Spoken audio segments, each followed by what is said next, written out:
Welcome, everyone, to the Fort Worth Convention Center here in beautiful Texas.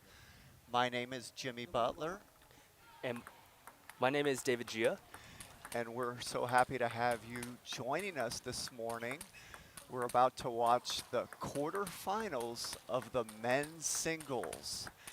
Top seed, Nandan Naresh, in the blue shirt, is about to play his brother, the number 6 seed, Sid Naresh. So we have a real fun match here. Two brothers. You know, this reminds me when I used to play earlier professionally like these guys out there, and I had a brother named Scott Butler. And sometimes we had to play against each other, and it's a really interesting match. You know, these guys know each other very well. It's emotionally a difficult match to deal with because the last thing I ever wanted to do was beat my brother out of a tournament. And so, you know, these two guys are going through the same emotions, and their parents are off in the background watching as well. Definitely. And they're going to be very happy for the winner, but it's very emotional because, you know, one of your guys is also going to lose. Oh yeah, yeah. Kind of reminds me of watching Felix and Alexis LeBron of France in the international stage. Yeah. Definitely sounds tough. So generally in these situations, if you look at the ratings and you look at the results, you're going to say, well, Nandan's definitely a favorite. He has better results. He's higher rated. But They know each other so well. yeah, these matches tend to be more difficult for the top guy. Usually the lower guy, because they know each other so well, has a much better chance of making an upset in this kind of match. I hated playing my brother. He knows everything I do. I had no tricks, no surprises. He wasn't scared of me, even though I was higher than him. So I'm wondering if you're going to have those same kind of dynamics in this match here. Yeah. Expect longer rallies because they're so familiar with each other's rhythms.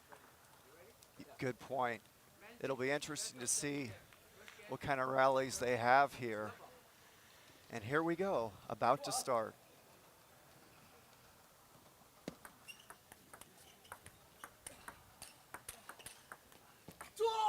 And a great rally to start the match. Well called there. Right from the beginning, we have an excellent rally.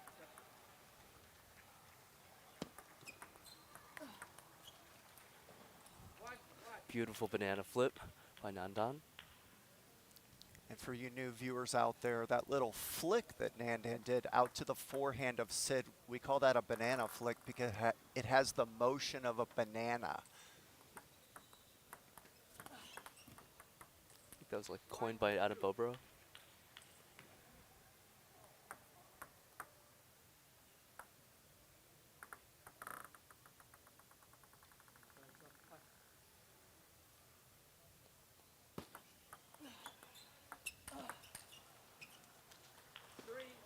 With some creative defense from Sid.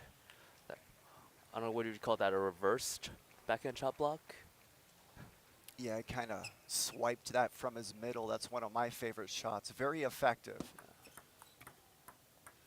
If you want to know strategically how to play either one of these players, this is the match you want to watch because you know they know exactly each other's weaknesses. So if I'm the other players out there, this is the match I'm going to watch if I want to know tactically how to play either one of these guys. That's a great point.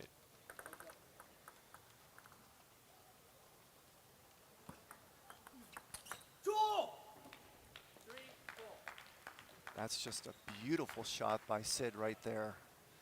Nandan came in with a very spinny but soft and high banana flick, and Sid just jumped all over it. Sometimes your third ball attack, you're actually trying to bait a weaker attack to counterattack on. Oh, that's well played by Nandan there. Quick backhands off the table. And I can tell from the beginning, both players, when comfortable, are trying to get their backhand down the line on the other player. And there it is again, right there. Yeah, yeah. And then got him over and then won the point. So yeah, that's what they're both doing because they're both backhand players. I am as well, so I understand this strategy. You can't just go to the forehand all the time. You got to do it when the shot is there. Right. But that's what they're trying to do to each other from the beginning of this match. Great start for Nandan.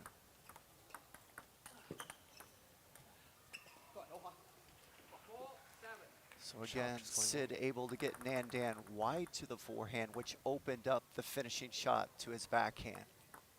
Yeah, absolutely. Backhands are generally played a little closer to the table, a little earlier off the bounce, and redirecting is definitely the strategy here because backhands are a little bit weaker than forehands, relatively speaking, but they're quicker.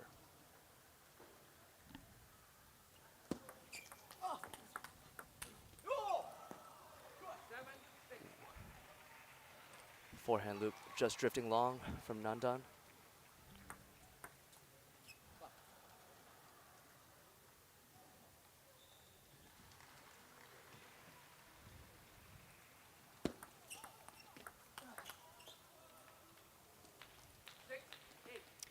So you saw again Sid trying to go wide out to Nandan's forehand on that banana flick. Unfortunately, there wasn't enough speed on it. And that's the thing. You've got to have some pace on the ball when you go wide to the forehand, or that'll happen, what Nandan did to him.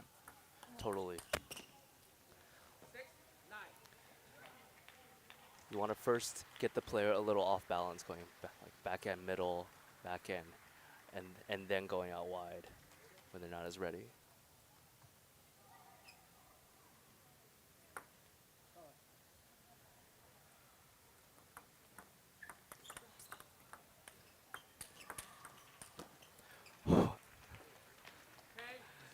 Yeah, you called it. This is really the tactic here. Yeah, it's really played out this whole game. Both players, whoever can get that shot with pace out to the forehand first is at an advantage.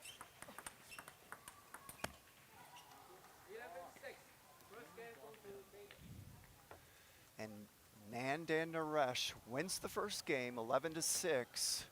Really didn't do too much. I like what he did. He kind of went out there, played a lot of safe balls, played some good defense. Wasn't that aggressive. Wanted to make Sid beat him with quality shots. Sid was unable to do that. This is a strategy most top players will do. They are not going to come out and play too aggressive. They're not going to take too many risks. They're going to generally start a match playing relatively safe, error-free, and you want to see if your opponent is in good enough shape to start the match to play quality shots through you. Sid was not. He was making all kinds of unforced errors. Nandan didn't really take any risks that game. It was a pretty easy game for him, meaning he made it look easy. It's not easy to do what he just did because he's very good at what he does, but he didn't really take any risks. He played defense, he put the ball on the table, won the game easy, 11-6. So Sid's going to have to settle down, start getting the ball on the table, making less unforced errors, and making Nandan make quality shots through him. That's what I saw that first game. That was too easy for Nandan to win that way. So Sid needs to settle down, maybe take some pace off the ball and try to play longer rallies.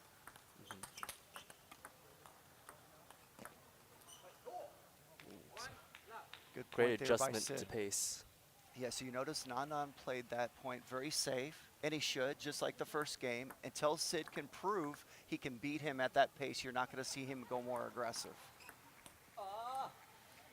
It's just a nice little safe receive. He got the point, and Yep. that's what's going on in this match right now. You're not going to see Nandan play at a higher speed until Sid can prove he can beat him at this pace, because Nandan's not playing full speed right now. Right. This is enough to win right now.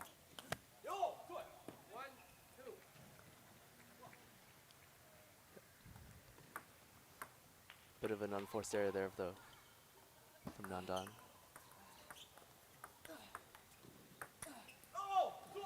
And I want to be clear, Nandan's not taking it easy. He's Yeah. playing 100%. You don't want to take risks that are unnecessary. And the harder you play, the more likely you're going to miss. Meaning the more speed you play with, the more likely you're going to miss. He's playing very hard. He's playing Totally, 100%. totally. Yeah, it's a tactical choice. Exactly.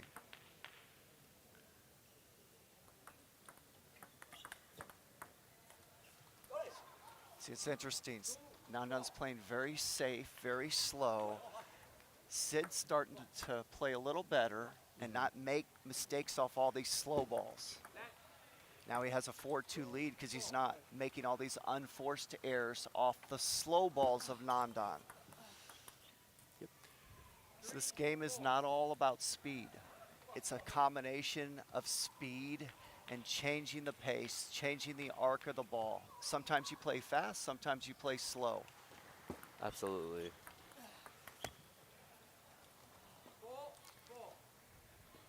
In fact, if you, even if you have the fastest shots in the world, if that's all you give your opponent, uh, they can totally adjust to that pace. The change and variation in pace is what wins you points and keeps your opponent like off balance. Well said. If you play one speed, your opponent adapts to that speed and it becomes easy for him to defend. Hmm. And that was a nice step around low spinny loop to Nandan's forehand. See, that's a good example of what we talked about. That wasn't speed, Yeah, that but wasn't a he won the killer. point outright Right. because he kept it low and spinny, and it was the off-pace shot that messed up Nandan there. Hmm.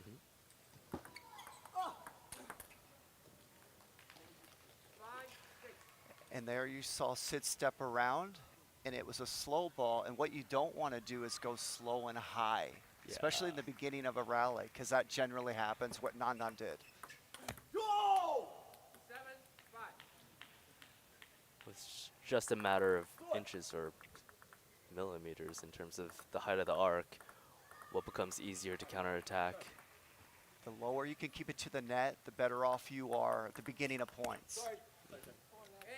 When you get in a rally, you can sometimes change the arc and do higher arcing shots, and that can be effective, but not off the beginning of a rally. Right, right. In an open rally, players are often a little further from the table. Right, Yeah, but especially further from the table, those high arcing slow shots can be effective. And there was another nice shot, but he kept the ball low and spinny, and he was able to win the point at the beginning of the rally.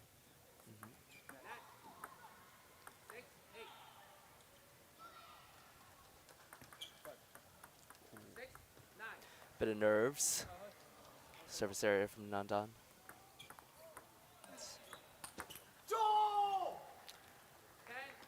Sid doing a great job of settling down after that first game where he really made unforced errors all over the room. Now he's starting to make those same slow shots Nandan was giving the first game. Sid is now putting them away this game.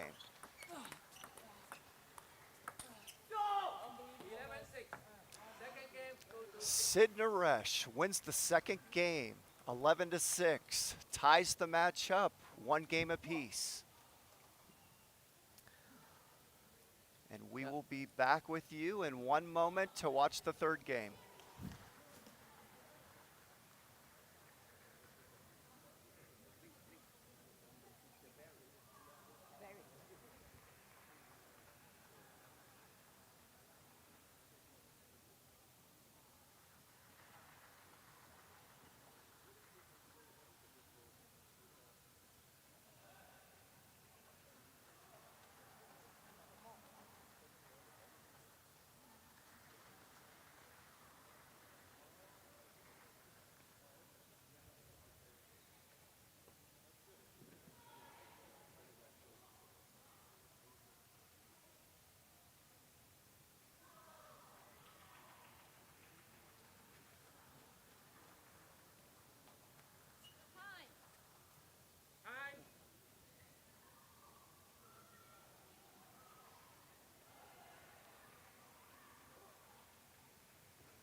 Okay, David, so here we are. The third game's about to start. I feel like Nandan has looked uncomfortable this whole match so far. Really hasn't gotten in a rhythm, has played safe. risk-free the first two games, you're going to see him more aggressive now. He's going to have to because Definitely. what worked the first game, playing safe and just putting the ball on the table and playing risk-free, that didn't work the second game. Now you should see a change in him this game. Definitely. Very often the first set, players have a few more unforced errors, like shaking off some nerves, but that's not going to keep going the whole match. Oh, what a beautiful shot. Down the line there by Nandan. Down the line is a much more difficult shot to make than cross court. There's less table. Great shot by Nandan. Bit of fortune off the net there.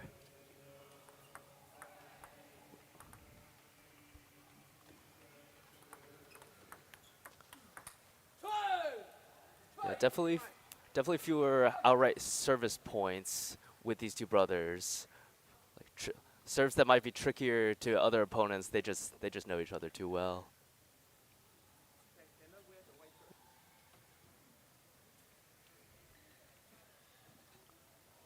And you heard the Oh. emotion of Nandan there, starting to scream when he's winning points, starting to get into this match emotionally.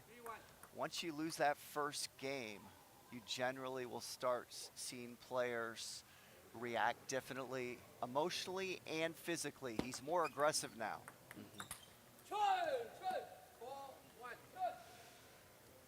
It's almost like in boxing. Once you take that first punch, it kind of wakes you up and you're a different person.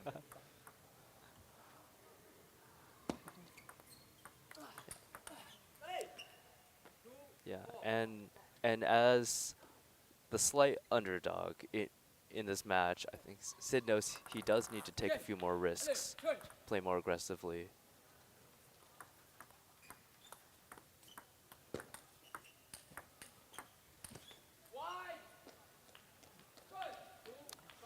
Great defense by Nandan. That is one of Nandan's strengths. He has great defense. You've got to be able to be good enough to get through his defense and make him have to take risks against you. Oh, that's just beautiful down the line there. Right off the bounce. One of the most difficult shots in table tennis, to be able to play down the line with that kind of speed.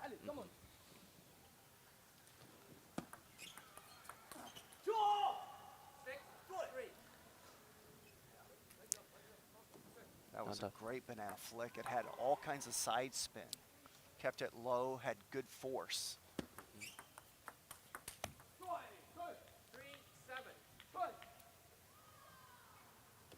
Nandan's done a great job this game of playing mistake-free. You're just not seeing unforced errors from him. Quality shots every point. Definitely. I think game 2 was a bit of a wake-up call for him. It's the first game we've seen him find a rhythm in this match.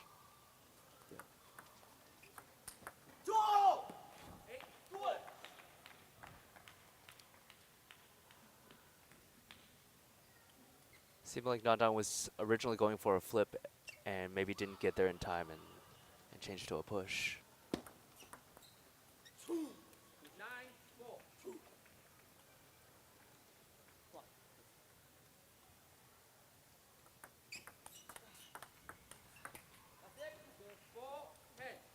Yeah, very solid on both wings. Just calmly keeping the ball on the table. And Nandan's now earned himself 6 set points.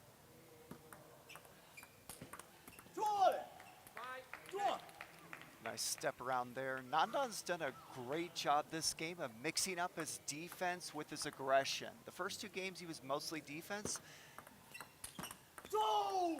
Now he's kind of going half and half. You saw him go defensive the last couple points, but he has such a big lead. I don't see any danger here. But this whole game, some points he goes defensive and safe, and other games he attacks you. Yeah. Those are 2 great step-arounds by Sid, though. But it's not enough. And Nandan has now taken this 3rd game, leading 2-1.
All right, the beginning of the fourth game. Nandan Naresh, the #1 seed in the tournament, leads 2 games to 1 against his brother. Sid Naresh, the #6 seed.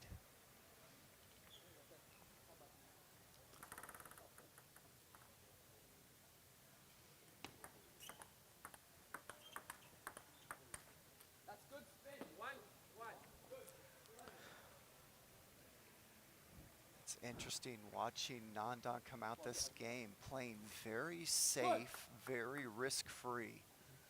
Not taking any risks here, playing with much speed. And apparently he feels that's the best strategy or he wouldn't be doing it because they know each other so well. So that's what's interesting for me to watch this.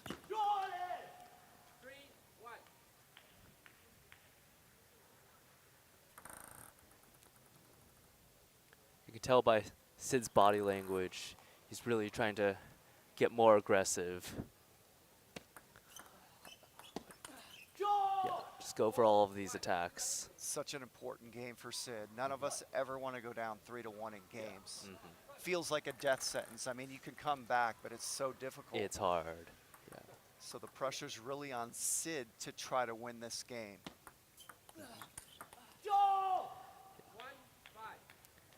He's doing a good job so far, taking these risks, going for all the openings and counterattacks. Nandan really hasn't had openings of his own. Well, Nandan's not even trying to put pressure on Sid. Yeah. That's the first time we've seen him do it. He served deep, which pressures your opponent to have to do an attack, and it worked. Sid popped it up, and then he finished the ball. Here we go again. Same serve. Ooh, chop block.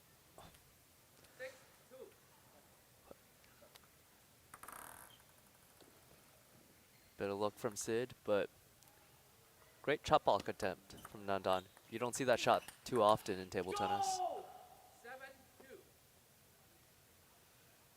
Yeah, it's interesting. Sid has not really changed the way he's played this whole match. The games he won, which he just makes the same shots that he misses when he loses.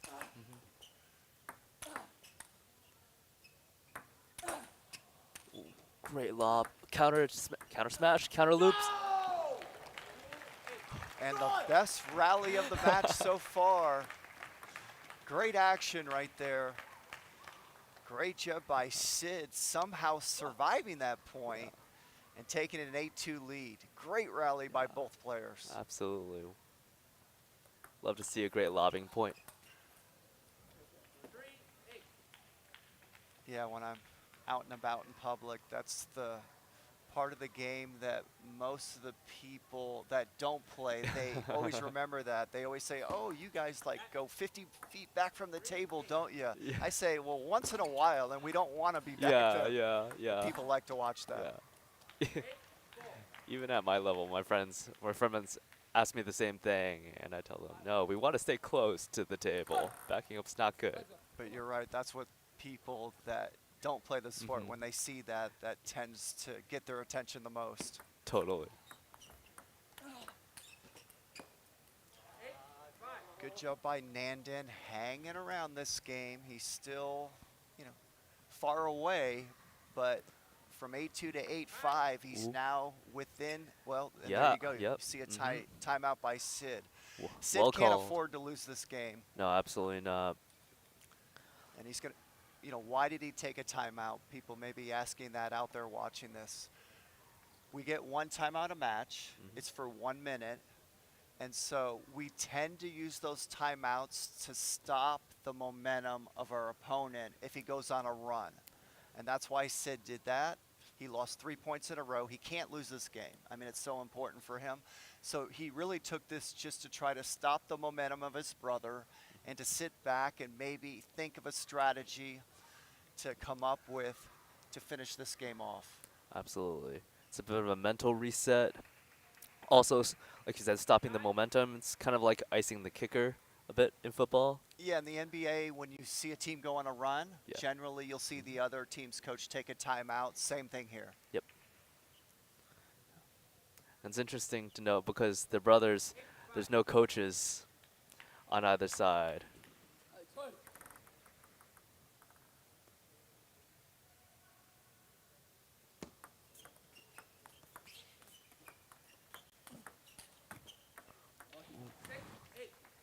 Nandan doing a great job of just putting the ball on the table, playing air free. And right now, Nandan's saying, Sid, prove to me you can make quality shots to finish me off. And I like this strategy. When I'm down, I do the same thing. Just put it on the table, ooh, and make him do that, which he Yeah. did that point. But he's already came back to 8-6 before he finally was able to make one quality shot. Oh So yeah, let's see if 4 points in a Nandan row. keeps doing that.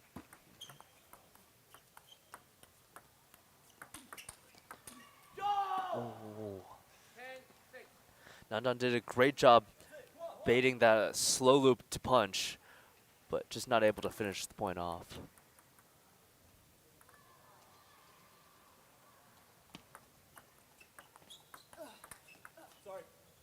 Ooh. Been unfortunate off the edge to finish off this set, but Sid Naresh has leveled the match 2-2 now. And we have ourselves a fantastic match. Now that I've watched these first 4 games, Nandan clearly looks like he has the nerves because he's the top seed. He's supposedly supposed to win this match, right? On Yep. paper, he is. He looks a little nervous out there to me. He's playing, there's no aggression. He's not that emotional like he normally is. Whereas you look at his brother, Sid, he's screaming, he's pumped up, he's swinging, he's the one taking the risks. Totally. So Nandan's going to have to come out, take more risks, and relax a little bit and just let go of the butterflies and the nerves. And it is a lot of pressure when you're the top seed. There's always pressure on you. Absolutely. When you're expected to win.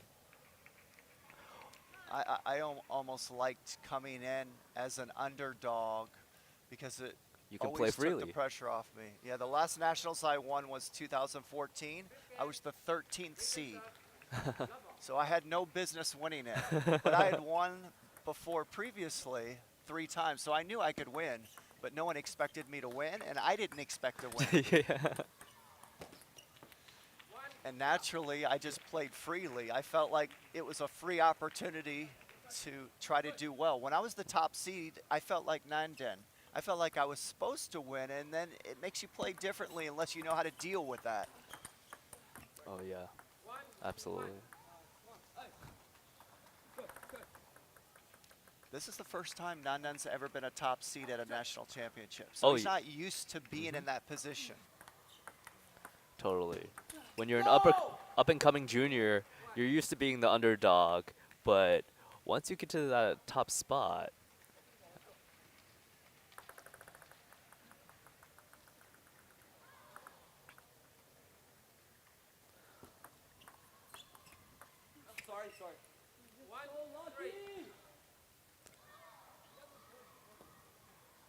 so in those earlier sets when Nantan was playing more safe, how much of that do you think was calculated and how much do you think was nerves and not purposely holding back? Now that this match has progressed, I think it was a little of both. I have no problem with him playing safe at the beginning of a match because he's the best player. He's good at doing that. Make Sid prove he can beat you that way. But now he has. Once he starts losing games that way, Right, you've got right. to change, and I haven't seen him change yet. Let's see what he does this game.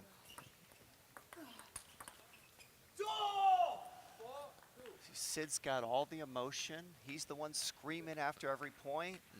Nandan usually does that.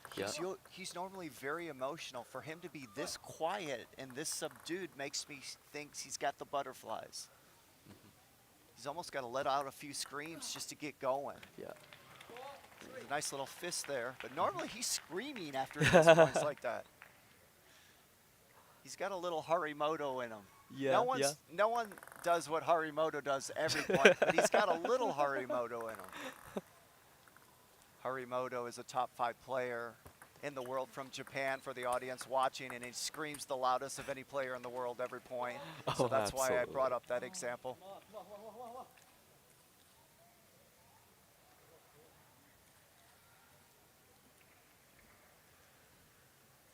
Nandan able to tie this game up, still playing very conservative. There's a beautiful finish, and then the emotion after the point. I really think he needs to do that to get going the rest of this match. That's his style of play. That's what pumps him up. He Absolutely. needs to show emotion. He needs to show some aggression. Yeah. For those of whom wondering why players scream so much after each point. Whoa. Whoa. Whoa. Another great rally by both players there. Wow.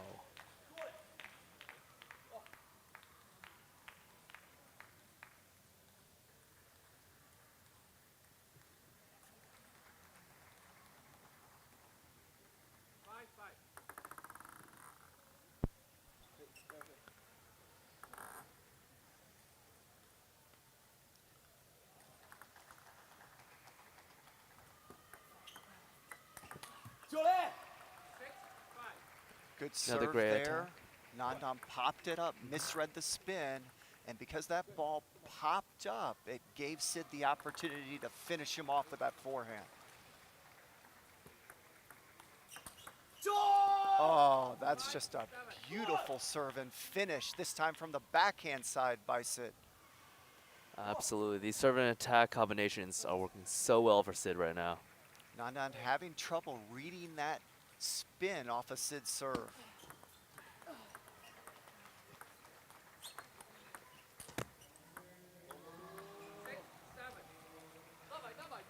Nandan just hanging in this game, still playing very conservative. Really, Sid has the advantage, playing with more aggression right now. Oh, great serve Beautiful there by half-long Nandan. serve. Half long, I don't know if he meant to do that half long, but it did go half long, and it messed Sid up. Sid wasn't sure if it was coming off the end line or not.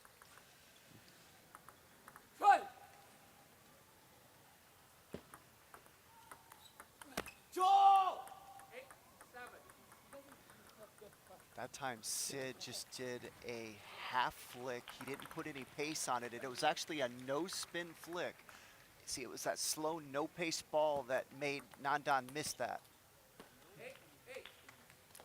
Nandan hanging in this game, just putting the ball on the table. Not really doing anything still. It's going to be a really interesting finish here to see which strategy wins. The aggression of Sid or the safe play of Nandan.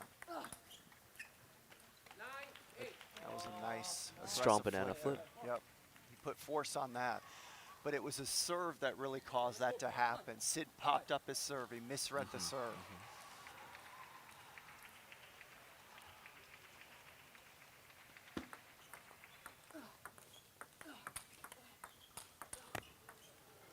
Oh, Oh, what net a dribbler. break for Nandan. Oh, that was a huge point. Unfortunate break for Sid because he made such a beautiful forehand and Nandan got bailed out with just a flailing block that went off the top of the net. Oh yeah, I thought Sid had that.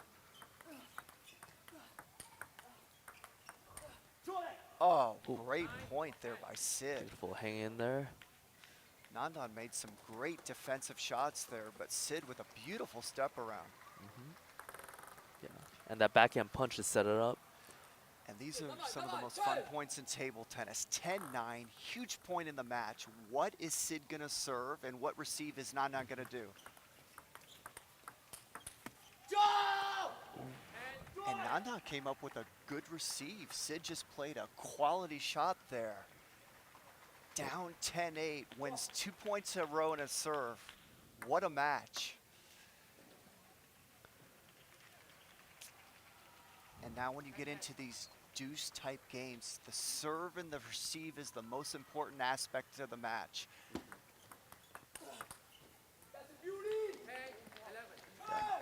You only have one serve each between rotation, so you have to make it count. I was happy with Sid's receive. It was quality. Nandan just made a better shot there. That's Yep, just well yep. played by Nandan. Third set point for Nandan.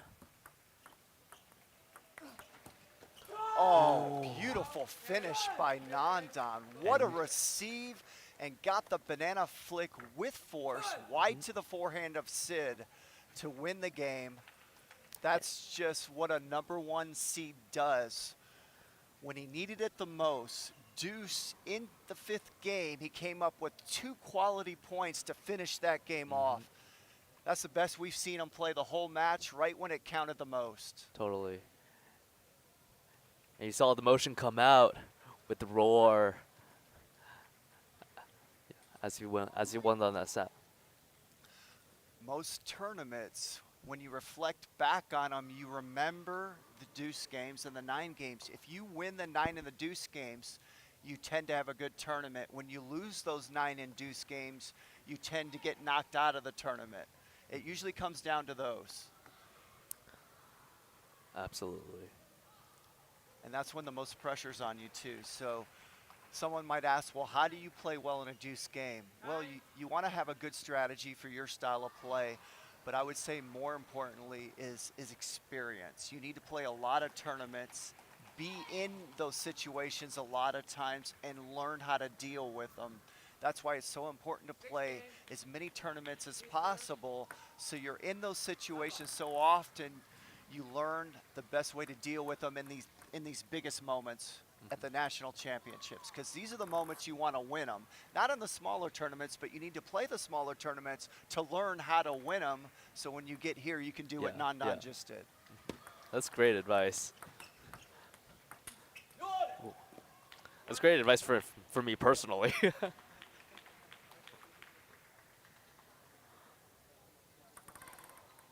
Because you can't coach the nervousness you feel, and you're going to feel butterflies and nervousness when you're in those moments. You have to be in that moment to learn how to deal with it. Absolutely. You can't simulate that by playing matches in a club. It's just not the same feeling. Exactly. It's a totally different feeling when you're in a tournament than when you're in practice playing a deuce game.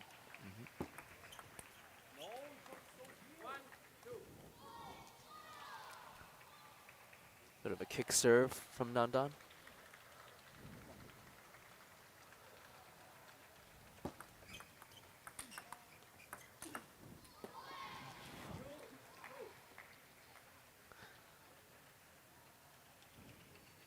Nandan getting a bit more aggressive with these serve attack setups. I think he really wants to close this match out in game 6. Oh, Oh, excellent wow. point there. What a great save. Yeah. Nandan had almost pulled off the point. Great fight. Yeah. He got back the next smash after saving that net.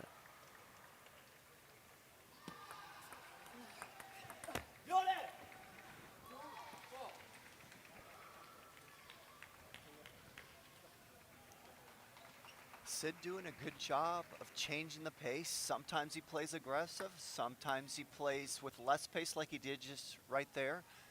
Again, Nandan generally playing with a slower pace most of the match. Came through with that big win last game at Deuce, played a little more aggressive, but he's kind of back into safe mode again.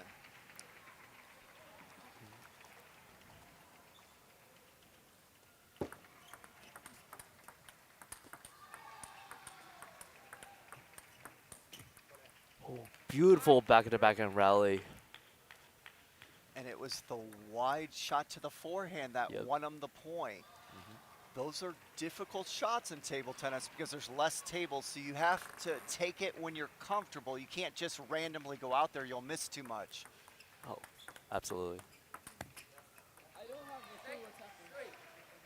That was a great change of the arc there. Did you see how he stepped around and did a high arcing slow ball? Totally messed Nandan up.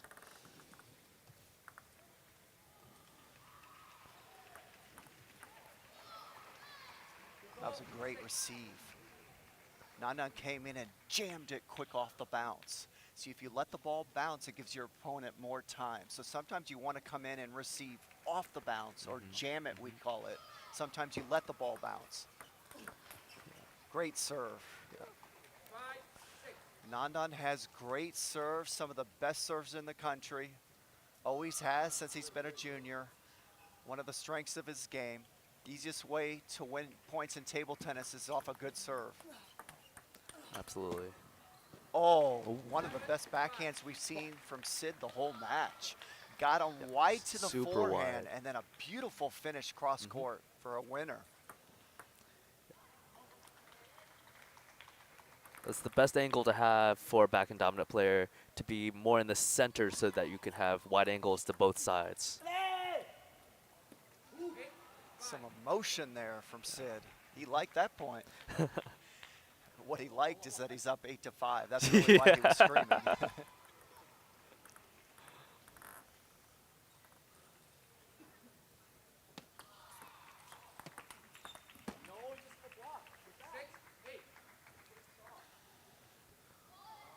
Bit of frustration from Sid. This is the most calm I've ever seen Nandan in a big match like this. It's totally because it's his brother. Yeah, It's yeah. put him in this mode, which is interesting.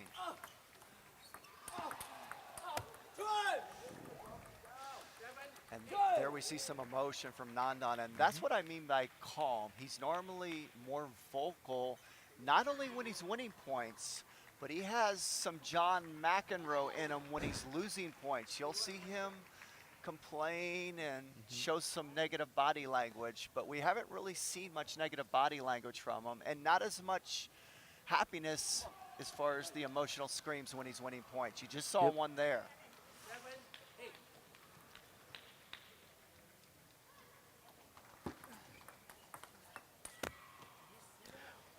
But the thing is, sometimes you need that emotion to get the adrenaline pumping. Every athlete's different. Some like it calm. Yeah. You're right. Some need the adrenaline. He likes to play fiery.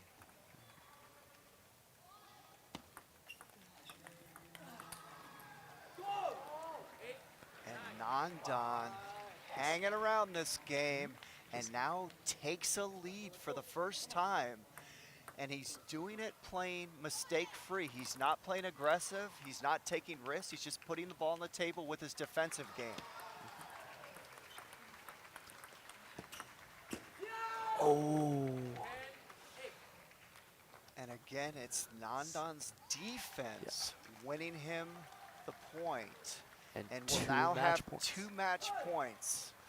This is eerily similar to Game 5, where Sid was ahead by 2 points and in control most of the set, but Nandan coming back at the very end and getting up 10-8.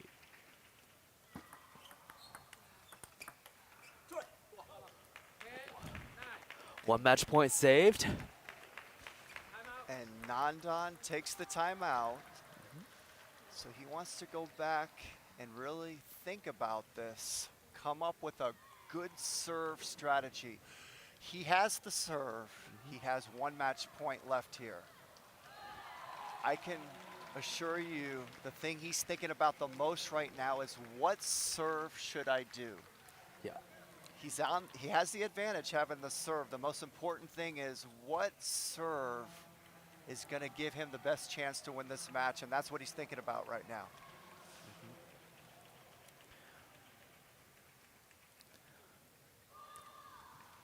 And you know what Sid is thinking, right?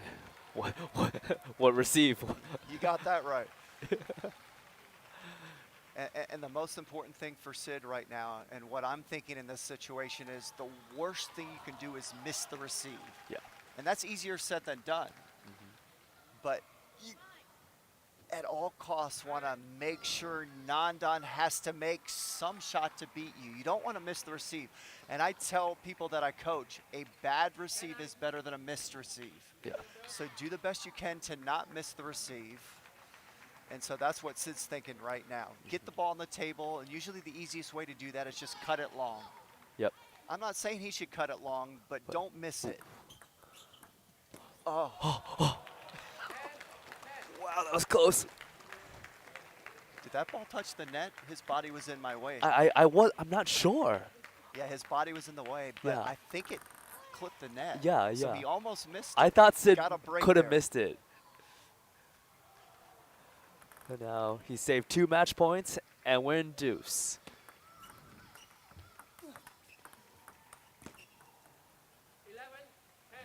Nice safe play there by Nandan. Put some force on that first banana flick, and then the next shot he took pace off the ball, and that's what got him the point there. Sid couldn't deal with the change of pace. Third match point.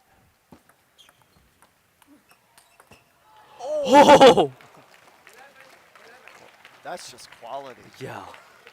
We call those money balls, you know. That's- I mean, if that misses, the match is over.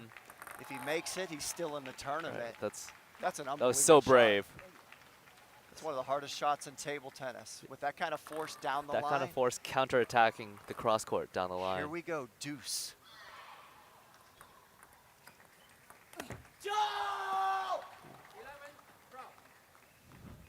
And Sid fortunate there. He popped up that short backhand there. That's normally an easy shot for Nandan, but nothing's easy when it's 11 all. There's the nerves we're talking about. That's normally a routine shot for Nandan, but at 11 all in this stage of the match, Definitely. nice And job Nandan by saves it. Nandan. Nice opening, kept the ball low down the line. Sid was expecting it cross court. This is a great game and a great match. Two brothers battling it out in the quarterfinals of the Nationals.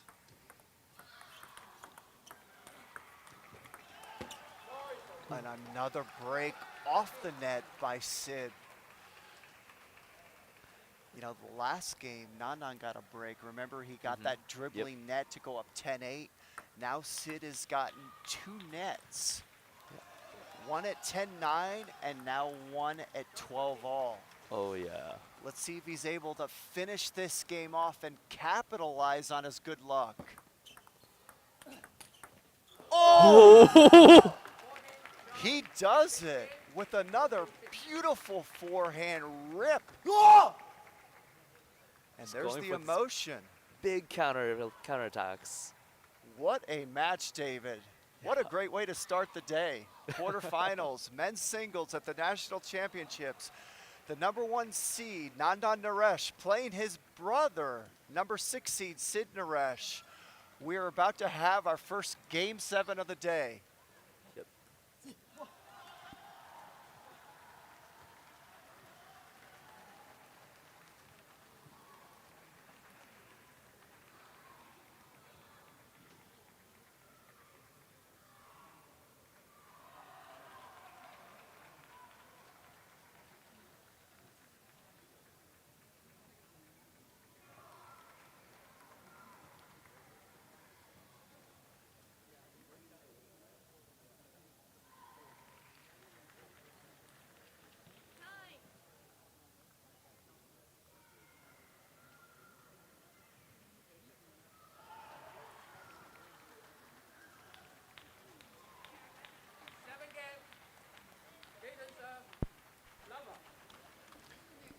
And here we go, David. Game 7, Nandan to serve.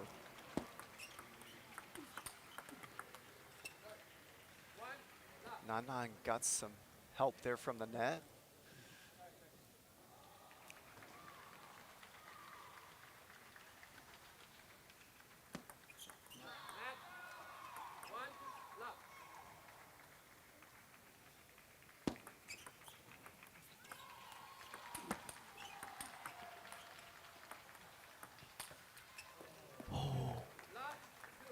That was a great point there. Sid really hung in that point well and gave him a chance there. Came in for the finish, wasn't able to get it on the table like he did the end of that last game. Yeah. Great job That by was a great Nandan chop. coming. Well, I love how Nandan's come out and played mistake-free. This is how I like to play in a Game 7. Don't take big risks in the beginning of points. Kanak Ja's famous for saying he doesn't like to take risks the first 3 shots of a point.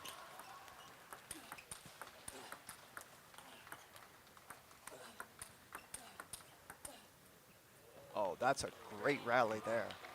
Well done by both players. Kanak Ja, the best player in the U.S., world ranked #18. One of his famous lines that I like to share with people, he says he doesn't like to take a risk within the first 3 shots of a point. I love that strategy.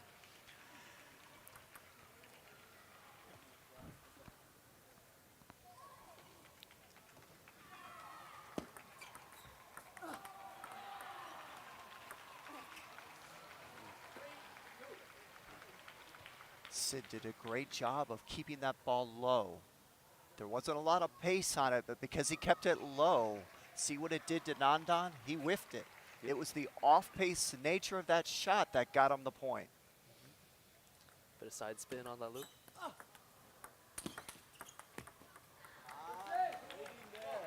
And Nandan still sticking to the same strategy. He's come out and he's going to play defensive. He's going to play mistake-free. He's not going to take risks. So far, it's given a 4-2 lead. I don't know if that'll work the whole game, but it's gotten him a 4-2 lead.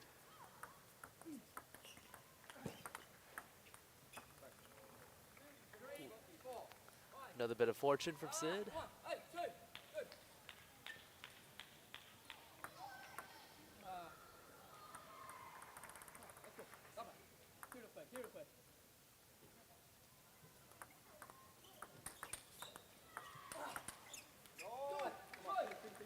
Beautiful block from Nandan.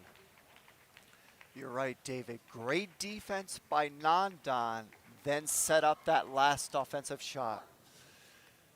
So Nandan's coming out. You know what he's going to do. He's going to start the point out defensive. He's done it the whole game. He's done it most of the match. Yep. Sid unable to come back for another attack after that ripping backhand. That was a good serve by Nandan. That's what started that point out for him.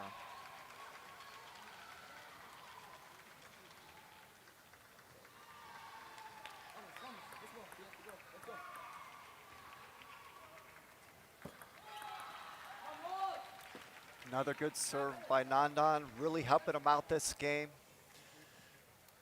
Both timeouts used. And now's the hardest part of the match for any athlete. You have to finish. Once you get a lead, we're in game 7. Finishing is harder than getting the lead. And you might ask, well, why is that? Well, number one, Sid's going to start relaxing. Now he's starting to lose. He's in trouble. He tends to relax more. The pressure tends to go on the guy that's up. And it's hard to also keep the same mental intensity. It's easy to get a little happy when you're winning. Whether you win a game or you get a lead, even if you get 1% happy, you relax a little bit, the game can change in one moment. Oh, yeah. So let's see if Nandan can finish this game off now. Oh, that's a beautiful finish. Quality forehand finish there by Nandan. Absolutely. Changing up the tactics a little. I think Sid expecting something slower from earlier in the set.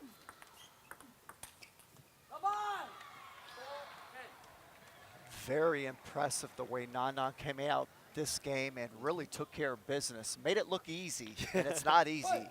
Not easy at all. He made this game look easy. Stayed calm, stayed relaxed.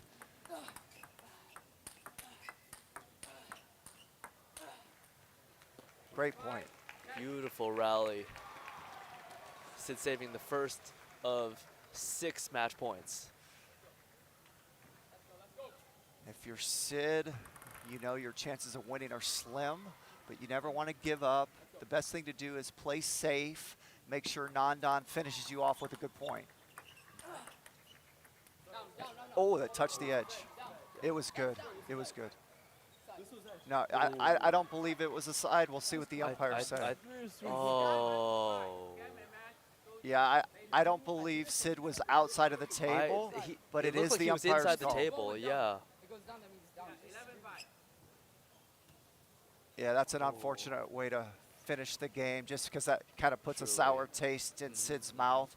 Because I agree with Sid. Yeah, yeah. It wasn't a side, but it's not Nandan's fault. It's the umpire's call. The Yep. umpires missed that call. That's one of the hardest calls to make in table tennis. Just edge So versus kind net. of a sour way to finish Yeah. the match off since they're brothers, and you could see Sid was disappointed.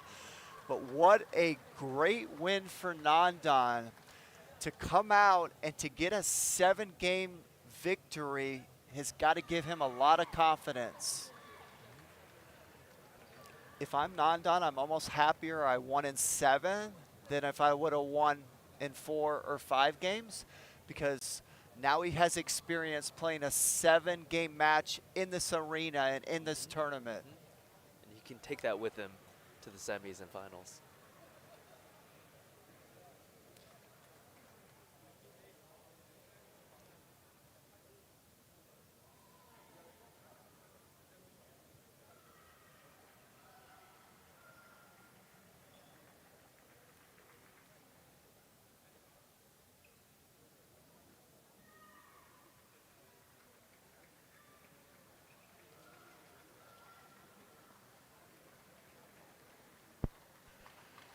Ladies and gentlemen, the next match that'll be coming up in a bit will be the number 4 seed, Jishan Liang, versus the number 8 seed, Daniel Tran. And we'll be back with you in a bit.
measure the net.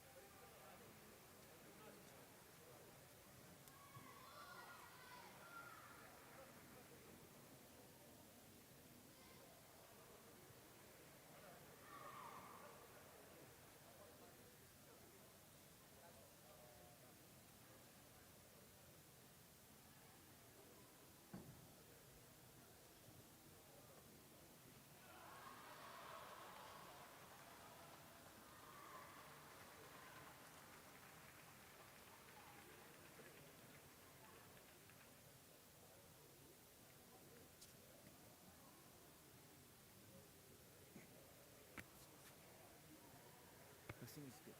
They're ready to practice. Who is doing the serve? Jishan is doing the serve.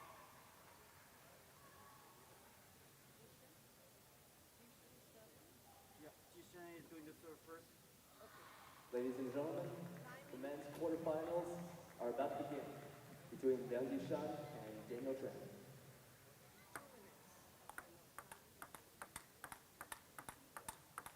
If you're available, please join us on table one.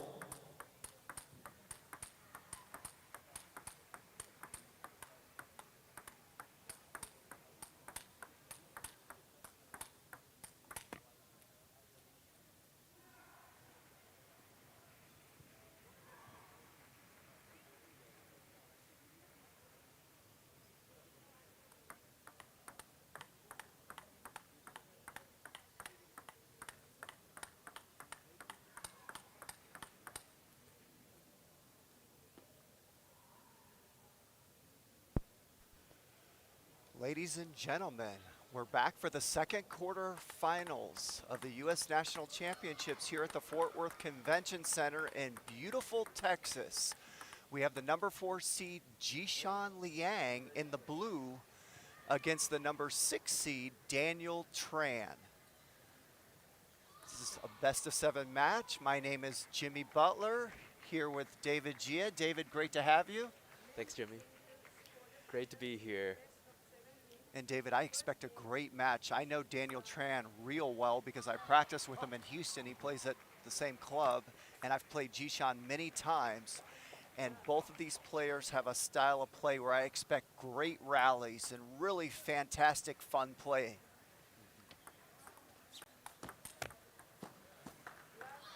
Two lefties, first thing to notice. Most players are right-handed in sports, so when you get two lefties, that's a little bit of an unusual combination. What a receive there by Jishan. Just coming out with aggression. Beautiful forehand flip.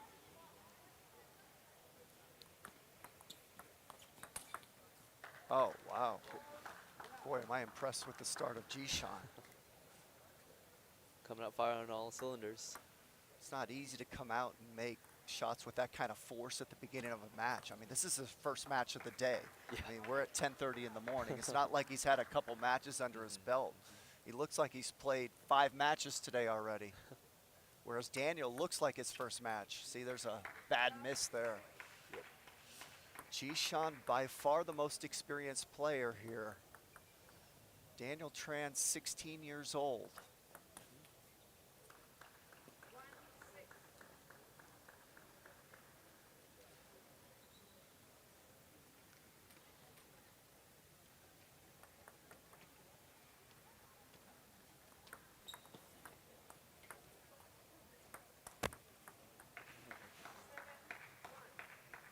Bit of an unforced error by Daniel here.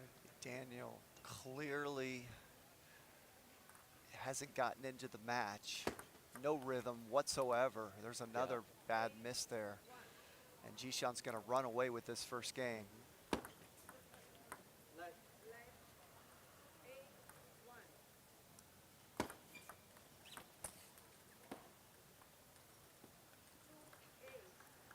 I think the best thing Daniel can do right now is just start playing more freely because he knows he's down by a lot and just use the set to try to warm himself up. I agree, David. Just see if he can get 1 or 2 good rallies in. There's a good one. Yep. Good job.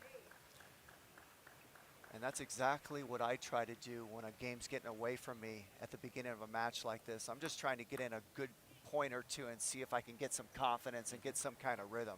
I'm never thinking I'm really going to come back. Yeah. You could, Yeah. Yeah. but I'm not thinking that way. I'm Right, just thinking, right. let's just see if I can get a good couple quality points so I can carry that over the next game.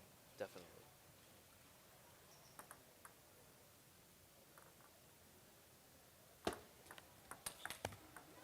Oh, beautiful. Ripping backhand. Those shots are a lot easier, though, when you're up 9-3 than when it's 9-all. Yeah.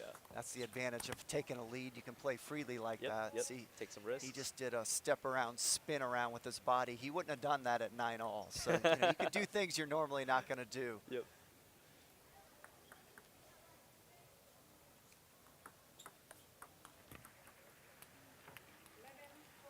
And Jishan Liang comes out winning the first game easily.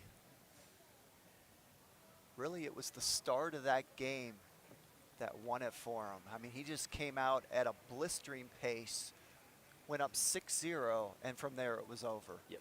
Really, that game was to 6 for Jishan. He didn't have to play to 11, because once he got to 6, it was over. Yeah. There was never any threat from Daniel once he went up 5-6-0. Then it was just a matter of going through the motions and finishing it off. So that's the advantage of coming out and starting strong. I don't know if it's butterflies. I don't know if it's because it was the first match, but that was as bad as Daniel Tran can play. I haven't seen him play a game that bad in a long time, and I've seen him play a lot. So let's see if Daniel can come out this next game and keep things tight at the beginning. Yep. And the most important thing is to receive better, serve and receive better. That's the first thing you got to think about when a game gets away from you like that, where nothing went right for you. Start with the serve and the receive. See if you can improve that. Great start by Daniel there. And Daniel's had a good national so far. He's gotten second place in under 19 boys and third place with his brother Michael Tran in men's doubles. Well, to take that further, I watched his final against Nandan in the under 19. He was up 8-4 in the last game and ended up losing 11-9. So he nearly beat the #1 seed in the under 19s Wow. of the whole tournament. Yeah. Nandan's the #1 seed of the whole tournament. We just saw him play last match. Yep. Daniel was up 8-4 in the last game. So that's how good Daniel is. And there's another misreceive. That's the quickest way to lose a game, is when you start blowing receives. Receivers, yep. Funnily enough, Daniel actually won under 19 boys doubles with Nandan in this tournament. So Daniel, normally pretty emotional himself. He's very quiet. Haven't heard him really get emotional yet. He won that point very quietly.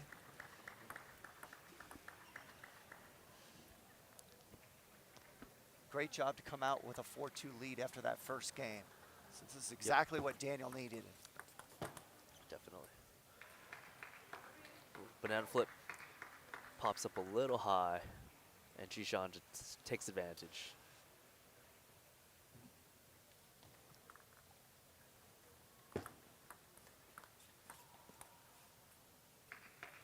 Yeah, see, those kind of shots, you can tell Daniel's out of rhythm. I almost feel like he needs some smelling salts right now to kind of wake up. Yeah.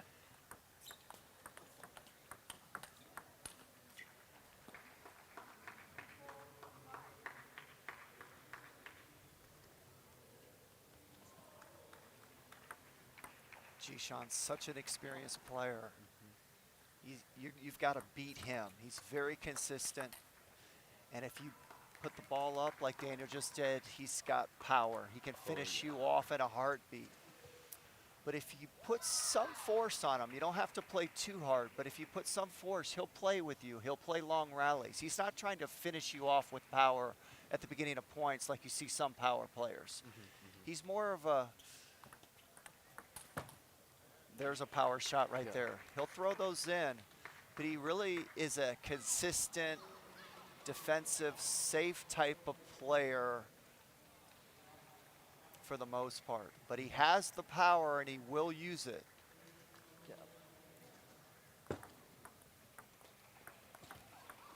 Oh, see Daniel just way out of rhythm. Yep. We've seen him do that time and again so far this match. Which is probably partly why Jishan feels so free with attacking strong all the time. Yep. Oh, that's incredible. Now, with that being said, that serve was poor. Yes. Yeah. That was a poor serve, and Jishan punished him.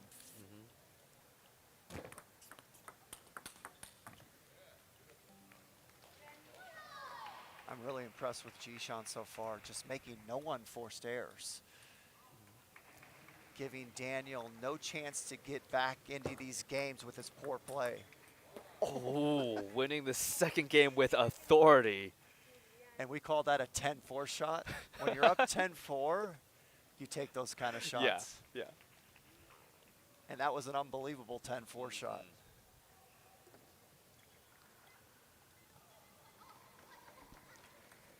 So now if I'm Daniel, this is a sick feeling as an athlete. You're in the quarterfinals of the Nationals. You're down 2-0. Being down 2-0 is sick enough, but to play the way he's playing, he has no rhythm, no confidence, and no emotion. Yeah. I mean, everything is just flatlined. So he's got to find a way to get into this match, whether it's emotionally, whether it's physically, anyway, he's got to figure it out because this is the worst I've seen him play. Yeah. Now, on the flip side of that, Jishan can do no wrong. And part of this is because of Jishan's good play, but part of it is just Daniel's poor play. Yeah. Yeah. And the combination of the two have made these first two games total duds. As far as watching it, to Jishan, they're gold. But there's been no rallies, and I thought this was going to be a great match.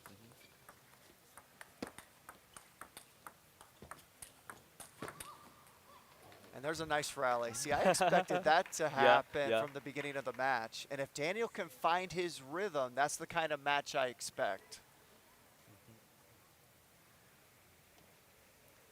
Yeah, if I were Daniel's coach, I would have told him to start choing a little bit, get some energy. And his coach is his brother, Michael Tran, a former great player. That's right. And still a great player. They won the national doubles title last year. Yep.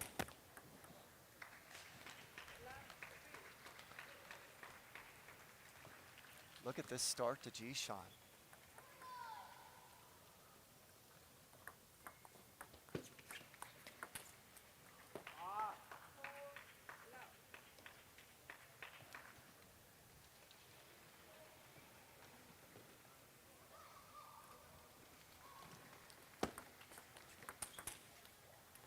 Oh, great job by Jishan. Just really putting the pressure on Daniel. Just not giving him any room to get a rhythm. Yeah. Look at this. Wow. I mean, if those ripping forehands aren't missing, just keep going. These players are within 100 points of each other U.S. rating-wise. Daniel's around 2560, Jishan's 2646. Daniel Tran is 2554. So this normally would not happen, this kind of mismatch in score. Yeah. And it's not because each athlete is this far apart. Daniel's just simply out of rhythm. But I am so impressed with Jishan. Just no unforced errors, combining great defensive play with great power play and just not missing anything. See, if you're Daniel, you need Jishan to like give you a couple points to give you some you a break. confidence. He's not giving you any free points.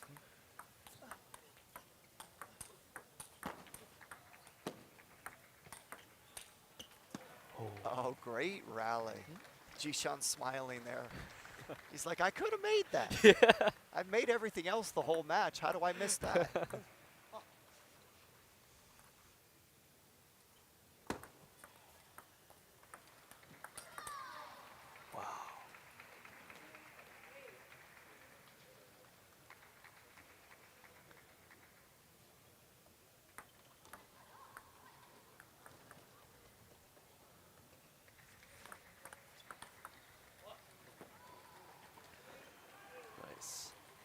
Good down the line backhand by Daniel. Best one in the match for him.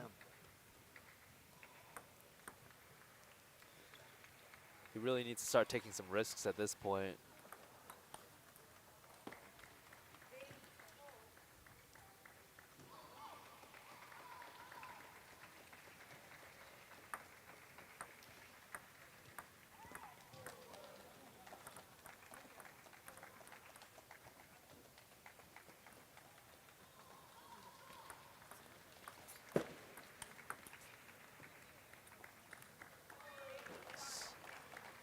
Another good shot.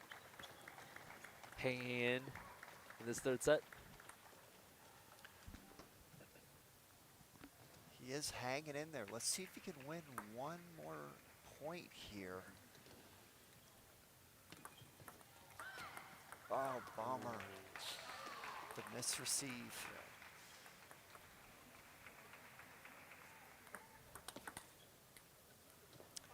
Yeah, Daniel's serves are even getting away from him. That's when you know someone's really out of rhythm. Yeah. He normally has pretty good serves. He can't even get those to go where he wants them to go. That was a good one. Threw a And smile what you from saw him Jishan. do right there, when I'm out of rhythm, I just start serving deep more. Because if you're not moving good and your short game's not good, just serve deep, makes your opponent attack and get into the rally right Yeah, away. yeah. That's what I would do the next game, because this game's over. There Yep. you go. Jishan with a 3-0 lead, just dominating this match. Very unexpected. I expected this to be a close match. And yeah, if I'm Daniel right now, I would start serving deep 30 to 40% of the time, making Jishan have to attack and get into the rally. And I would also start flicking or cutting Jishan's serves deep to make him have to open. See, sometimes when you're out of rhythm, just put the ball deep. That forces your opponent to attack. And you don't have to do anything but either re-attack or block. You don't have to come in for a short ball. You don't have to make any decision. You know he's going to attack. Yeah. And it makes the game a little easier when you're out of rhythm. Right, right. That's what I would do. He's very young. I don't know if he's thinking that way. But that's what I do when I'm this out of rhythm. That's great advice. Let's see if he serves deep more here and starts. Let's start with the serve here. Let's see what he does. Short. And yeah. Yeah, see, he's got no rhythm, and that's exactly why I would serve deep more. Right. Now he's got one more serve. Normally you'd serve 1 out of 2 deep. Let's watch this one. Nope. Again.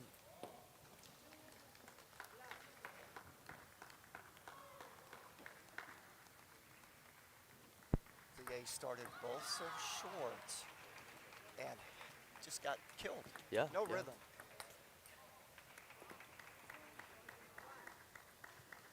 Now this is interesting to watch too. Now on the receive, that one he pushed short. Let's see if he cuts anything out deep to go with that strategy we talked about. There's a good flick. That's what he's got to do. Right Yeah. there. Forget the short game. He's getting killed in the short game. So don't serve short much as much, and don't push short. Either flick or push long. Almost guaranteed 1 out of these 2 serves go deep or I'll be shocked. Still short. It's not working. Let's see if he does the next one. And I don't know if he'll figure it out. He's 16 years old, and you know these are the learning lessons you need to grow through. That's Yeah. why you need to play a lot of tournaments. Here comes the serve. Short again. Yeah. That one worked. So yeah, he's not thinking that way clearly. Sometimes you can have a bit of tunnel vision. And again, that's the way I think. I'm not saying that's what's best for him, but clearly what he's doing now is not working. Yeah. See, there was a Good good deep placement. push. Yep. Won the point outright. Yeah.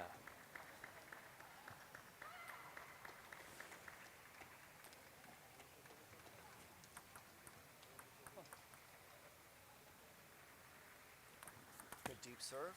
Won the point outright. There you go. Nice.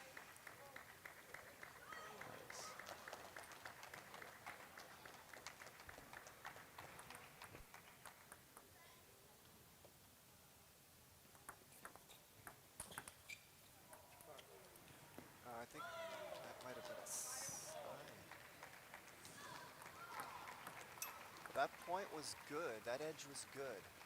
Little break there for Jishan.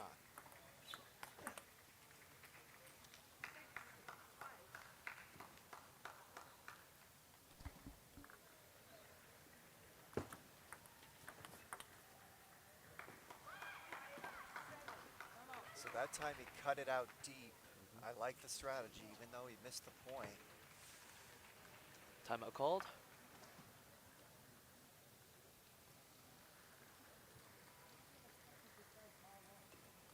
Daniel actually smiling a little bit to his brother in the coaching corner there. You know, he's so disappointed Yeah. in his play, understandably. We've all been in a situation where sometimes you just come out and it's just not happening. Yeah. You can't find any rhythm. Normally in a 4 out of 7, you start finding a rhythm at some point. He hasn't yet, and this match is almost over. So this whole match has been a dud for him, so very disappointing. But this game's still not over. Let's see what he tries to do here with the serve. Yeah. Oh, ouch. Got the receive he wanted, but couldn't finish it. Yeah, he's starting to rush. I think he just wants this match over at this point. That was a very fast timeout. I mean, I've been out there where I'm just so disgusted with my play. I just want to get through the match, literally. There's a good deep serve, see? So we started doing that more like we talked about, and it has been effective. Yeah. Yeah. And he really needed to go to that earlier. But give him credit. Give him credit for recognizing that, and he did change things up in the last game. Just a little too late, and really never found a rhythm. Because that strategy won't necessarily win you the game. It just gives you a better chance when you're out of rhythm.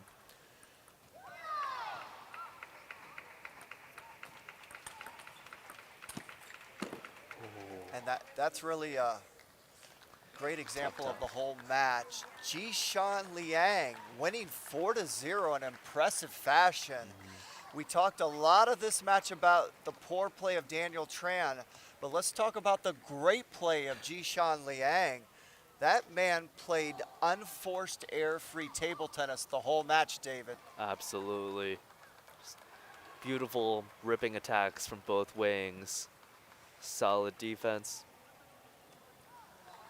Yeah, one of the most important things, the way I like to play, and world number 18, Kanak Cha, who's the best player in this country, is one of the best at the world in doing it, is playing mistake-free play. And what does that mean, mistake-free? Because we're all making mistakes. Right.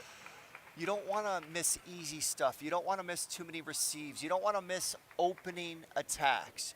You don't want to miss first blocks if they play slow or medium. Okay, if they rip the ball through you, that's not considered an easy mistake. Right. That's not considered Unforced. mistake-free failure. Yeah. It's the slow stuff you don't want to miss. If you're having problems with the receive, start cutting them along. The worst thing you can do is start missing a bunch of receives. A bad receive is better than a misreceived. Daniel Tran missed receives all over the room the whole match. He missed slow balls. Jishan would play slow. He would pop up receives. Daniel would miss many of those. Yep. That's what I'm talking about, playing mistake-free table tennis. Jishan didn't miss any of them. If you played slow to Jishan, he played it slow back, or he'd finish you. When Daniel served to Jishan, did he hardly ever miss receive? He didn't, Yeah, right? yeah. That's the kind of table tennis you want to play. That's winning table tennis. And that's the kind of table tennis you have to learn how to play. And Nandan Naresh is very good at that also. He just beat his brother playing mistake-free. He really didn't take many risks. And you have to take risks when you start playing players that are good enough to defeat you with your mistake-free play. But that time, Jishan really didn't have to do a lot to win that match. It was enough to just go out, play mistake-free, and Daniel just totally fell apart. Yeah. But great match by Jishan there, and we will be back shortly for the next quarterfinal match.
Colors?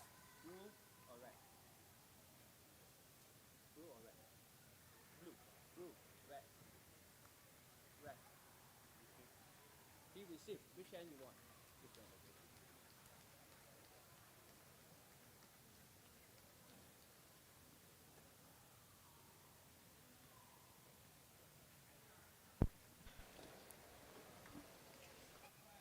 Nobody warm up.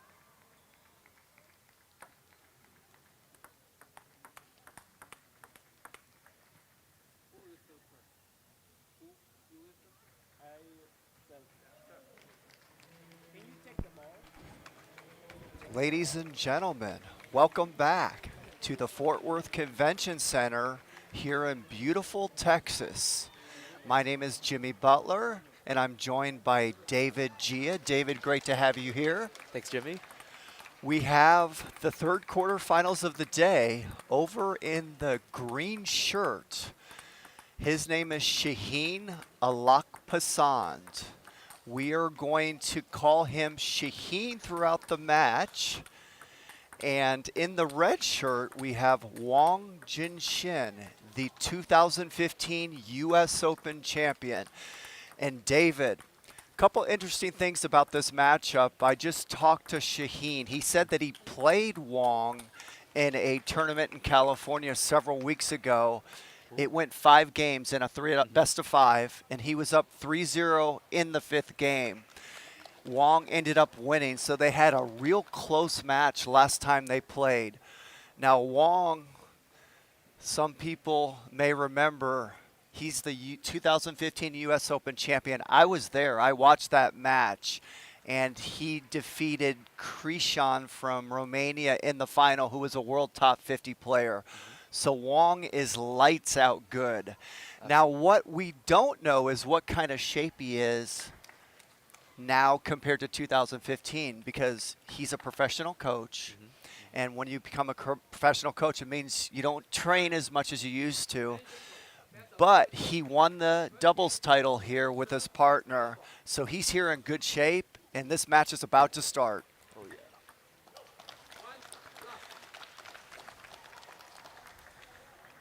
Wang Jinxin also won the first ever national club team championships earlier this week as well with his Triple Eight team. And Shaheen is close to where I live, Austin, Texas. I live in Houston, Texas. I play with him a lot. I've stayed at his house, played tournaments in his area. I know his game very well. Oh, very cool. And Shaheen is a very consistent, safe kind of player. He doesn't play with power. He loves to play long rallies. And so I expect a good match here as far as entertainment. Break off the net. Yeah, I just watched Shaheen play at the April Westchester Open, and he was a semifinalist, and I was very impressed by, yeah, exactly how controlled and safe his game was. Very good change of pace, control of rhythm. And to have a little flashback name here, if you know who Michael Appelgren is out there in the crowd watching. Michael Appelgren is a former world #1 from Sweden back in the late 80s and 90s. And he was a very controlled, spinny kind of player. Shaheen, I call him the Iranian version of Michael Appelgren. He's a U.S. citizen now, but Shaheen is originally from Iran. He was a 2004 Olympian from Iran, and he's a 3 times Iranian national singles champion. It's quite a resume.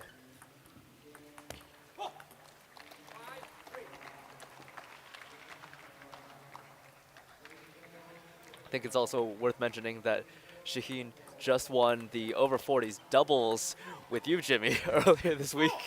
I know how to pick my partners. Congrats to both of you. So you gave up his age there. Over 40. Normally when we're over 40, we don't like to talk about our age anymore. Well, unfortunately, it's in the title of the event.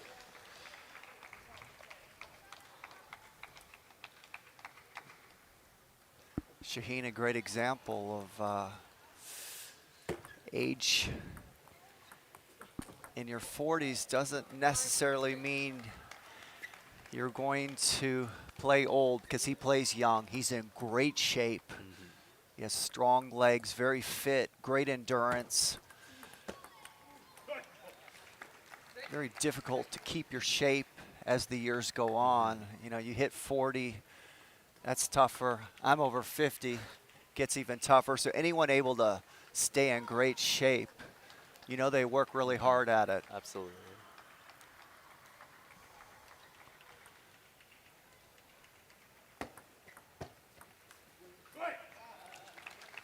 So far in this match, no rallies. It's all serve, receive, opening, and miss. Yep. Both players haven't really got a rhythm, and they're also kind of getting used to each other. The start of a match is usually like that. See a lot of mistakes, unforced error there. Yep. Neither player has played with any power. They're both playing safe, Right. trying to get a rhythm.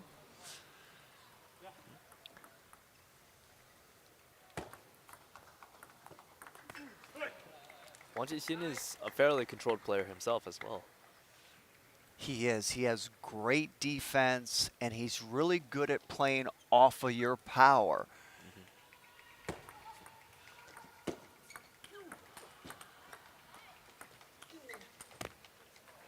What's interesting about that statement I made, I said Wong's good at playing against your power, but Shaheen doesn't give you Yep. power. Mm-hmm. So I can see why Shaheen was leading and almost beating him in the last tournament. That may be a hard style for Wong. Yep. Yeah, if your game is all about the counterattack and you're not getting any momentum on the ball to work with. Right, exactly. Well said.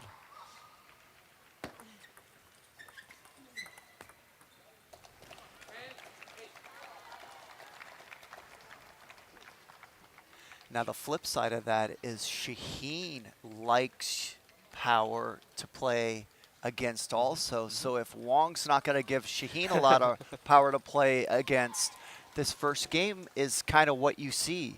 You've seen a lot of slow play, a lot of unforced errors. Now they will get better and more in rhythm once they get used to each other's off-speed balls, but there have been no rallies so far, and neither one has played hard shots. Yep. You've seen no power this first game. Absolutely. It's just been control. Now, if you pop it up that high, you'll always see power. And Wong, with the first game, 11-8, able to come out. And really the difference was he made fewer unforced errors than Shaheen. Nothing special happened that game except Wong made fewer mistakes. And when I talk about mistakes to the viewers watching out there, you want to limit the missed receives. You want to limit missing your opponent's slow play to you. You want to limit missing your opening first attacks. You want to try to get into each rally. Don't miss too much in the beginning of the rallies. Those are unforced error type situations. The best pieces of advice I've gotten is don't miss your third ball. Just land the shot on the table. Exactly, and it's easy to say don't miss. I mean, none of us want to miss, but how do you play where you don't miss your third ball? Well, you have to judge what kind of rhythm you're in, what your opponent's doing to you, and you have to keep backing off and finding a speed that you're not going to miss. Because if any of us play too hard, we start missing, all of us, right? And some days your speed works, and then the next day it's not working. You got to adjust and change.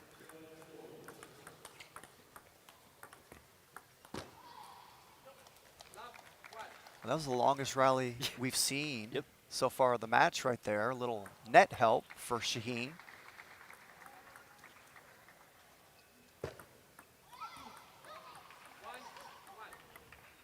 So that's a good example. You want to limit those kind of mistakes. And he tried to get it slow on the table. It was just a mistake. And those happen, but if you have too many of those, games get away from you quickly. Absolutely. Nice receive. That was aggressive.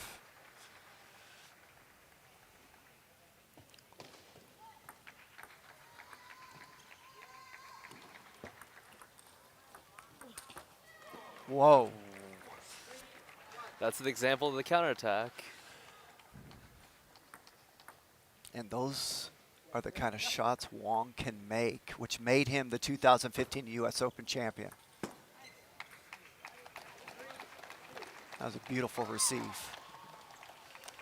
Wide out to the forehand corner there. Usually receives don't go there. Wong wasn't expecting that.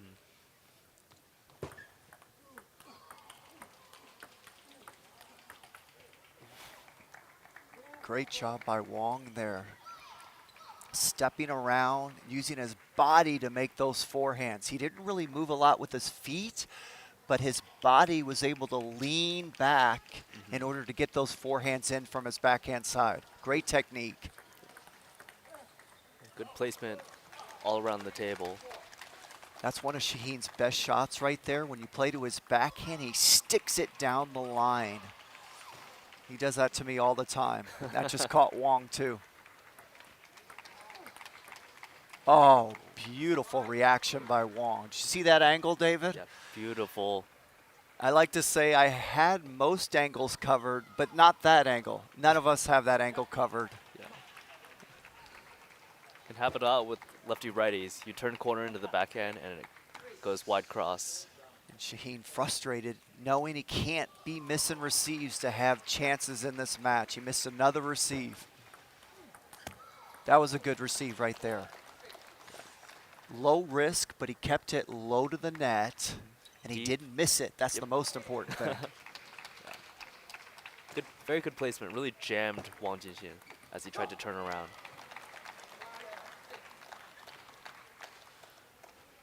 Serve and receive, so important in table tennis. A lot of points don't go beyond the serve and receive. Oh, Tough break off the net. Wang Jinxin was already backing off, expecting a faster ball, and it just went nowhere. so this was a big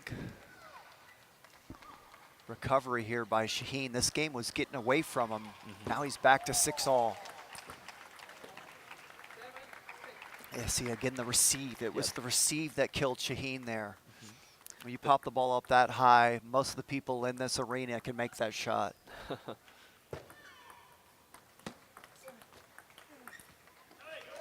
There's that down the line backhand we talked about David Shaheen's so good at. He puts a lot of force on it. He's able to keep the ball low. And it's a hard angle to deal with when he does that to you. It's also a little risky because you are leaving the open table if the backhand returns it cross court. This is a very important game for Shaheen.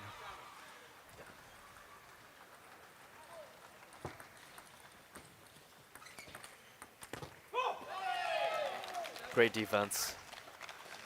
Popped the ball a little high, but was ready for the block. And it's Shaheen's slow play that's winning him these points. You see Wong's having trouble against the slow play, the off-speed shots of Shaheen. Great receive. See, didn't do much, Yeah. but he kept it low. There was no pace on that, but he didn't miss it. That's even more important. Earning himself 3 set points.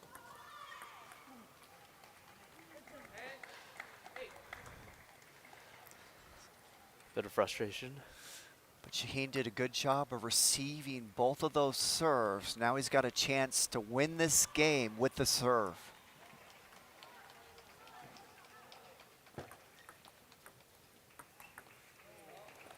Oh, that's a beautiful flick. That is not an easy shot to do. Short game's so tough at these high levels.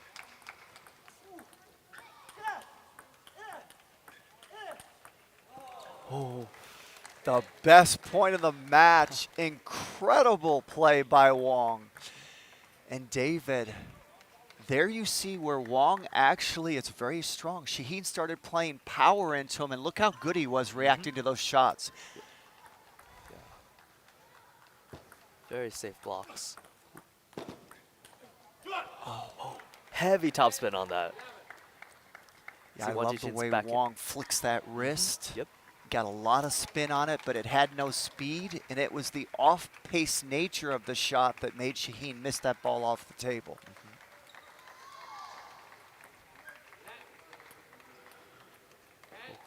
Bit of nerves. Yeah, he was going for a heavy chop short serve there, almost missed it. Oh, he Ooh. did it again. Heavy chop serve. It's interesting, that serve has gotten me a number of times, even this tournament in practice. I told Shaheen, when you need a point, do that serve. Yeah. He did it. Nice. Great decision. Oh, that's just beautiful play. I love the serve. Served out deep, put pressure on Shaheen. He had to attack.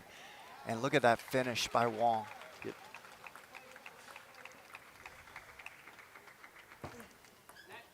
Again, he's going for that short, heavy chop serve. That's topspin. What a big second game win for Wong there. Was down 2 game points and 3, I takes think. a 2-0 lead. Devastating game loss there for Shaheen. Wong is the favorite in this match. And when you're up 10-8, you almost have to win those games when you're playing against a guy that's better than you. So that's a really tough game to lose there by Shaheen.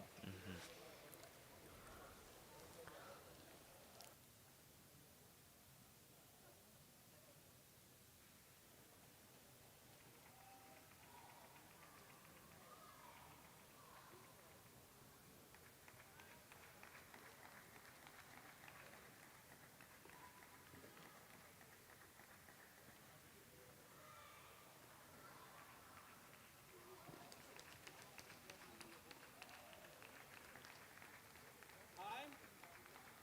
Time.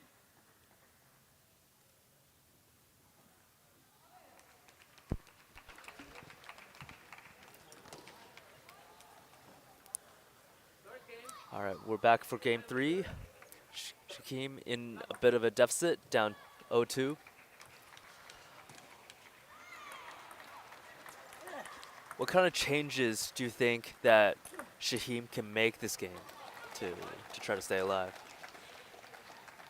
I mean, that last game, he played really well, just couldn't finish. I would like to see him serve deep sometimes. I don't think he served 1 deep last game. So I don't like how he's serving in the same location all the time, so I would definitely change that up. Great start for Shaheen. He almost has to have this game. You go down Yep. 3-0 against a better player, even if you go down 3-0 against anyone, you're in big trouble. Oh, yeah. Especially against a better player. So let's see how he comes out this game and if he can recover from that devastating second game loss. Yeah, speaking of long serves, Wang Jixin is definitely using that to his advantage.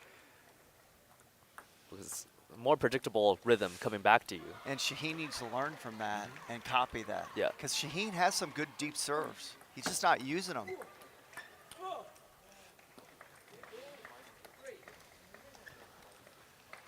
Sometimes it's a confidence thing. I mean, I'll be out there a lot and I'll be scared to serve the deep one. And anytime my mind is scared, I say, okay, I'm going deep then.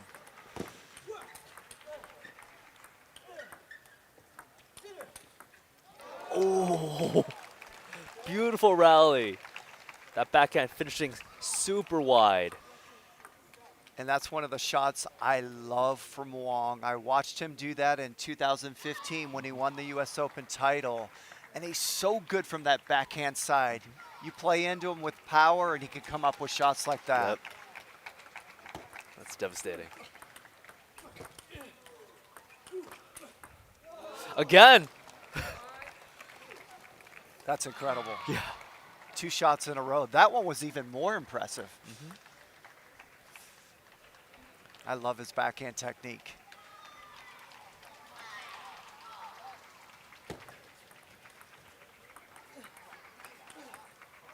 Oh, what an Wow. angle by Shaheen.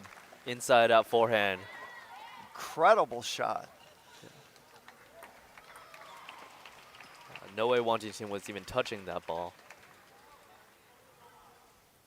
Yeah, we don't go for those angles. They just accidentally happen Yeah, sometimes. yeah.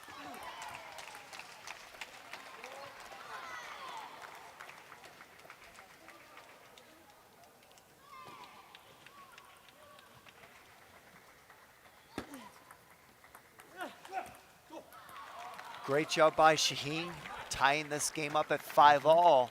Wong with those two great backhands. This game could have easily gotten away from Shaheen, but he's a fighter. And he's clawed his way back into this game. He needs this game. Absolutely.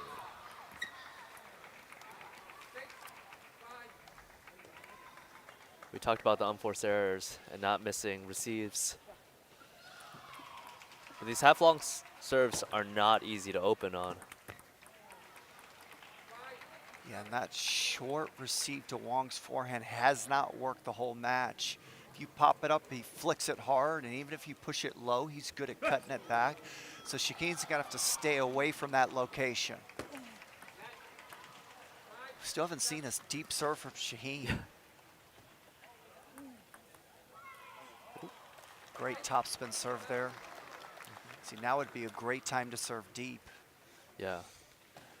just because Wong's not expecting it. If you Right, don't serve right, deep, you yeah. got to do one. You get.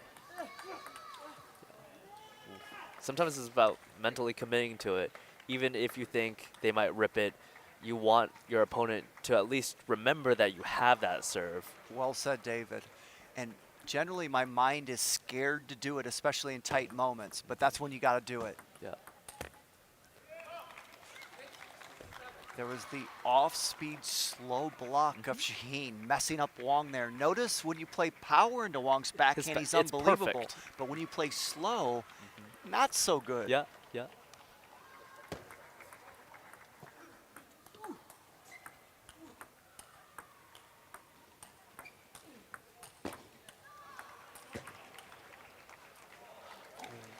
And Great David, the counter loop difference rally. in this match is Wong's ability to turn that point into a win. Yeah. He was out of that point.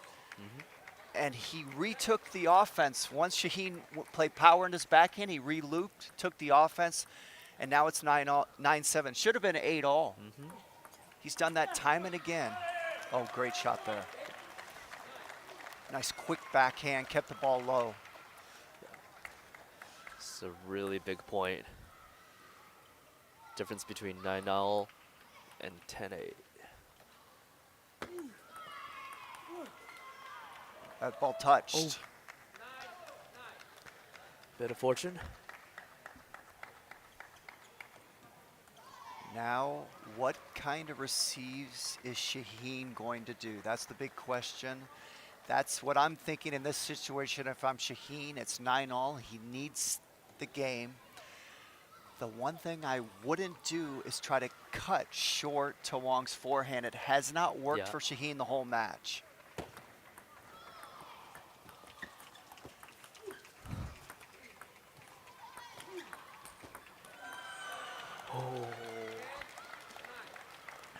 Great rally. Play. Great play by Wong. Really worked hard that point. Yeah, but again, he dropped short to the forehand. It never works out for him.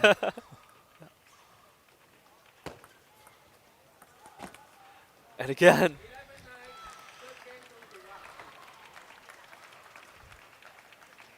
So Wong winning the third game, 11-9, taking a commanding lead in this match. And David, you are correct. If I was in Shaheen's corner, the two things I would say, one, you gotta serve long, once or twice a game. He's done none. We're 3 games into the match. He hasn't served one deep. That's shocking to me because I know he has a couple good deep serves. Number 2, abandon receiving short to Wong's forehand. Almost never works out for you. Yep. Either cut it deep, flick. Hey, maybe push short to the backhand once. I haven't even seen him really do that. Yeah. But forget the short cut to the forehand. Wong is at a great advantage there. He's just better in that location. So you got to stay away from that. Yeah, yeah.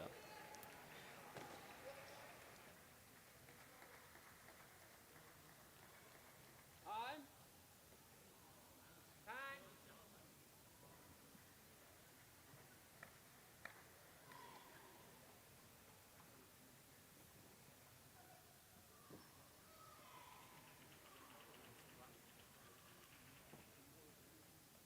Fourth game, one serve.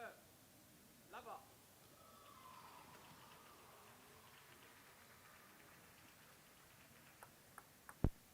Here we go, fourth game.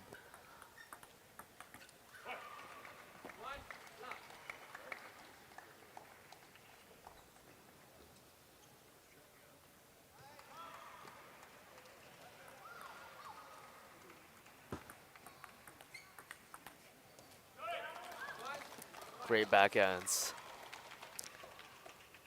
Pinning Wang Jingxin wide. Yeah, that's one of Shaheen's best shots, is his backhand down the line.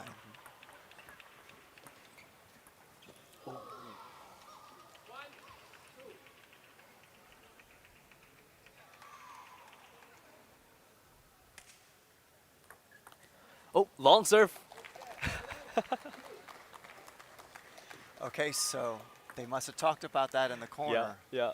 Great decision. Usually the first one, you win them outright a lot because your Yeah. opponent's never seen it. They're not.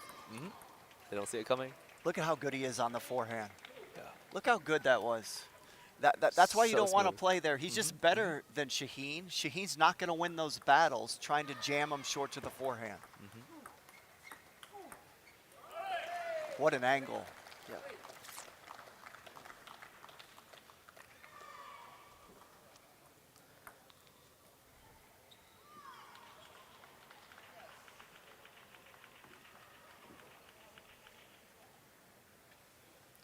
Other than the first game, this has been such a close match. The difference is Wang wins at the end.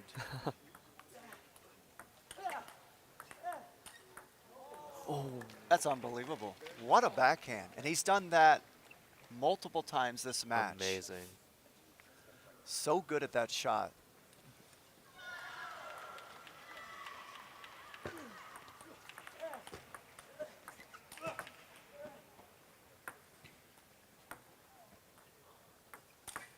Oh. Nice creative play there.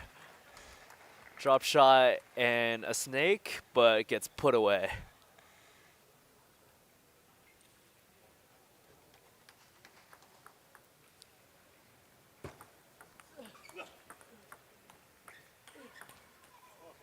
Oh, nice backhand, or Beautiful. forehand down the line there. Caught the white line. Yep.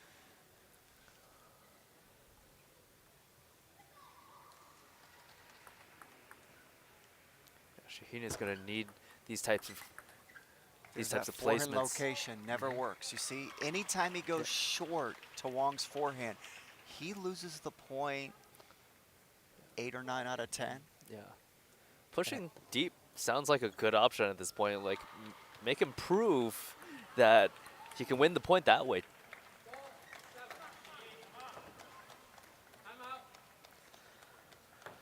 Timeout called for Sheen. And the thing is, if he starts cutting deep, does it mean he's going to win the point? No. But what we do know is pushing short to Wang's forehand, he loses the point almost every time. Yeah.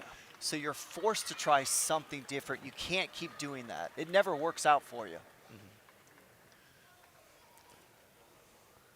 Table tennis is all about adaptability.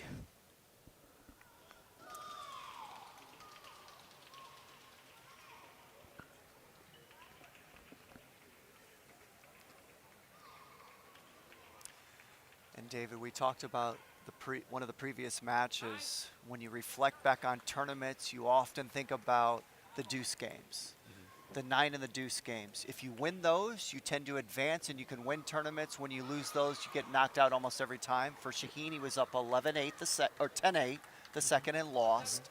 And in the third game, we were at 9-all. 9-9. He lost, and now he's down 3-0. Yeah. Great point there by Shaheen. Just trying to stay into this game and just hang into this match somehow. He's in big trouble, but he's a fighter. He's going to fight you every ball. Absolutely. And he's the kind of player that could work himself back into this match. Ooh, that's his best shot. Unfortunately, that went off the top of the net.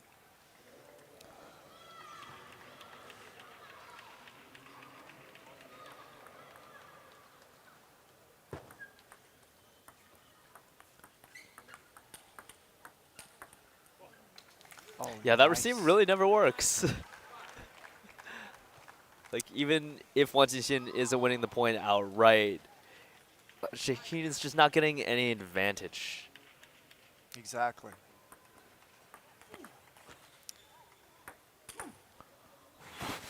And there's another interesting thing. Shaheen just went to a different serve, which he's really good at. First time he did it the whole match, Wong popped it straight up in the air. He's going to go to it again. Watch the serve. Oh, There he had that point, yeah. but blew the It's the red backhand. tactic. And Wong, 4 match points.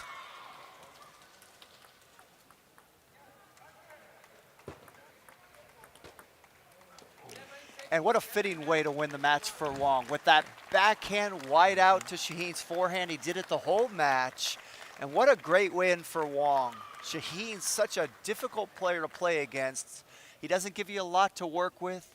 He's very safe, very consistent, but Wong able to come out and win in straight games. Impressive victory for Wong. Absolutely.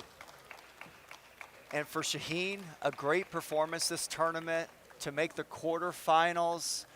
He trained hard leading up to this tournament and really had a great win yesterday against Dan Liu from California.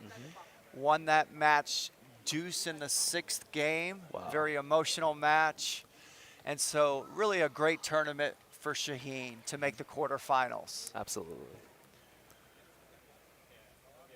Well, ladies and gentlemen, we will be back in 20 minutes for the 4th men's singles quarterfinal. The number 2 seed, Nikhil Kumar, will be playing against the number 7 seed, Daryl Sao. We will see you again in 20 minutes.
All right, welcome back. My name is Jimmy Butler.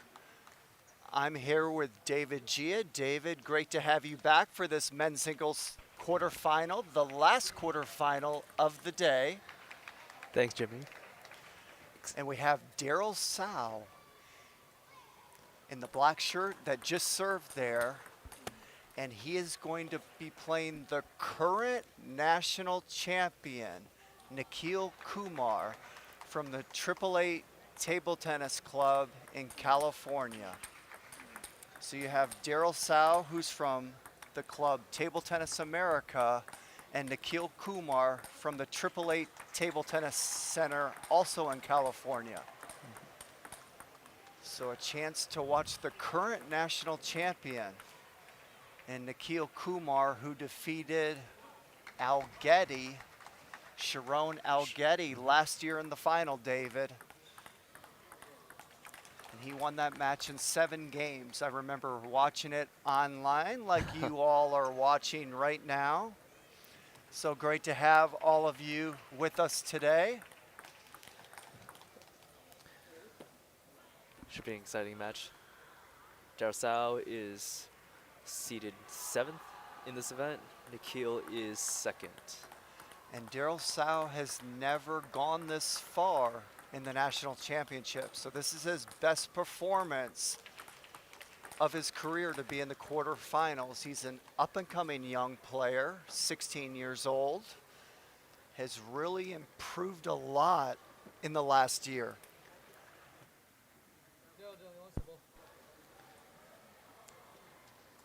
Daryl's already had a pretty solid nationals tournament, having placed 3rd in under 19 boys, 3rd in mixed doubles with Sally Moylan, and also 3rd in under 19 boys with Keenan Zhao. Daryl to serve.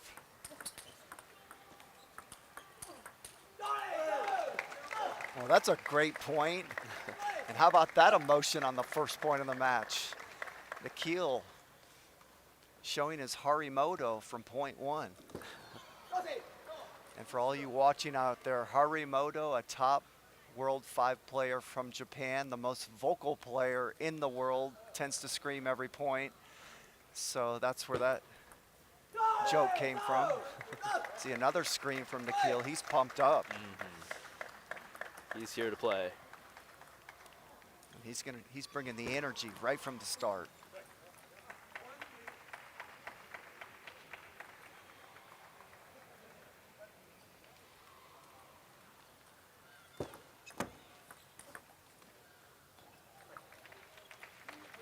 I love the way Daryl Sow has started off with his service strategy. We've seen 2 deep serves so far at the beginning of this game. And I'm a big fan of the deep serve. I believe that your deep serves make your short serves much better. If your opponent doesn't respect that you're going to serve deep, they start anticipating and teeing off on your short serve. So even if you don't win the point on the deep serve, it makes your short serves better. Absolutely. You need that variation to keep your opponent guessing.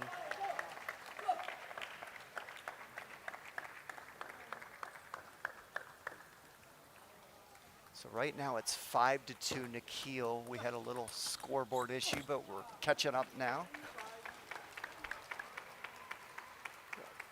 I believe 5-3 now. Yes, 3-5. Daryl to serve. Oh, beautiful third ball. finish there by Daryl. Great angle.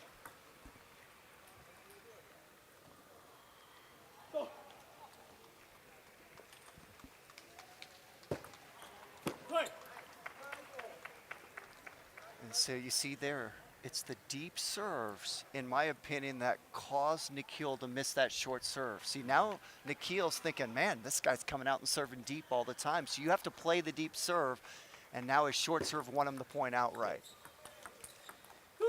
It's incredibly difficult to wait for all the fast long serves and still get into the table quick enough to flip a short serve. Yeah, you can't play them both. You're right. You can't play them both. So you got to show both to get people off guard on that receive.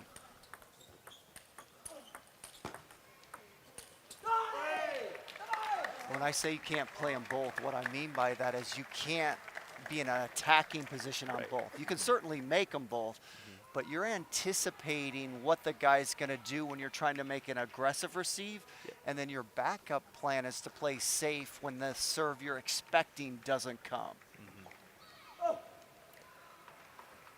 Great rally just now. Another deep serve. Nikhil with a weak receive. Daryl just making an unforced error there, but he got the shot he wanted. It was I the right love tactic. his service strategy starting out this game.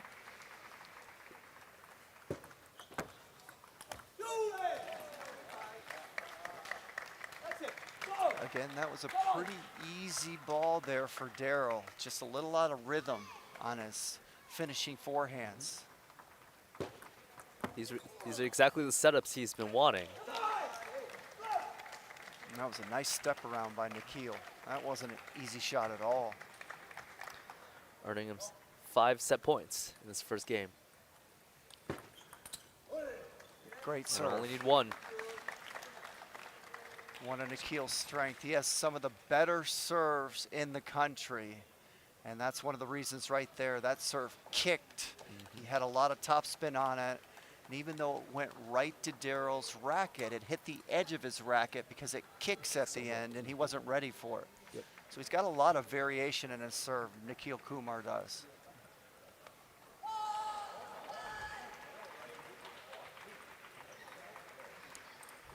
But I love what Daryl tried to do that game. I liked his strategy. I liked how he served. He just made too many unforced errors. There was a lot of high receives by Nikhil, and Daryl just missed his finishing forehand outright too many times. Yep. And that was the difference in the game. You have an 11-5, 11-6 game, and you blow a couple high receives. You make those, it's 8-all. Yep. And that's the difference between winning the game and being in the game.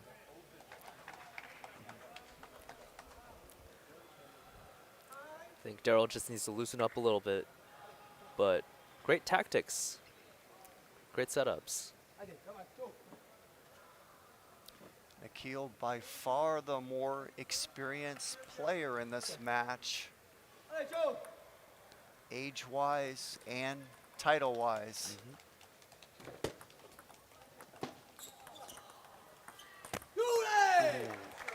Beautiful chop block.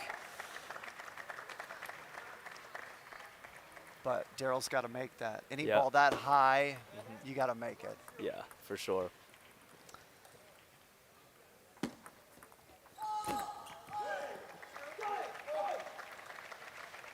Well, I like Nikhil's energy coming out. He's really putting pressure on Sao, not just physically, but emotionally. Yep. As you can see, Kumar has all the energy. He's bouncing around and running around. Sao is very The body language. tentative, quiet.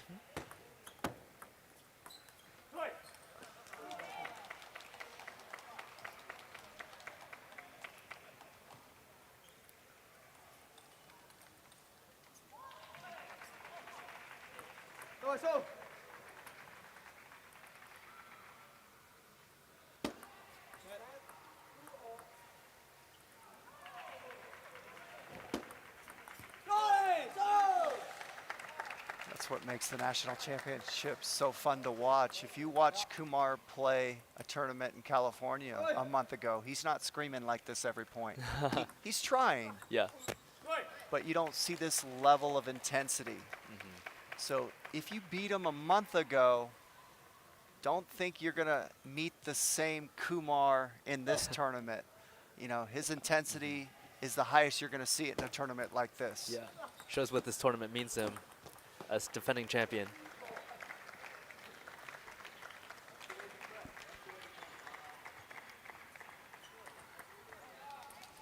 Most athletes tailor their preparation to peak at this tournament because you can't peak for every tournament. And Makes so sense. everyone's trying to be at their best at this kind of tournament.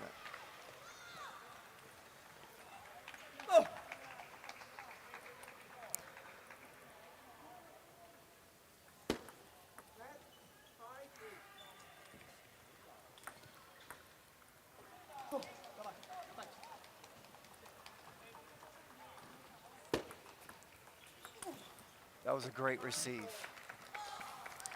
Didn't take a Low, risk, heavy. but kept it low.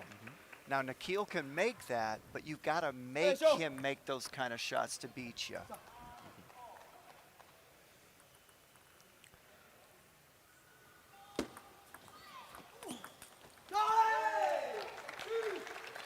Another great third ball. And Nikhil has such good serves, and Sao has been tentative the whole match so far on the receives. That he popped up, that was really an easy finish by Nikhil. Oh. Well, that was a great receive by Great Kumar. D push. Daryl Sao dealt with it and then missed the easy one at the end. Mm-hmm. Yeah, see, he's kicking himself right now for missing that shot.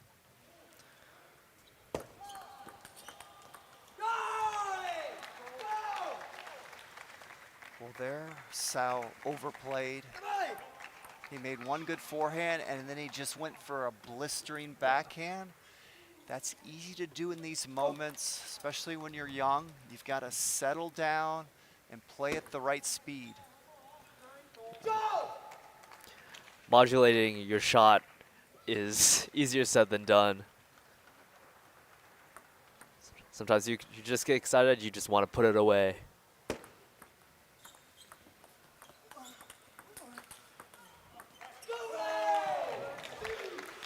Yeah, you notice how Sal is whiffing balls. He misses them completely. That's playing at the wrong speed. Yeah. I mean, to miss a ball completely, you have to overplay it so badly to not even touch the ball. He's done it twice now. And I will say, when I was his age, I did the same thing. I didn't really understand how to vary the speed of the ball. I tried to play one speed, and if things were going well, I was great. Right. But when things weren't going well, It same all thing falls happened apart. to me. Yeah, that's what happens to me too. And so you have to identify the situation. Every day you're different. Some days you're on and you can do no wrong. Those are the easy days. Most days that's not the case. And you have to identify how you're playing and adapt your speed according to how you're playing in the moment. And that can change from game to game. But right now, Sao is playing at too high of a speed. It's not working for him. He's got to slow down, lower the pace of his shots, and get more into a rhythm. He's got to be more consistent. Too many mistakes. Absolutely. Now, Kumar, he's playing perfect. He's found the speed that's working for him, and he's sticking to that. And Sao has to recognize he's not playing at the right speed for Sao. Yeah. He's missing all kinds of shots. He's missing easy balls. Totally. So sometimes when you're missing easy balls, and what is an easy ball? Well, when Kumar pops up a receive high, that's an easy ball. Sao's missed a lot of those. So you got to back off, play those softer. You don't have to blister it just because it's high.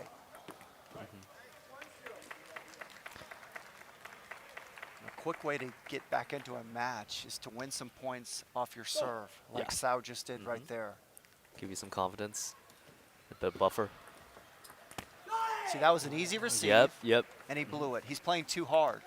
Yeah. Now, I'm sure he makes that in practice, but this is the quarterfinals of the Nationals. He's never been in this moment, and he's not making it. He's got to back off. I mean, if he backs off, Kumar's probably going to miss it anyway. He's running back from the table.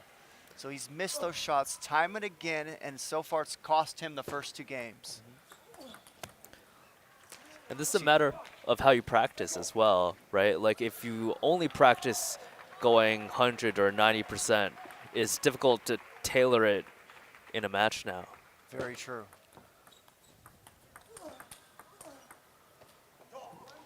And Kumar is a perfect example of how to vary the speed. He doesn't just go one speed. He'll go hard, he'll go medium. The point before, Sal pushed a high receive, he went medium. He didn't rip it. Wow, nice shot by Kumar. He's in a great rhythm. Yeah. You know, he's reminding me of Jishan Lang's match. Just can do no wrong. No Yeah. unforced errors.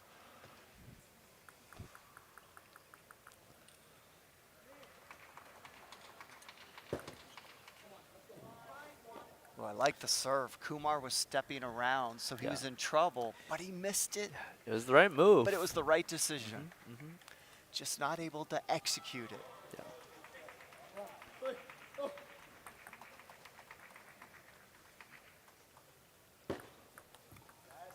Oh, this hook serve working so well. Yes. That contact on the side of the ball, really difficult to tell how much backspin or topspin is on it. So you notice that slow ball there by Kumar? Sal missed it completely. Yeah. Got to back off. Just going for too much.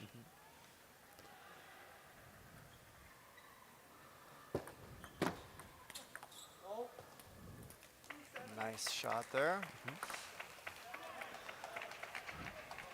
It's still very much an uphill battle of this set.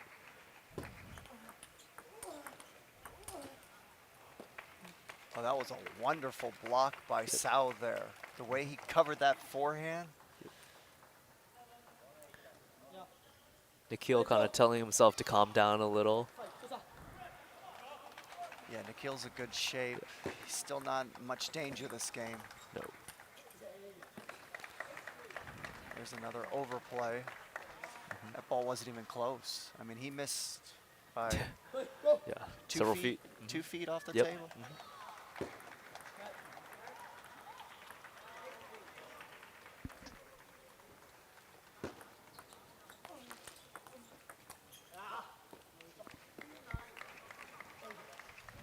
This is why it's so helpful to have experience in these situations. Kumar's so experienced, and Sao, just like Tran, haven't been in the quarterfinals before, playing very experienced players. And these experienced players just jumping all over them, smothering them with consistency and intensity. Great shot. You got to make some shots like that, hoping it carries over to the next game. I mean, this Yeah. game's over, Yep. but he needs to find some kind of rhythm.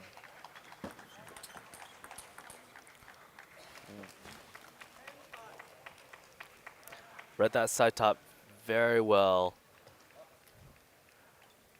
That's the type of rhythm that Daryl wants, fast and early off the bounce, but Nikhil's not going to give him that kind of rhythm every time. That was a great serve. Yeah. So spinny. You're right, David. Sal wants to play that quick point you just talked about, but he's not able to. It's not working for him. And I'm pretty sure that's the speed he trains at. Right. And you mentioned earlier he probably doesn't train the lower speeds as much. And in this kind of match, that speed's not working for him. And I'm not sure he has a lower gear. Yeah. If you don't train a lower gear, you're not going to do it in a match like this. So he'll probably come out and keep trying to win at that speed because he really doesn't play other speeds. Yeah. And that's oftentimes the difference between some of the younger players and the more experienced. The more experienced players learn you've got to be good playing all speeds. When your high speed's not working, you got to play your medium or your slow speed game. Yep. That may not work for you, but gives you a chance to win. Because right now, Sao is losing to himself as much as Kumar's beating him. And I'm not taking anything away from Kumar. He's playing unbelievable. But that's too easy. For sure. Those first three games were too easy. Yeah. So Sao has to put up a better fight than that. Because these players are within 100 points of each other in rating. Right. Side note, I'm gonna go home and practice some slower loops.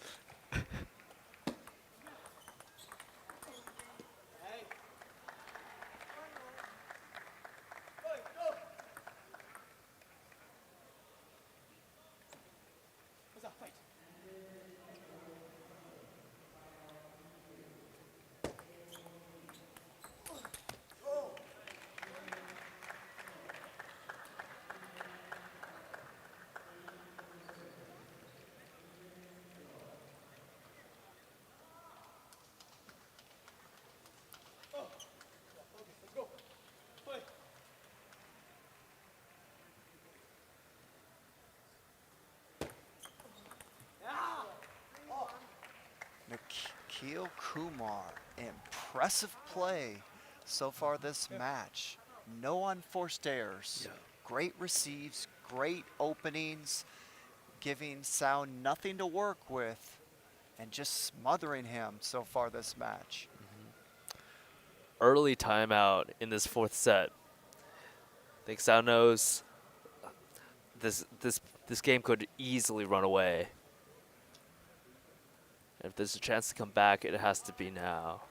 This match is identical to the Daniel Tran versus Jishan Liang match. And Sao and Tran are almost identical ages Yep. and almost identical levels. Yep. And experience level. And Jishan Liang, similar to Nikhil Kumar, an experience level. Jishan's been around a little longer, but they're Yeah. both, have a lot of experience.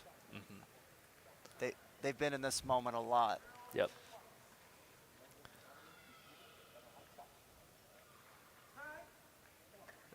Two junior national team members playing against their national team counterparts.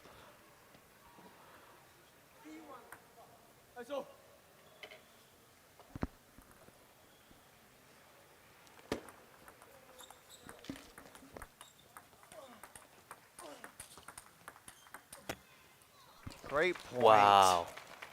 Beautiful rally. Good job by Sao backing off there and actually got himself into a longer rally. That's what he needs to do to try to get into this game. Yep. Just back off, try to play longer rallies and see what happens.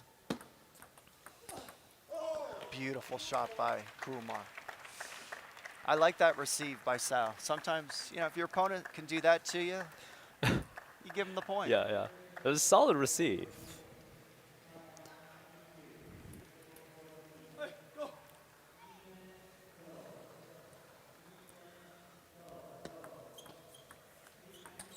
Good job. Nice slow opening. So he has changed this game. I think his coach did a great job, told him, Daryl, back off, put the ball on the table, and let's see what happens.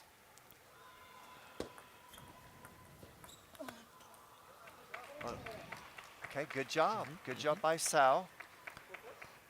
Eliminating the unforced errors and just putting the ball on the table once again. And now he's got himself back into this game. Yep.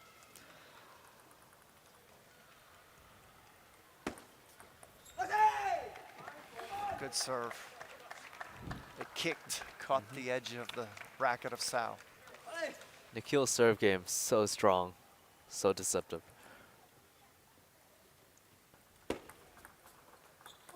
Great receive. Ooh. Great That receive. was almost around the net. That's a low risk receive, but he kept it low to the net. Great placement.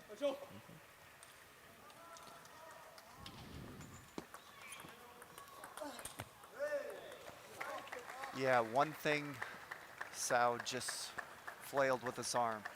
His backhand opening cross court to Kumar's forehand is not working. He's got to start looping that down the line. Yeah, that's what lefties want. There you go, right there. Yep.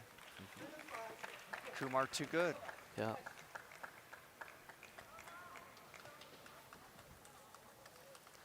And the point before, that was great deep push by Kumar though, to bait the counterattack. Oh.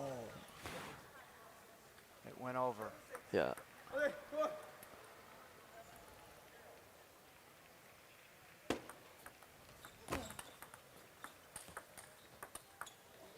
Wow.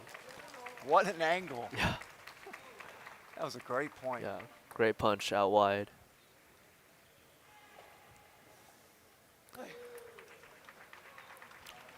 All right, first game, Sao has been in it at the end. He's got an opportunity here. Yeah, see that location is no good unless you play with more speed. Yeah. So if you go medium or slow to Kumar's forehand off your backhand loop opening, hasn't worked the whole match. So you got to stay away from that Yeah. situation. Go slower to the backhand or fast to the forehand. Good job by Kumar, being ready for that deep serve.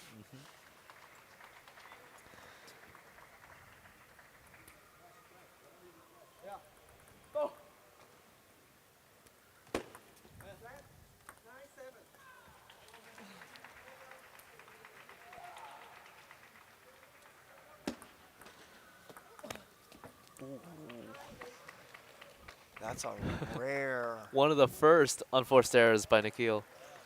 Yeah, he's allowed one. Yeah. Yeah. I think I could read his lips. He said he should have just smashed it.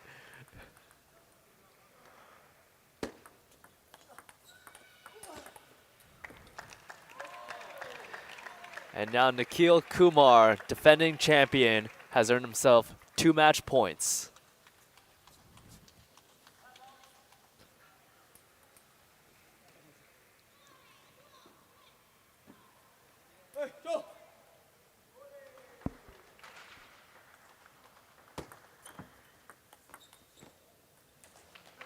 And there was a backhand down the line. Yep. Able to open up with the backhand, won the point outright.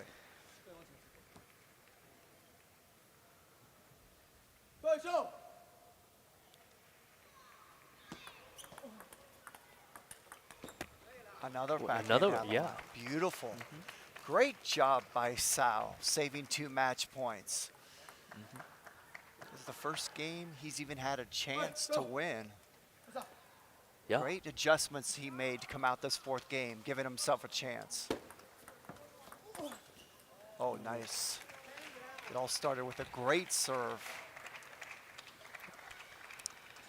That hook serve giving Nikhil so many third ball opportunities.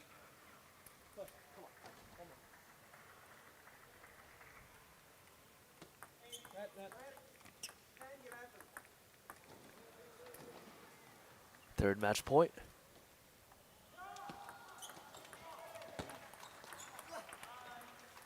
Oh, Oh. clips the edge. Current U.S. champion Nikhil Kumar wins in straight games against Daryl Sao. Kumar will now advance to the semifinal. What a great match by Kumar. Came out from the beginning, David, and just smothered Sao. Beautiful game by Nikhil. And I give Sao credit. The first 3 games were a disaster, but that 4th game, he changed his strategy. He backed off, started putting the ball on the table. He stopped overplaying and gave himself a chance to win that game. And Absolutely. so that shows a lot of maturity for him at 16 years old to recognize the speed he was playing was not working.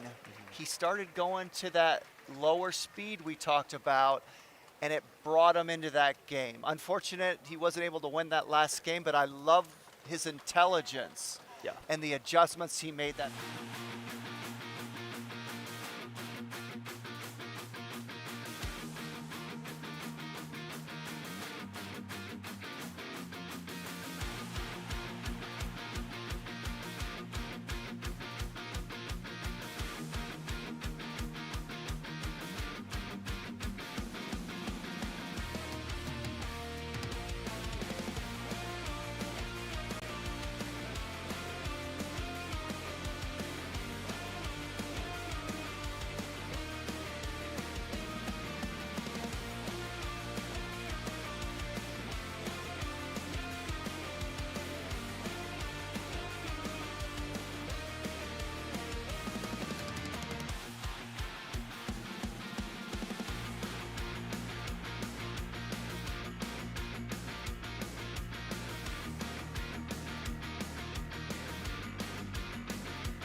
Ladies and gentlemen, welcome back. We are about to start the women's singles semifinal.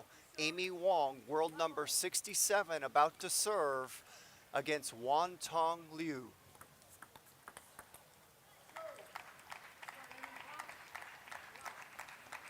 Wan Tong Liu from the Houston International Table Tennis Academy, same city I live in, so I'm very familiar with her and her game.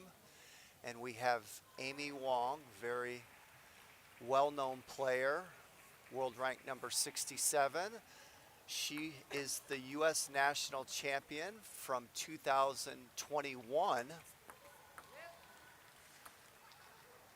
playing for her second U.S. singles title this year. Well known for being one of the most talented players in the women's game, not just in this country, but in the whole world. She has some of the best technique you'll see on any female player in the game.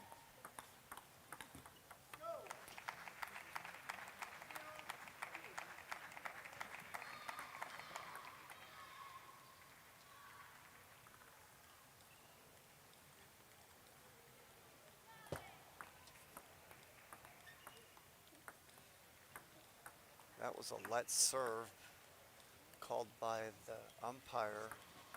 There was some confusion.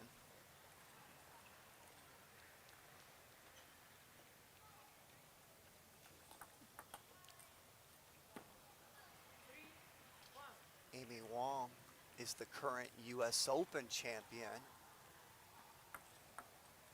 where she won in 2022 over world number 22 Lily Jung in the final.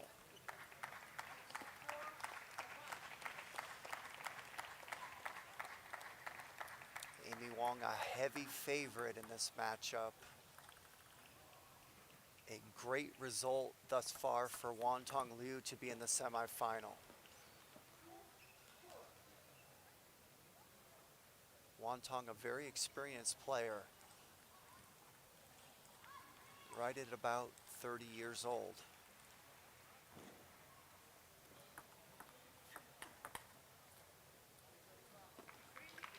Amy Wong right around the 22-year-old age range. I'll have to look that up, but she's right around there.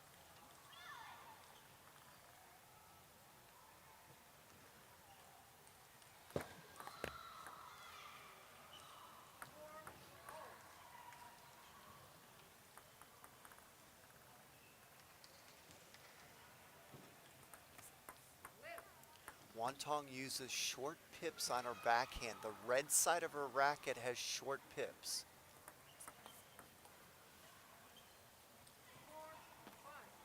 For people watching out there in the audience, short pips means you can't create as much spin and you tend to have more of a flat hitting shot.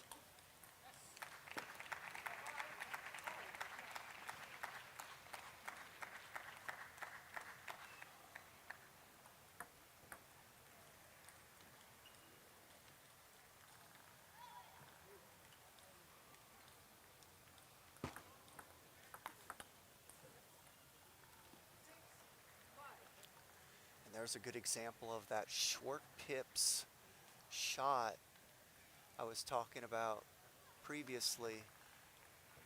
Wan Tong opened with a flat dead ball, gave Amy problems.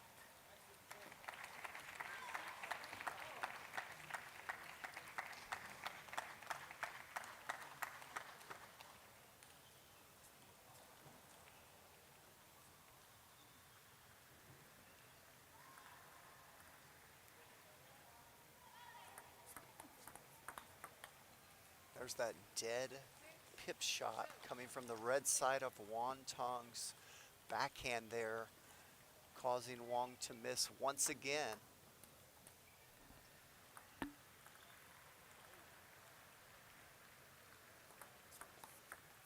Oh, great receive by Wan Tong. Great job stepping around and getting that backhand flick wide to Wong's forehand.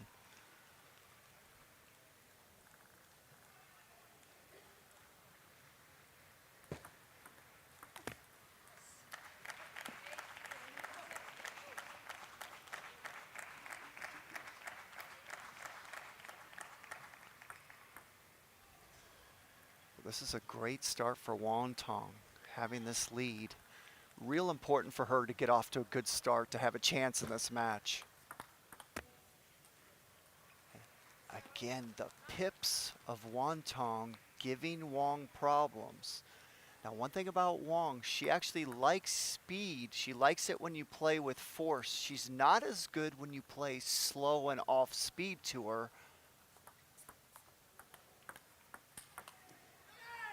And that time, Wong adjusted to the slow pip shot of Wantong.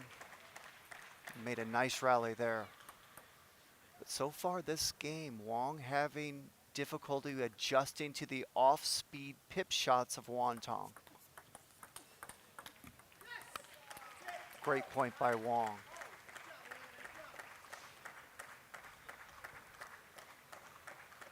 And now we're back to a 9-9 situation. Usually the athletes that win these 9 and deuce games, they advance, and the athletes that don't are the ones that get knocked out of the tournaments. Huge moment for both players.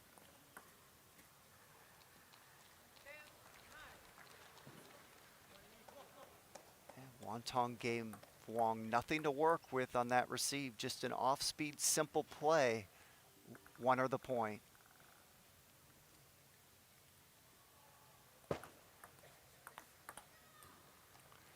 And Wantong with a fantastic beginning to this match. She's a big underdog. Generally, underdogs need to start well. They can't get into a deficit. They're rarely going to come back. And she got the first game. Very important for her to get off to a good start, and she does it.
Okay, we're here for the second game.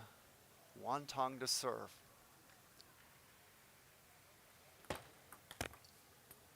And I'm joined now by Yasna Rather, 1988 Olympic bronze medalist. Yasna, great to have you here with us today.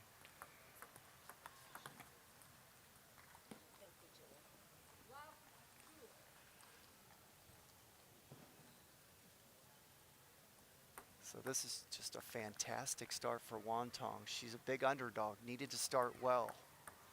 And so far, she couldn't ask for a better start, Yasna.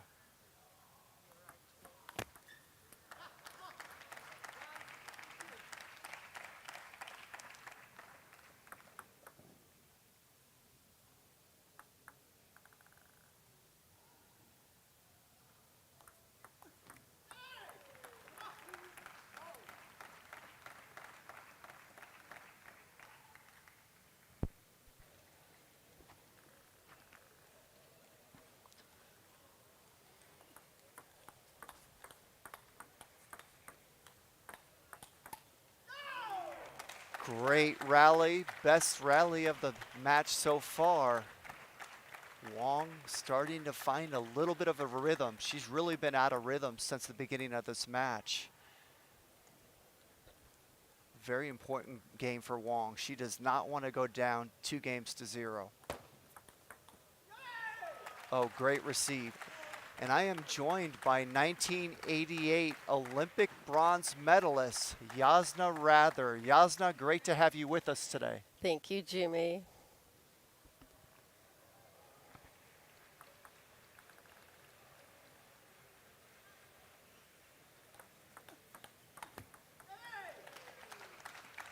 So for the first time in this match, Wong is starting to get used to the pips of Wantong. She had all kinds of problems in that first game. Now she's starting to find a rhythm.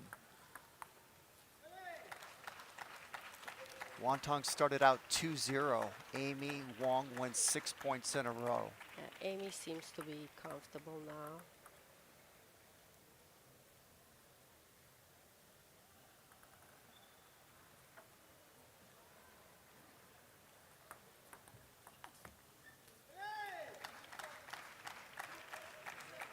And you can hear the coach of Amy Wong, Corey Eider, starting to get very vocal. You can hear him after the points, kind of screaming encouragement, trying to get Wong going.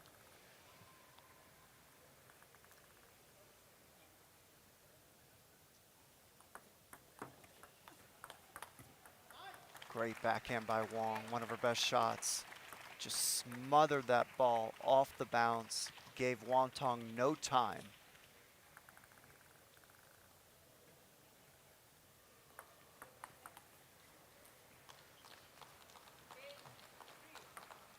Wantong stops an 8-point run by Wong.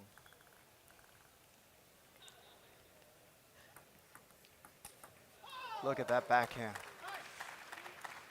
Effortless.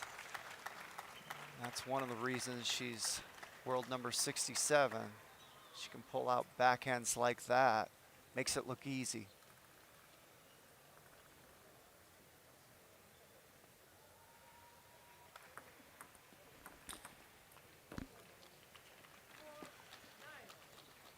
Wong, one of the most calm and quiet players you'll see in this country and internationally. Shows very little emotion.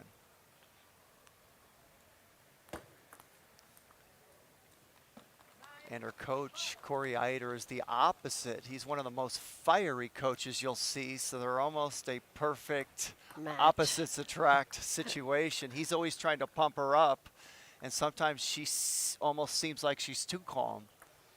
Correct.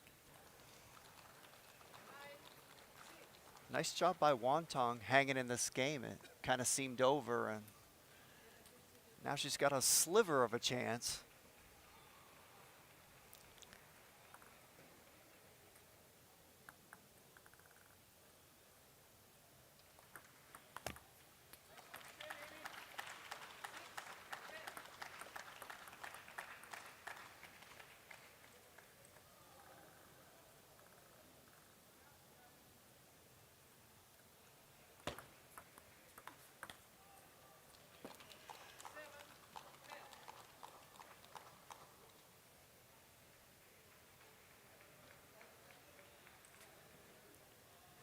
Very rare someone comes back, went down 10-6. We'll see if Wantong can win another point here. And Wong wins the second game, 11-7. Starting to find her rhythm. What do you think, Jimmy, is gonna happen next? Well, the good thing for Wong is that first game was a disaster. And you know how it is, Yaz, the beginning of a match is usually the toughest part of a match. Both players are trying to find their rhythm. And Wantong didn't do a lot to win that first game. Wong just pretty much lost to herself, just made unforced error after unforced error. That game, she found a rhythm. Really made some nice backhands in the middle of that game. And so she's got to be feeling a lot better about her situation. Now, if you're Wantong, you're in great shape to be at 1-all because she's a big underdog. So she's over there thinking, how can I bring back some of that first game magic?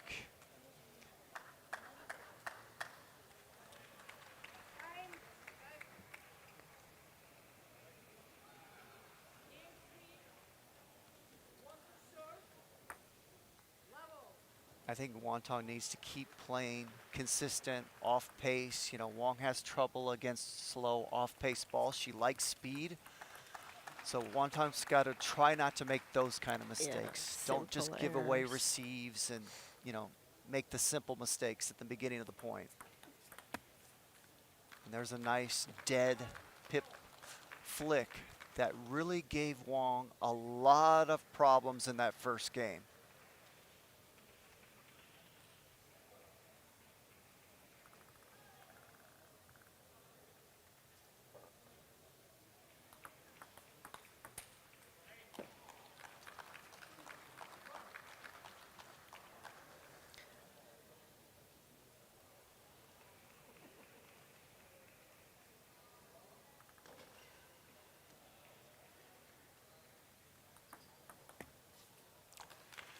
So as far as Wong, as good as she is, her weakness has always been that she can start making a lot of unforced errors, what she's doing right now.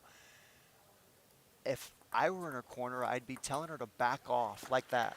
You don't need to go for that kind of pace if you start missing them. Wontong's not good enough to punish Wong if she backs off and tries to play some longer rallies. Don't try to finish her so early. Correct. That was nice. See, that's what Wong wants to do every point. The problem is when she starts missing them, will she keep trying that or will she back off? That was a beautiful shot.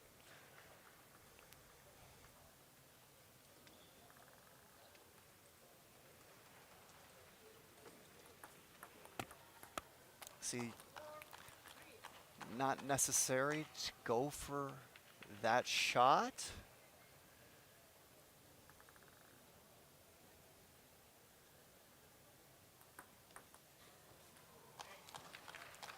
Now it's a little pressure because she wants to split from one ton, but she's making these errors.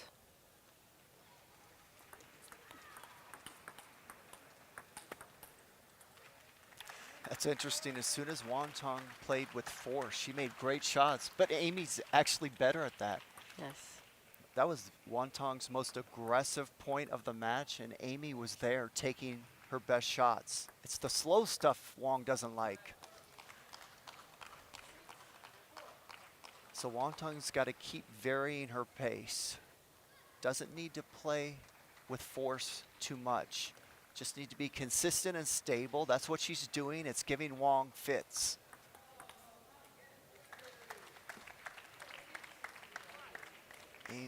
Wong is so good receiving from the backhand location short. I'm surprised Wontong's serving there so often.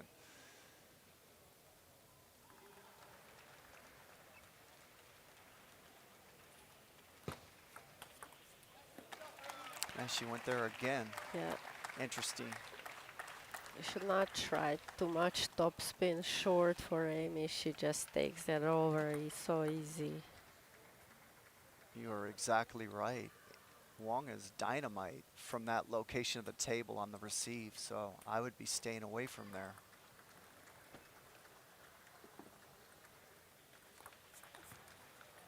Great serve.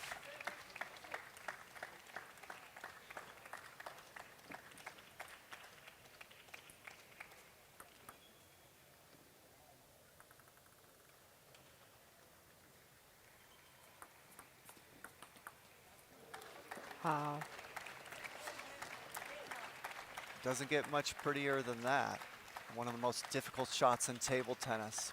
Off the bounce, down the line. Down the line has less table than cross court. And to take it off the bounce like that is as good as it gets.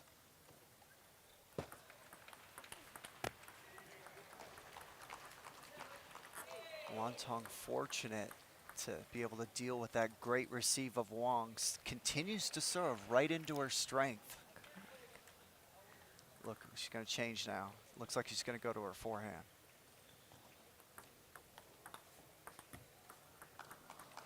That was a great recovery by Wontong. That serve accidentally went long. Amy Wong with a nice receive. But Wontong able to recover. Great reaction.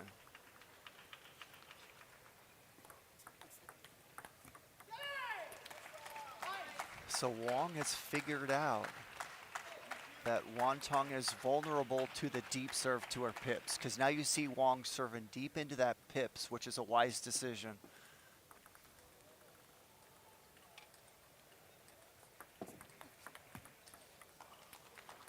Great receive. See, it's those off-pace shots. That wasn't very fast, but it gives Wong problems because there's not a lot of spin on it, and there's not much speed, so she can't Take re-loop it like she over, likes yeah. to. Right.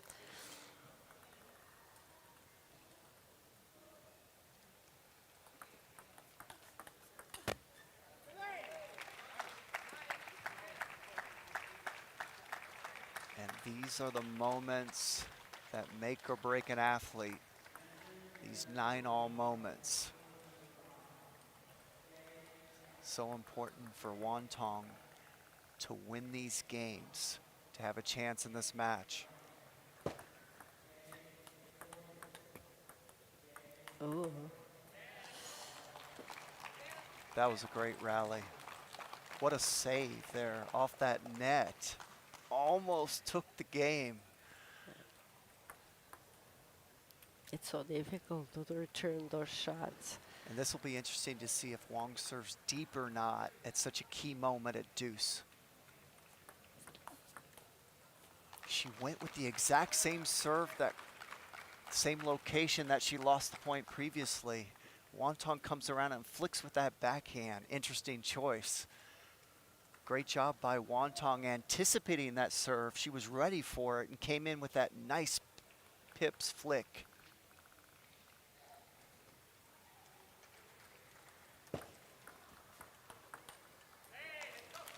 It's a good placement. Well, what intelligence by Wantong there at deuce. Look at the receive to give her the ad, and look at that. The serve, Wong popped up a little, and where did Wantong loop that ball? Right into Wong's body. That's what intelligent players do. When that ball sits up, you go right into the body of your opponent.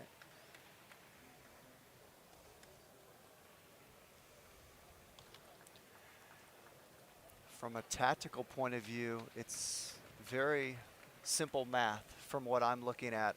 If I'm Wong, back off, slow down, play longer rallies. If you keep trying to make these off the bounce, forceful shots like Wong's doing, you may play yourself out of the match. If I'm Wantong, keep doing what you're doing. Be safe, be consistent, try to get your pips in anytime you can, play off speed. Wang needs to use her long serve more often. I agree. Definitely more long serves from Wong into the pips of Wantong would help her situation. Okay, That was good. I think her coach, Corey Eider, told her to back off because that first point, I don't think Wantong can beat Wong if Wong plays like that. And that's what she needs to do. See, she went for so much force there. Why? That was a good push by Wantong. Just spin it up safe, get into the rally. Once they're in the rally, Wong is better. There you go. High arcing, medium speed loop.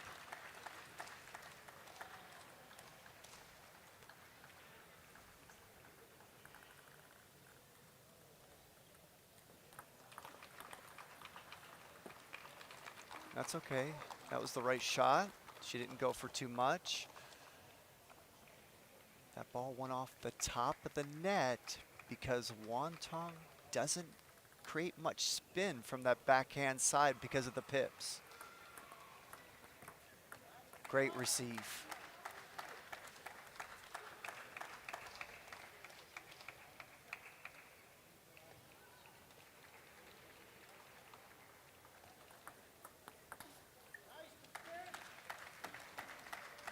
Two great receives by Wong there.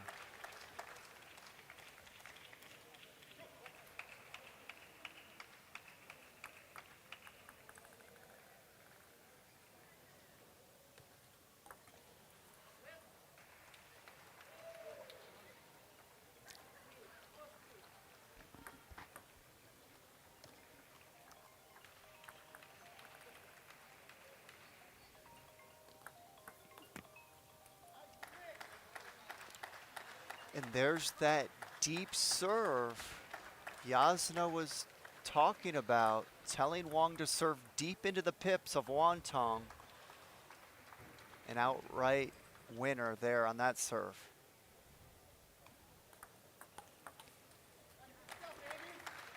And the difference in this game, Yasna, is the receives of Wong. The last 3 receives have just been perfect. Yeah, she's not forcing it too much.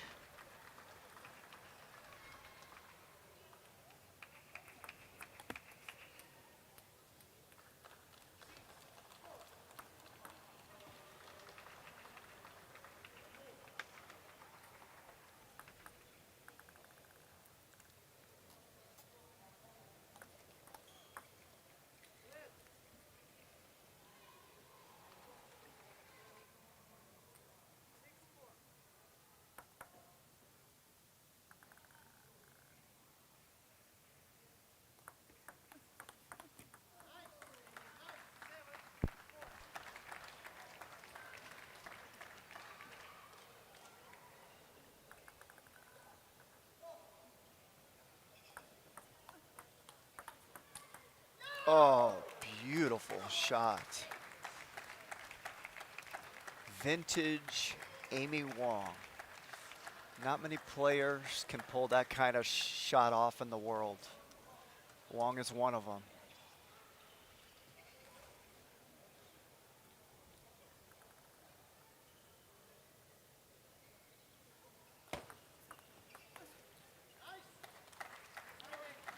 Another good receive by Wong. Her receive game has really took Improved. control of this game.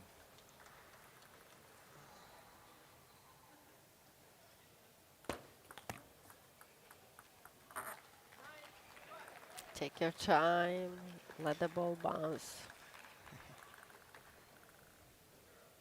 That was a crazy receive by Wong.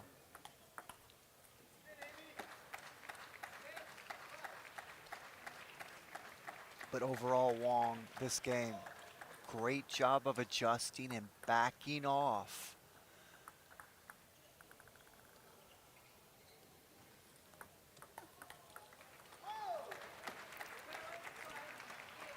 Amy Wong wins the 4th game 11-5 to tie this match up 2 games apiece.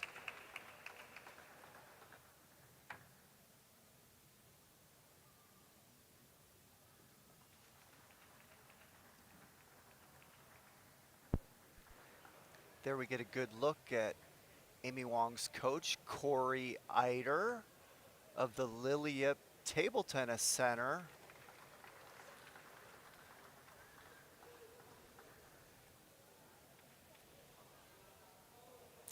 Sometimes Amy appears too relaxed in these kind of moments.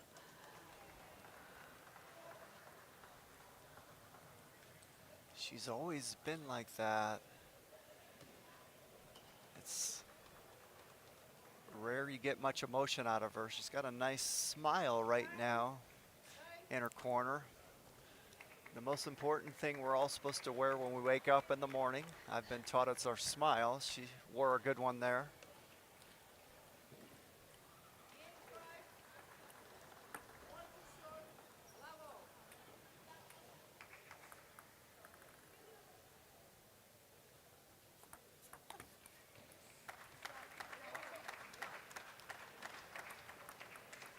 That was the receive Wantong wanted. She went for it.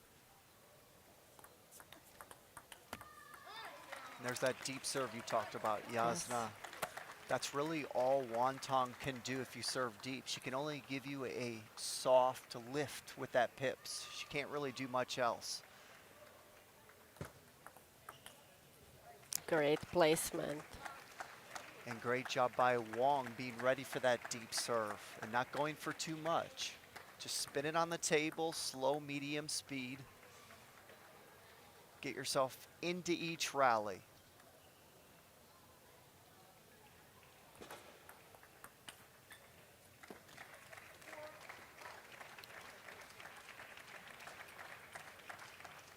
Another great job by Wong. She's got a smile on her face.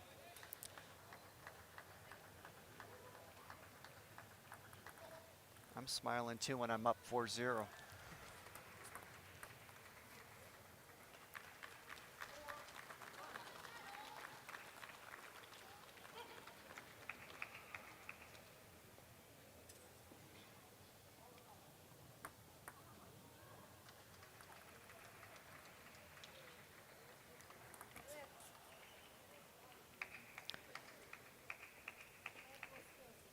This match is clearly in hands of Wang. If she's focused and does her part right, she shouldn't have problems.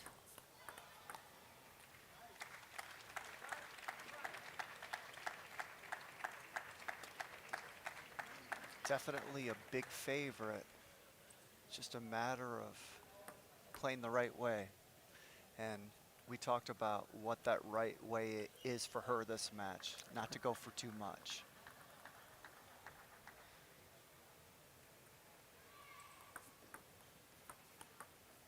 Oh, nice shot there. That was That's smooth. why table tennis is so interesting, because you can be so much better player, but if you're playing wrong game, you can lose. You are exactly right. And every match is so different, right? It depends Yes. on your opponent. That's a great receive by Wong. Backed off, medium speed, no risk, wins the point outright.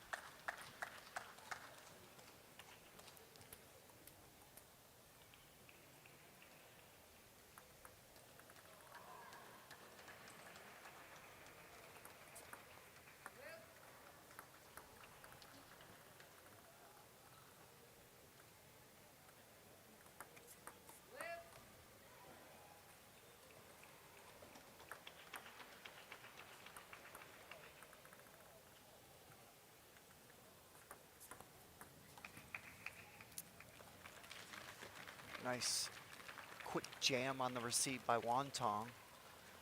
Amy made the right shot, just wasn't able to execute. But Wantong took that receive off the bounce, and that's what got her the point. Good. Interesting.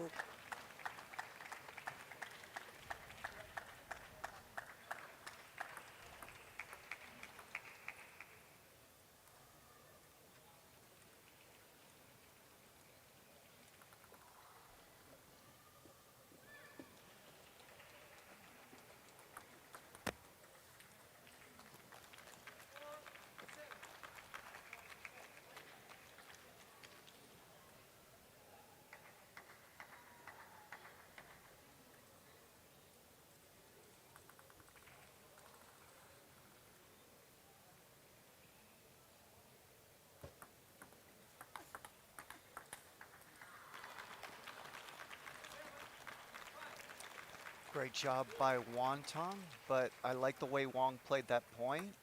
She missed it, but she's playing very safe and she's backed off. Didn't go for too much. That's her winning strategy. She's just got to keep doing that.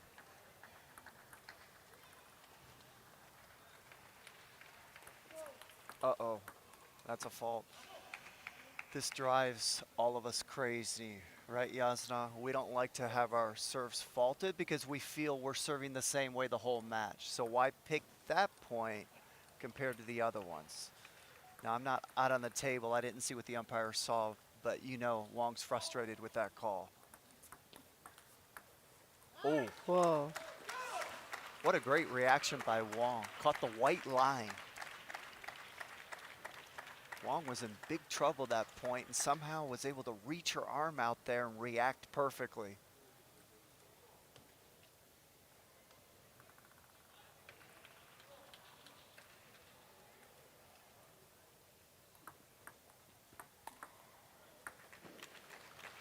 Great service location.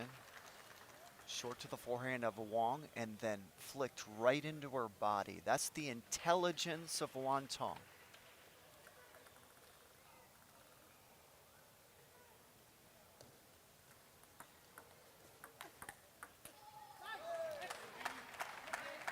And Wantong had exactly what she wanted, wasn't able to finish that forehand. Great job by Wong hanging in that point. That was a big point. Let's see if Amy's gonna take a chance and go for a long in a backhand serve.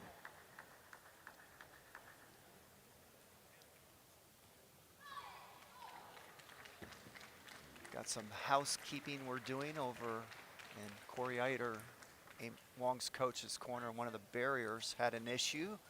They got it fixed, and here we go.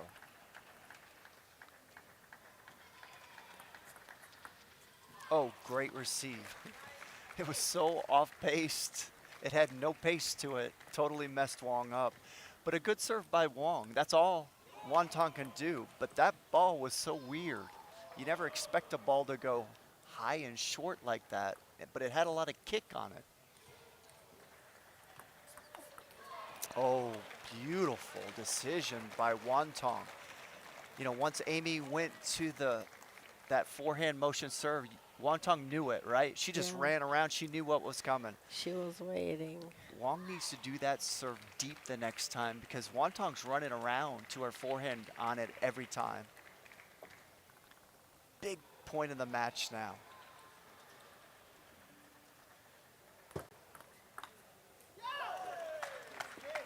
Give Wong credit. Ready for the deep serve. Wantong really put pressure on her, serving it out deep. Wong was ready.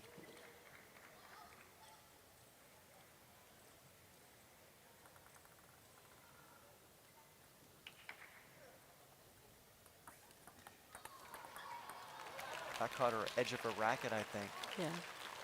Yeah, I think Wantong just caught the edge of her racket on that forehand loop. Unlucky break for Wong.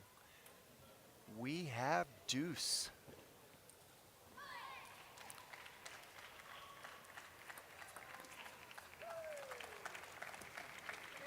And there's no better feeling when you're at deuce and your opponent misses your serve. That really takes the pressure off. Great decision by Wong with that serve.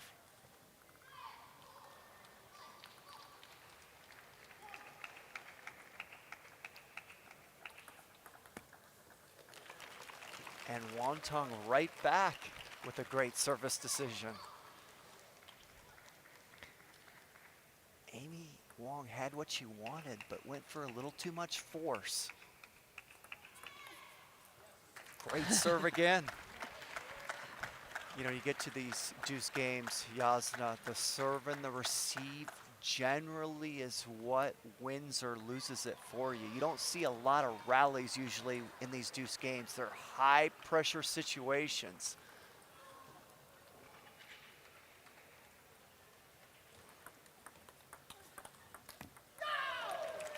And a huge Game 5 win for Wong.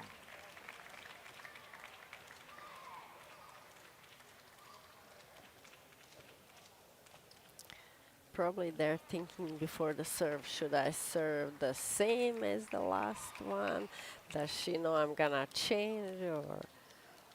That's a good point, Yasna. That's what runs through the minds of the athletes. We're constantly coming up with 5 different possible serves we could do. What did we do last time? What does our opponent think we're gonna do? It's a chess match to figure out what you think your opponent's not expecting.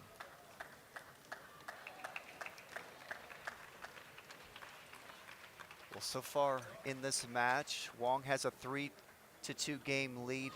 I'm very impressed with the play of Wantong. I didn't expect it to be into the 6th game. And this is turning into a great match.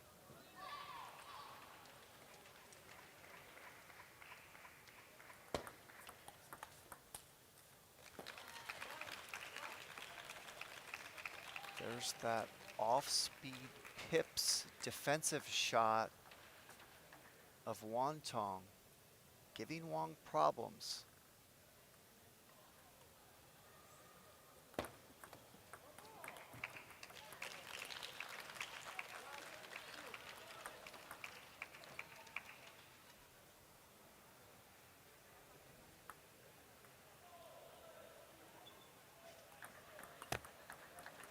Good serve. A short serve to Wantong's middle has caught her several times now.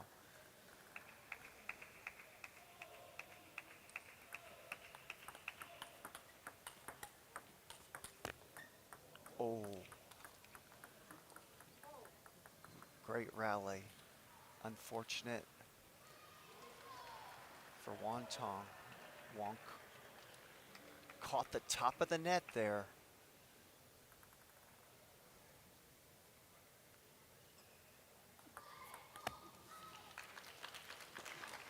And you can see the frustration there when Wong missed that receive. She knows she can't make too many of those kind of mistakes. That's a quick way to let a game get away from you.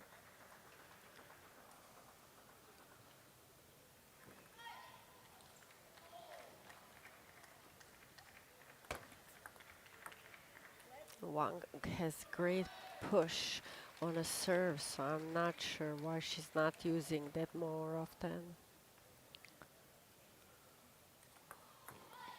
There's one. Good call, Yasna. And that's a safer shot, right, Yasna? There's Yes. less risk. You don't need to banana flick every shot, even though Wong is so good at it, it's still more risky.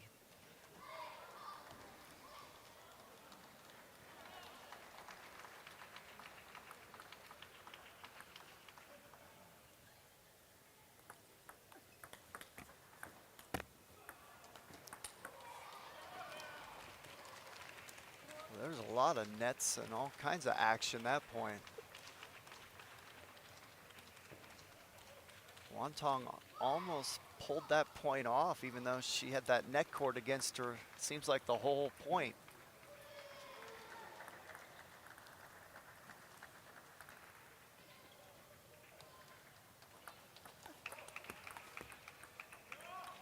There's another net. And a timeout by Wantong.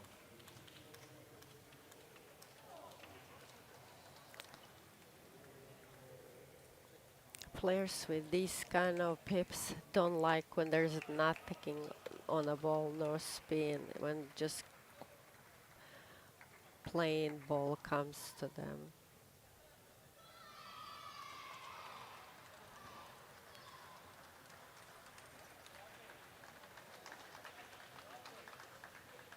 Yeah, the difference in this game is Wong has had several nets, which cost Wantong the point. Otherwise, we'd have an even game right now, or Wantong could even be leading. And, you know, those things go back and forth.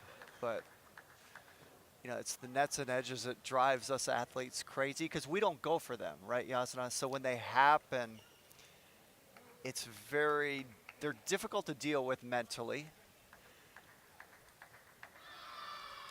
because you feel like you're getting unlucky.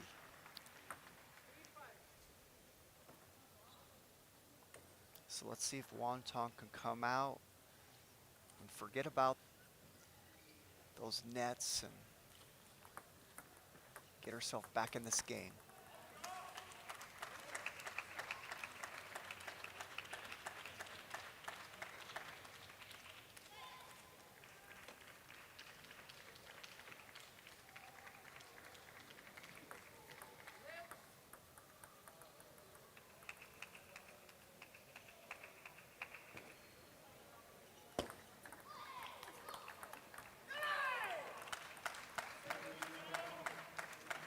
Great backhand by Wong there, because that was a nice forehand down the line shot by Wantong.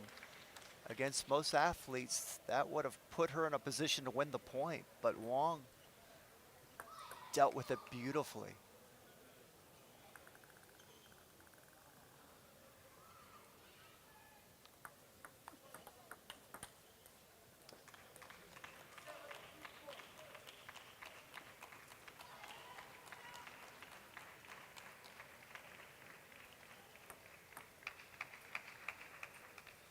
Now we're at the finishing stage of the match for Wong. I always like to say it's harder to finish than it is to get the lead, because your opponent is now desperate and they start playing desperate and they start to relax more because they feel like their match life is almost over. And there's a nice, beautiful play by Wong, staying calm, not putting too much force on the ball, extending the rally.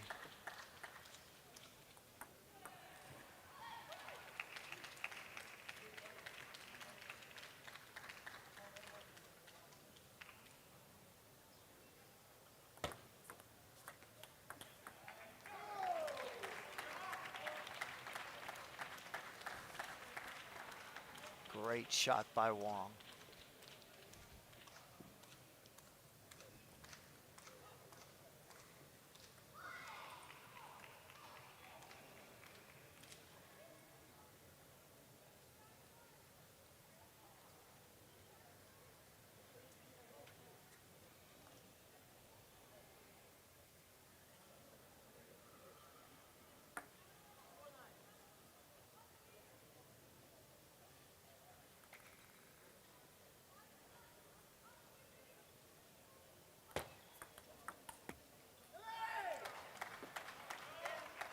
And Amy Wong, 6 match points.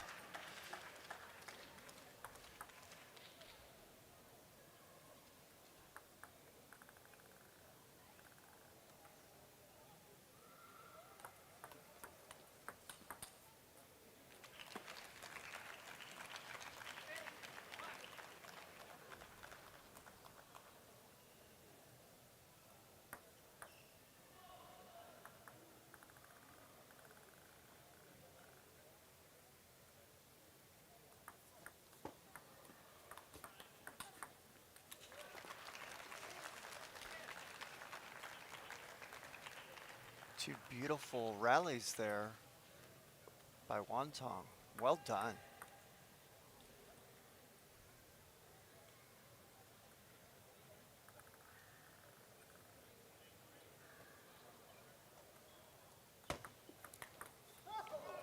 What a finish.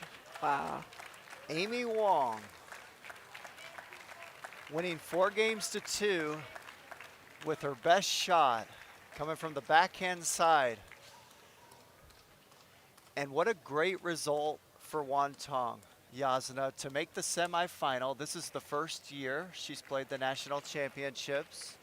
She was not a top 4 seed, and here we see her in the semis and giving Wong a great battle. Yeah, she's a great player, probably underrated. So maybe that's why she was below 4th seed.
Ladies and gentlemen, we will be back in 7 minutes for the second women's singles semifinal.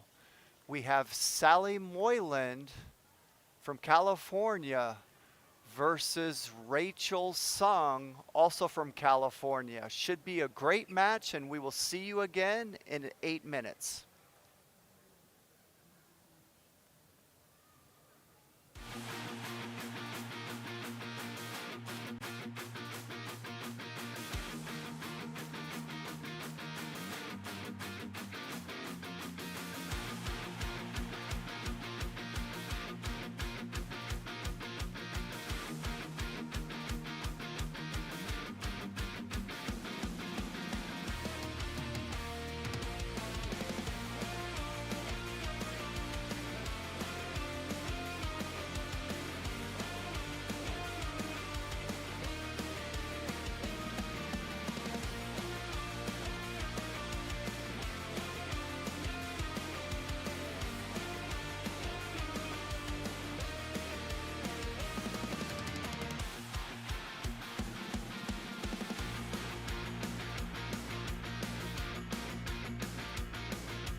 And we're about to start the women's singles semifinal here at the Fort Worth Convention Center in beautiful Texas.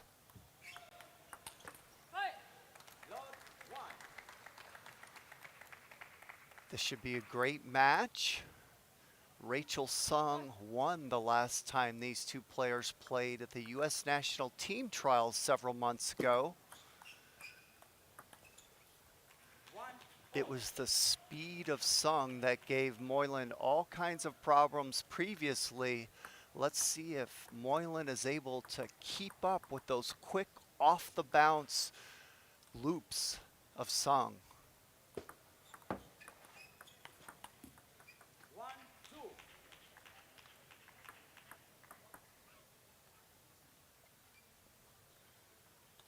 Rachel Sung reminds me a lot of Amy Wong in that she's just smooth as silk, so talented, makes the game look so easy. Moylan, a great talent in her own right, more of a workhorse.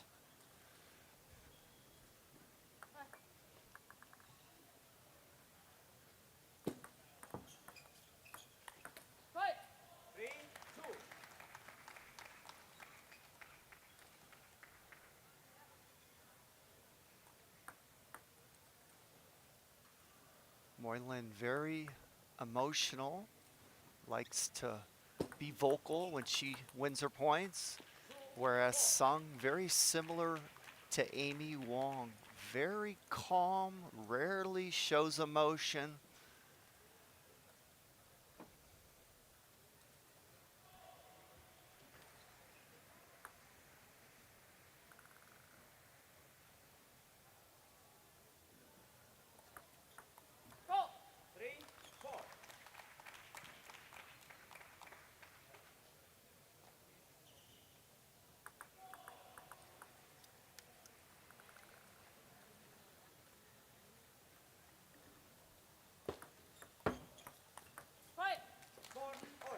And that is Moylan's strength right now, or right there, that backhand. She's great with the banana flick and also strong from that backhand side.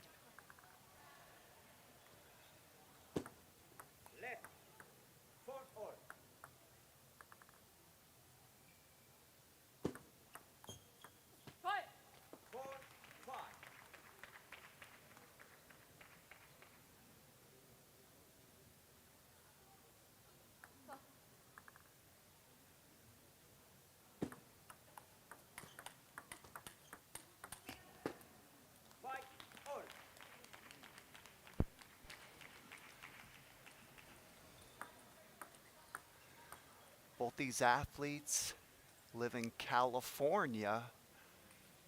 Rachel Sung from 888 Table Tennis Center, and you have Sally Moylan representing Table Tennis America.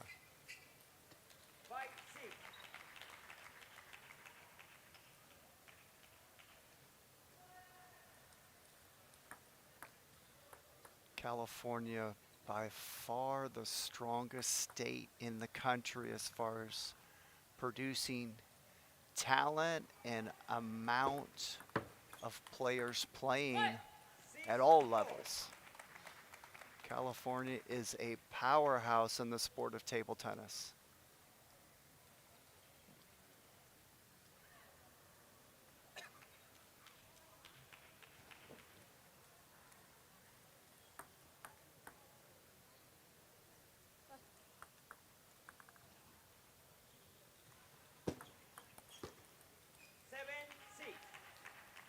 Great serve by Sung.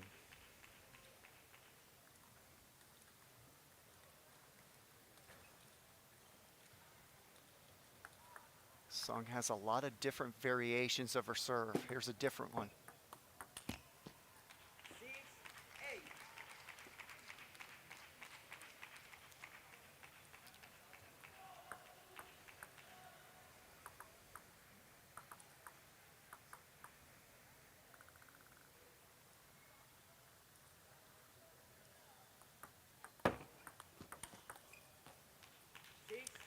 And there's that quick off the bounce looping game that Sung is so good at that gave Moylan fits the last time they played in the national team trials. Sung just smothers the ball so quickly, gives you no time to deal with. Oh, beautiful reaction by Sung. The longer you let the ball bounce before you hit it, the more time it gives your opponent to react.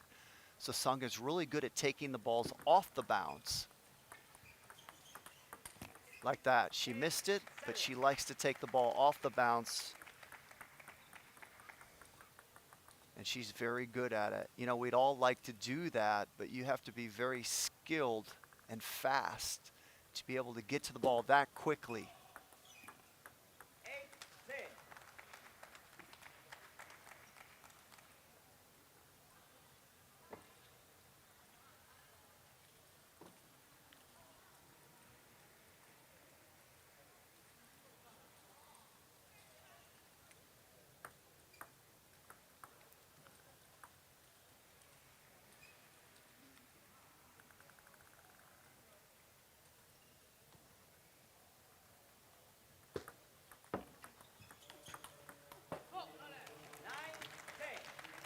And Moylan, 3 points in a row, still in this game, has the serve. Now let's see what kind of receive Sung comes up with. Pretty sure what Moylan's going to do. She's going to serve short and safe, somewhere around the middle of the table.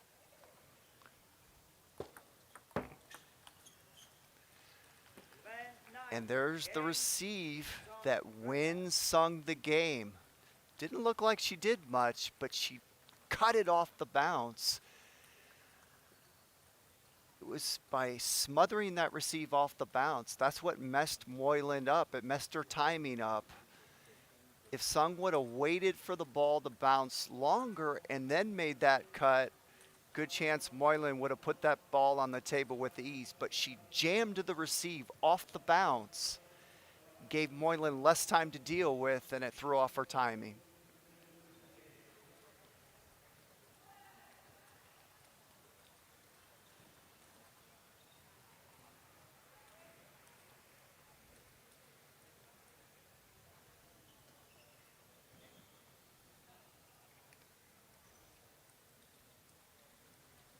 One of the keys of playing good table tennis is you want to constantly change and vary the spin, the speed, and the placement of your shots. So you don't want to be really good at just doing one speed. So on your receive, sometimes you're going to jam it quick off the bounce. Sometimes you'll let the ball bounce, then make your receive. Sometimes you'll come in and flick it or banana flick it. You always want to keep changing things so your opponent doesn't get used to your stuff. And Sung right now receiving to the middle of Moylan, giving Moylan problems.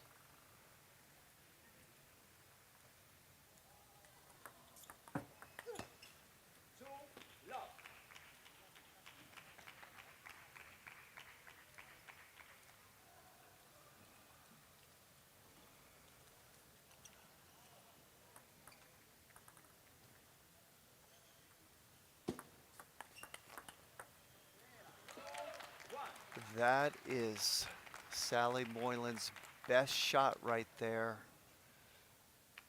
And that was a beauty.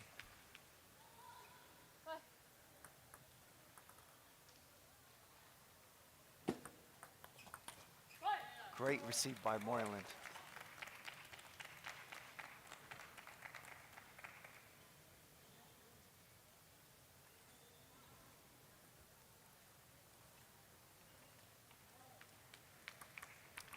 I've practiced with Sally Moylan a number of times, and her backhand is just world class.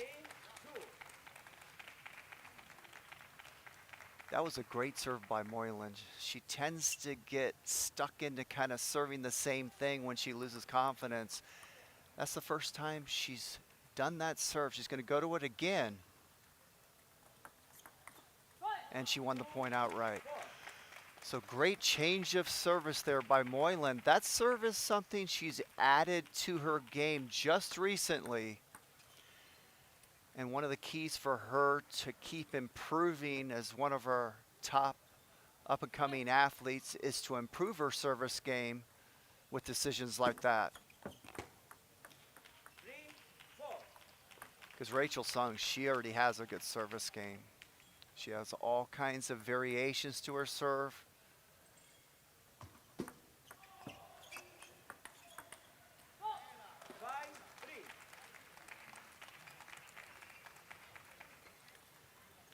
And that was a nice off-paced, high-arcing shot by Moyland.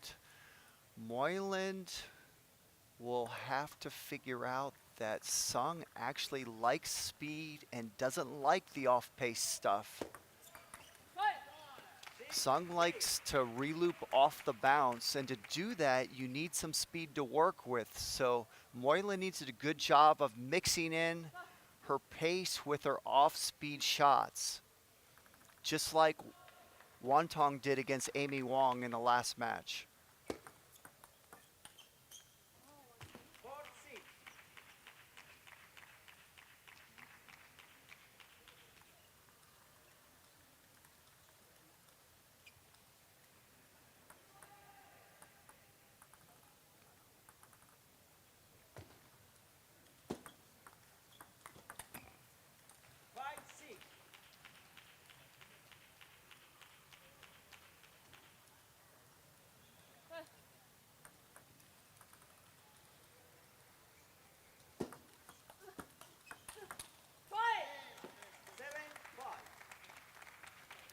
And there's the emotion of Moyland. She knows how important this game is. Doesn't want to go down 2-0.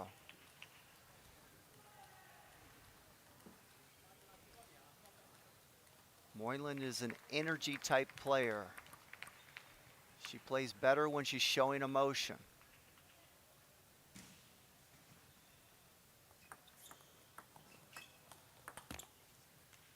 And that was a nice off-speed shot by Sung there. Low risk, slow opening. Messed up the timing of Moylan.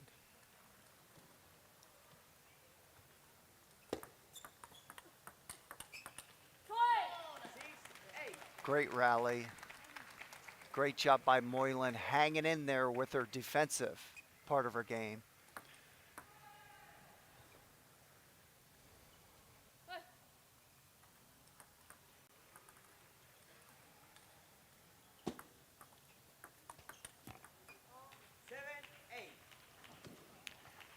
And there's the serves of Sung, giving Moylan problems.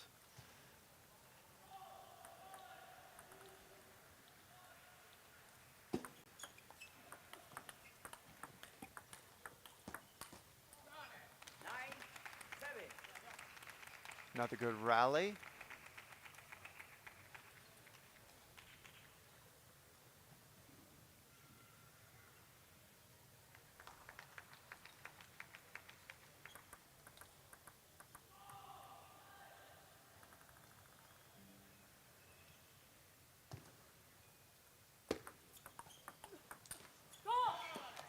Great service decision by Moylan. By serving short topspin, it forced Sung to have to flick the serve, and I think Moylan is better off serving more short topspin. Just puts her in a better situation after the serve. Moylan has been having some problems with Sung's cuts. So if you serve short topspin, she has to flick. And there she did the same strategy. Didn't work out, but I like the idea.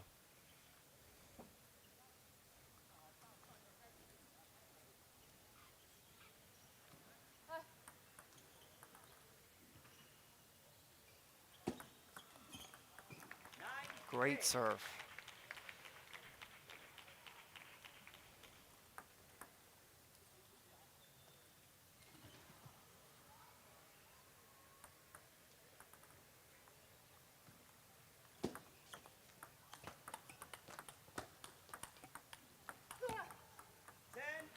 And the best rally of the match at one of the most important times of the match for Sung. Saves 2 game points and pulls out a beautiful rally to tie this game up at 10.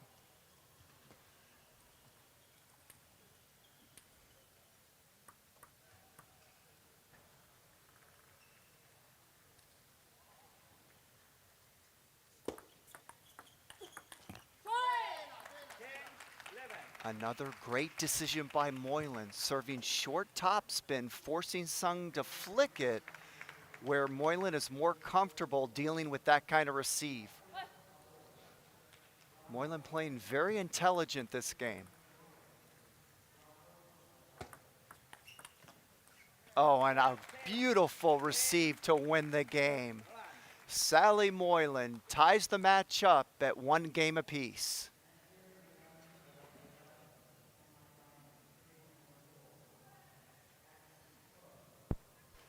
Ladies and gentlemen, my name is Jimmy Butler, and it's great to have you with us here today at the Fort Worth Convention Center in the beautiful state of Texas. We will be going into the 3rd game shortly. And this is turning into a great match here. Sung came out, won the first, and Sally Moylan with a 10-8 lead found Sung deucing it. The rally starting to get better and better as the game went on, and then Moylan with 2 brilliant decisions in order to win that game. What a great receive and guts to take that kind of shot at 11-10 that last game.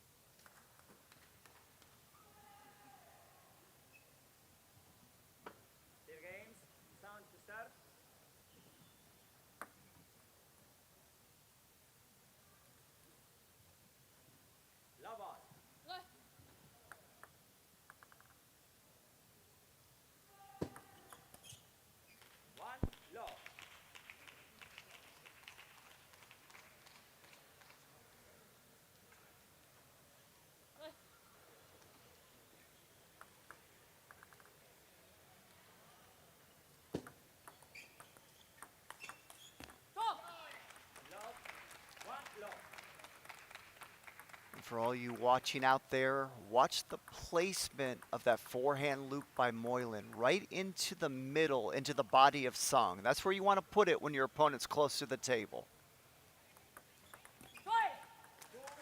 Another excellent serve by Moylan. She did not have that serve in her game several months ago, so she just added that to her game, and it's really helped her out this match.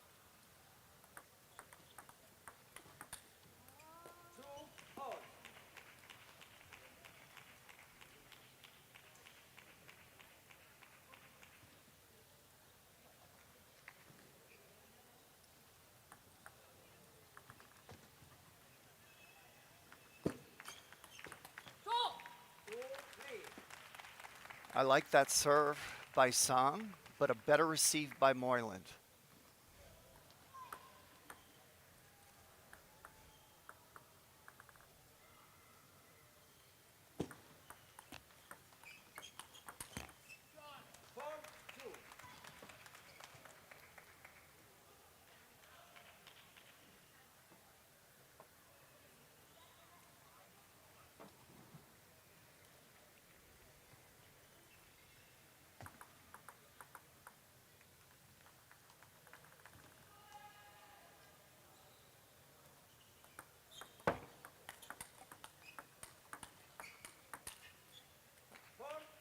Great rally.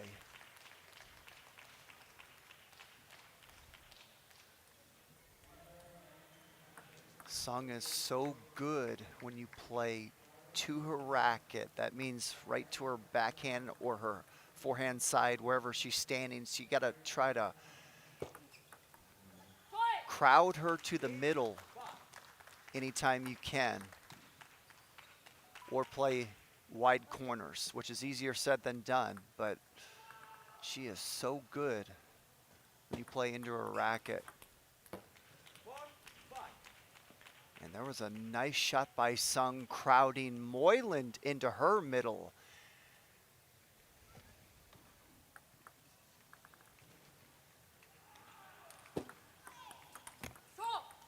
Great receive. Moyland's so good with that backhand banana receive. Really puts pressure on you.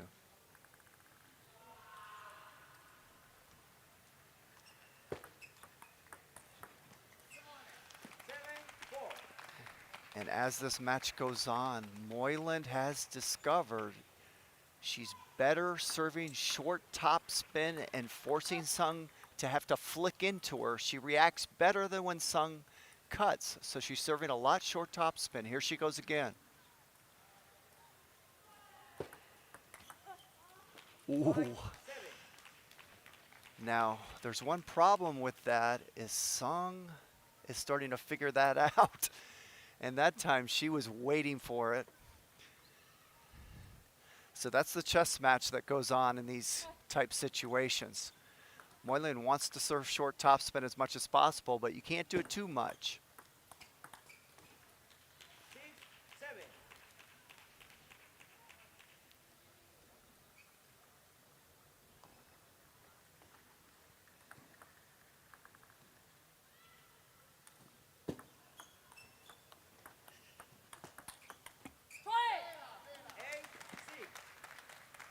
Well play point by Moylan there. Made a great defensive punch block on her backhand and an excellent receive.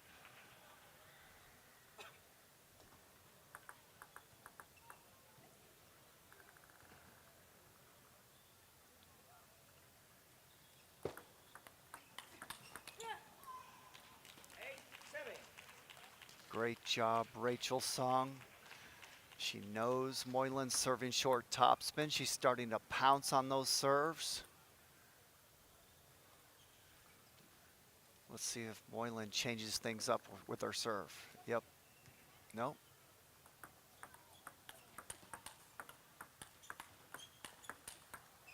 Oh, what an angle by Sung. How do you even come up with that kind of angle with that kind of shot? It's one thing if she was going inside out with her forehand, but that was an outside forehand that went with that kind of angle. Amazing. And there's the backhand receive of Moylan, giving Sung problems.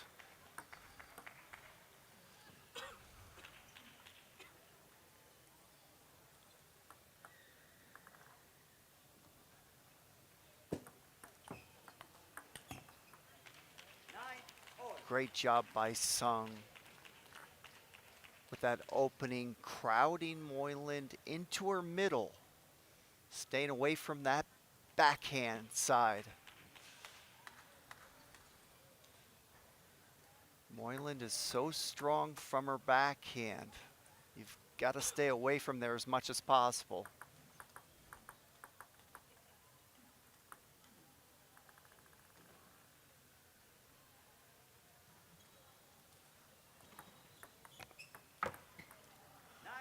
Oh, big break there for Song.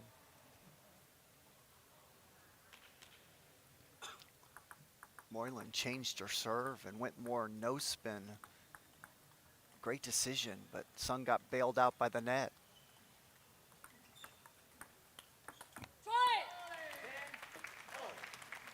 Great decision by Moylan to change her serve. Started going no spin with a little underspin instead of serving that top spin. Deucing this game.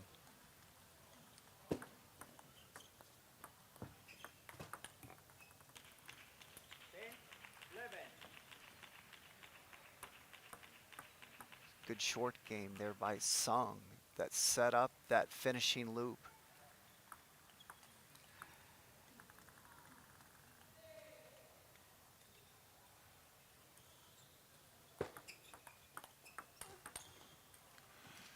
And a great finish by Rachel Song, winning the third game, 12-10.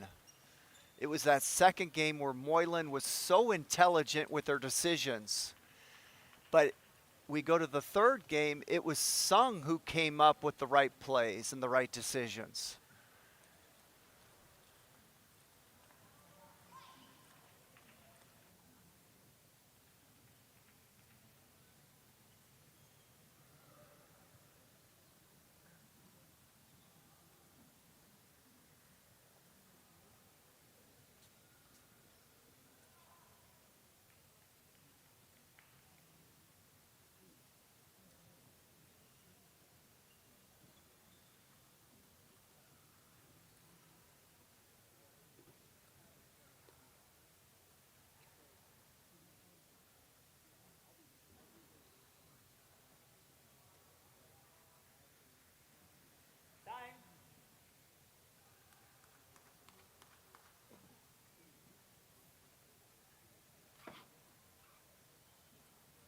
For games, Moylan to serve.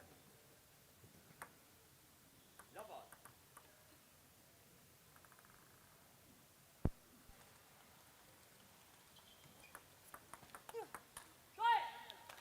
One love.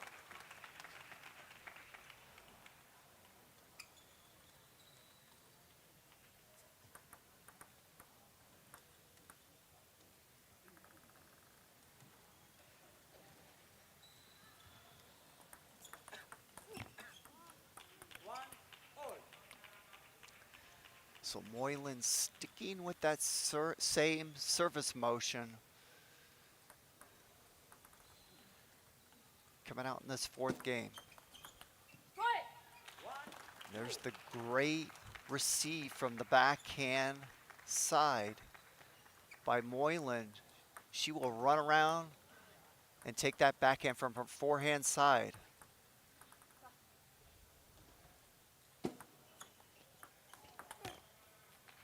Two all.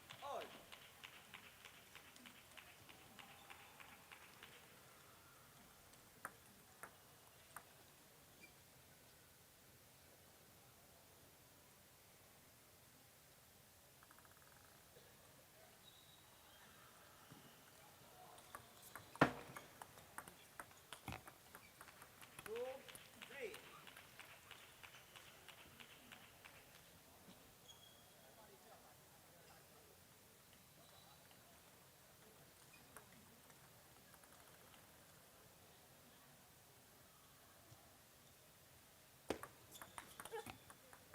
Four, two. Great receive by Song. Anticipating that short topspin serve. Jumped all over it.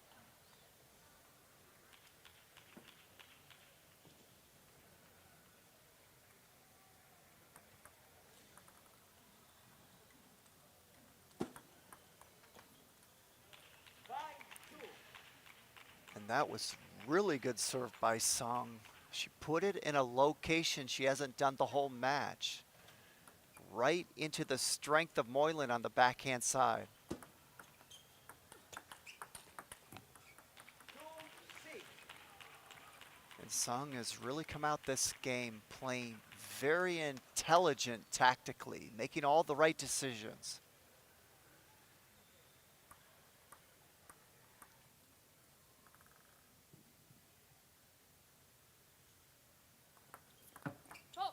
Three, six.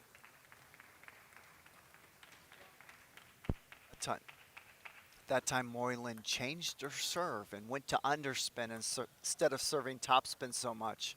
Won the point outright. Another great serve by Moylan. First time she served deep the whole match. So Moylan made some very intelligent decisions on her serve there. Changed things up. You can't be too predictable. Your opponent will get used to your stuff. Another great rally by Moylan to get herself back in this game. And Sung has taken her timeout.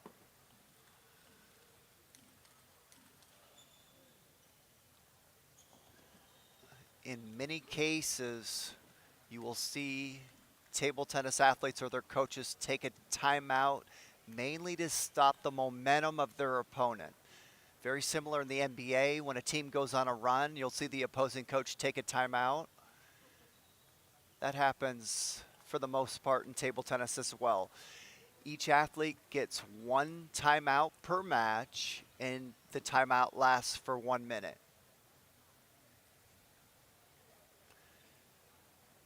And there's the coach of Rachel Sung. We get a good look at her.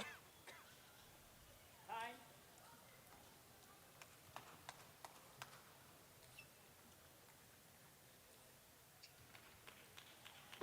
So Moylan, great job of getting herself back into this game. Sung started out so well, but Moylan countered with her own great play. Ooh, and a difficult unforced error to deal with for Sung. Those are mentally difficult to deal with. Losing the point is painful enough, but when you feel like you just gave your opponent a freebie, those hurt the most.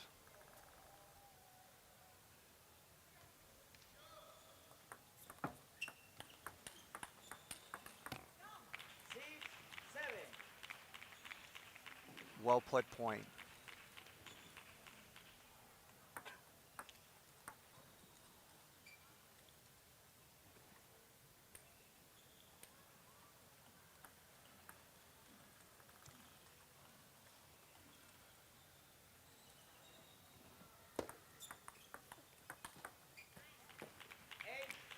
Great receive and great finish down the line. Moylan was waiting on her backhand side.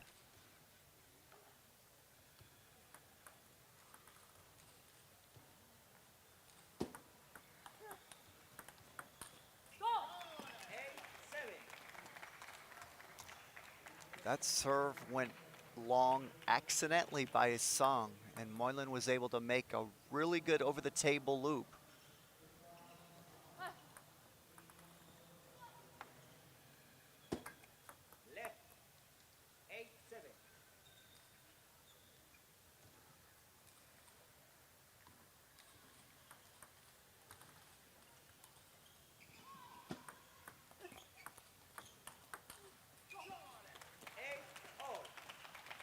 Great job by Moylan, getting that ball to the middle of Sung, staying away from her racket where she's so good. Moylan playing very intelligent.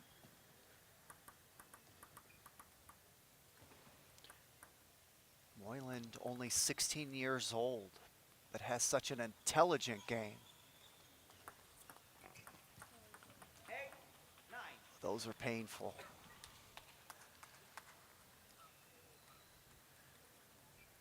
Those generally even out over the course of a tournament, but match by match, a lot of times those can make the difference in who wins and who loses, those nets and edges.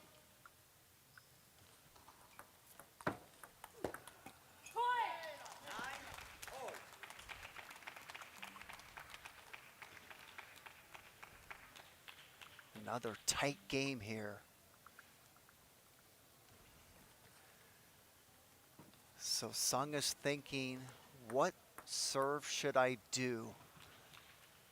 And Moylan, the most important thing is not to miss the receive. Give yourself a chance to win the point. Great job by Moylan cutting the serve long, which is the safest way to receive in table tennis. Gave herself a chance to win the point and then does it.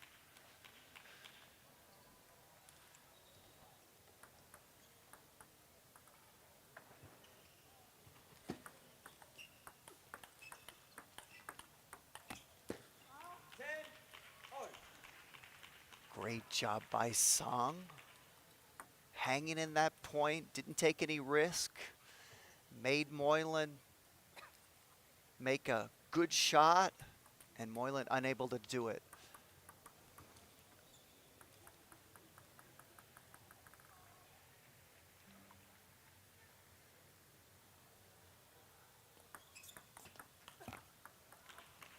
What an intelligent decision by Sung.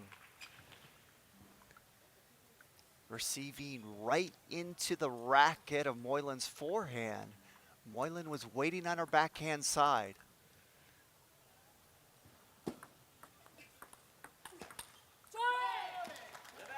And we have a battle. Both athletes playing so intelligent at the most important moments, just going back and forth.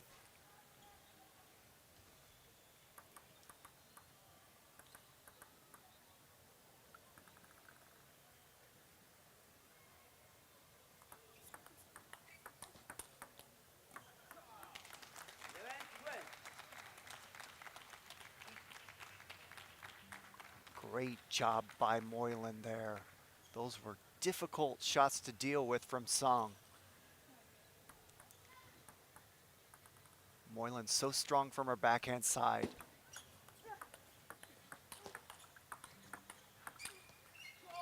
And Moylan does it. What a game 4 victory. Did not want to go down 3-1 and really played her heart out to tie this matchup at 2 games apiece.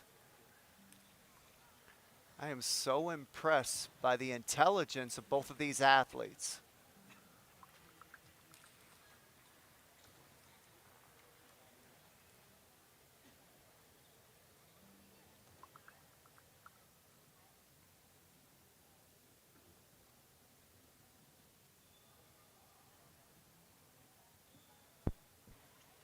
And I should add, when you see intelligent athletes out there, probably means they have very intelligent coaches, because they're not figuring all that out themselves. So these are some well-schooled athletes.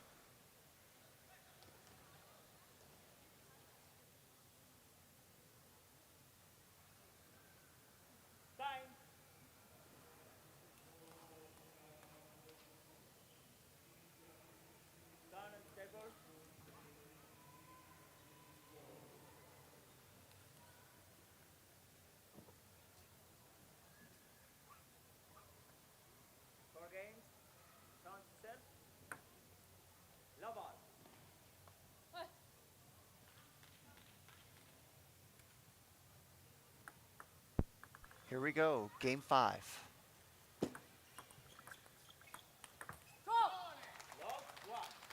Great receive and beautiful finish by Moylan.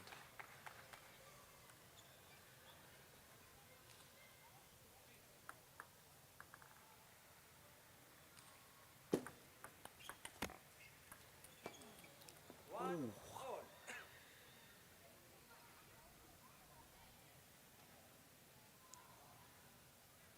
You don't see a net edge very often. Usually it's just the net or just the edge. Those are rare.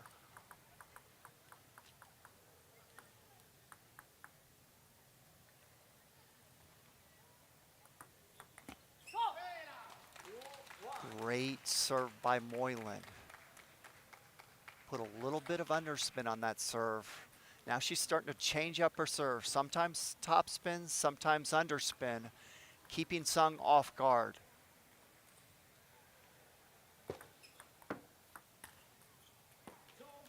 Another good serve. Moylan unable to finish the point.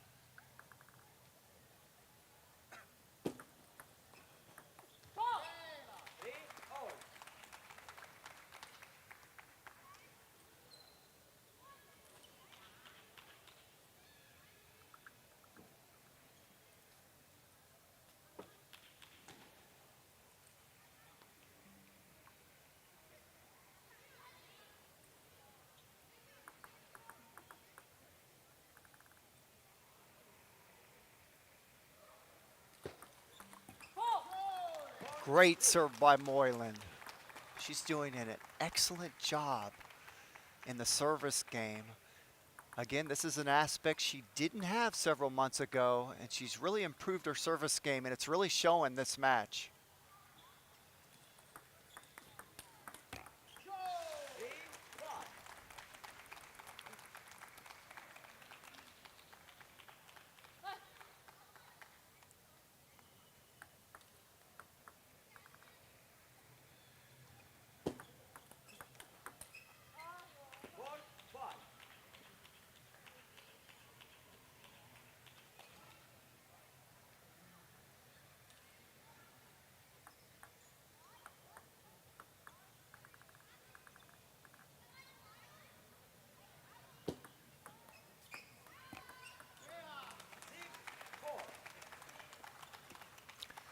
Nice receive there to the middle of Sung. It looked like Moylan was going to banana flick that serve, and she changed to a push. It messed Sung up.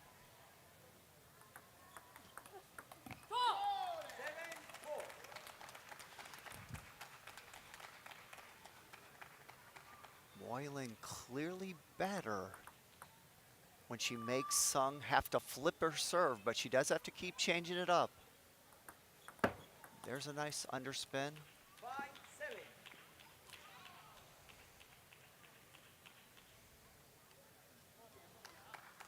So Moylan has found a really good rhythm now on her service strategy. Serve and the receive, obviously the most important parts of the game because you start every rally with a serve or a receive.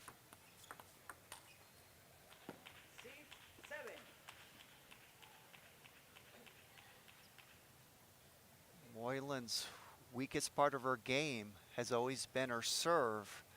Great to see her improve that over the last few months. I've never seen her serve better than this match. Great rally by both players, and Moylan able to finish with a forehand.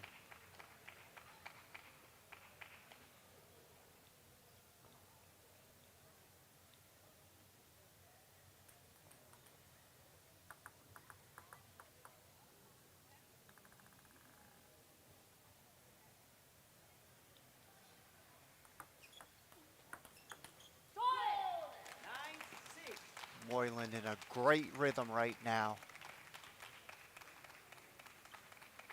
He's really settled into this match.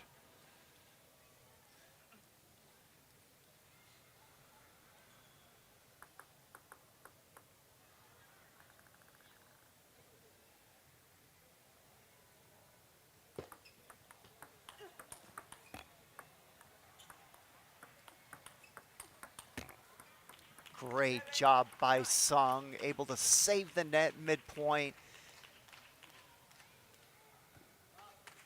and get that rally.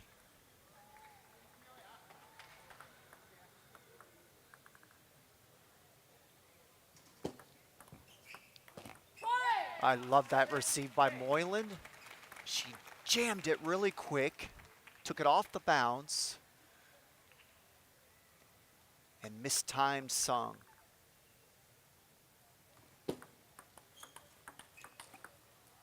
Oh, great reaction by Sung on the backhand there. Did hit the net, but a great backhand reaction.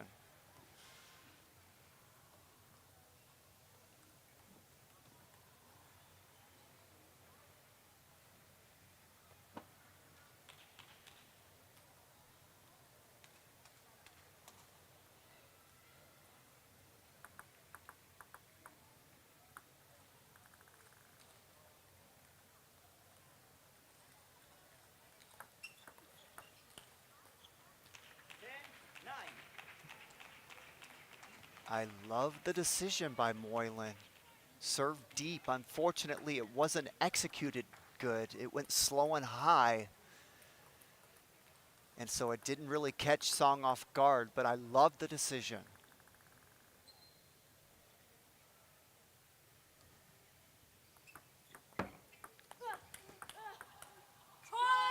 And Moylan wins the fifth game, 11-9, with her strength, that beautiful backhand.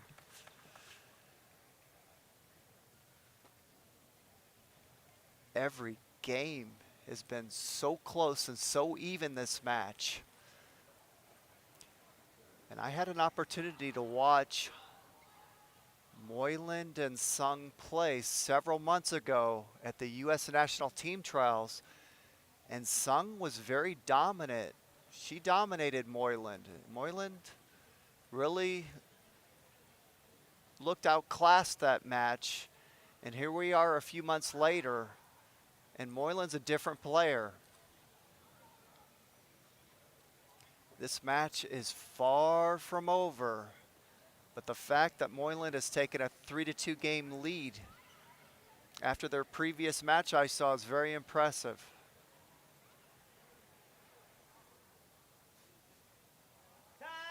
And I felt previously the speed of Sung was just too much for Moyland. The way Sung is able to take that ball off the bounce, like Amy Wong is able to do, really gave Moyland no time to deal with. But this match is completely different. Moyland has figured out a way to crowd Sung so she can't play with all that speed.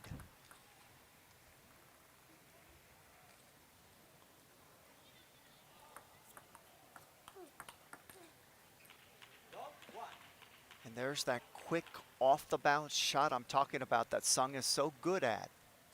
When you play into her paddle, she is so good at just jumping on that ball off the bounce.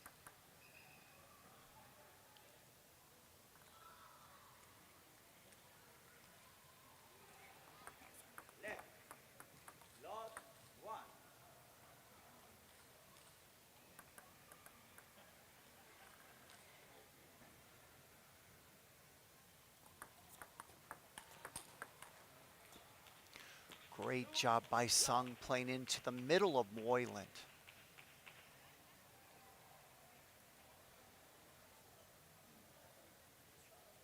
Sung is going to have to stay away from playing into the backhand racket of Moyland. She's just too good. And I can see that her coach told her that, because even though she missed that, she was aiming right for the middle of Moyland on that loop.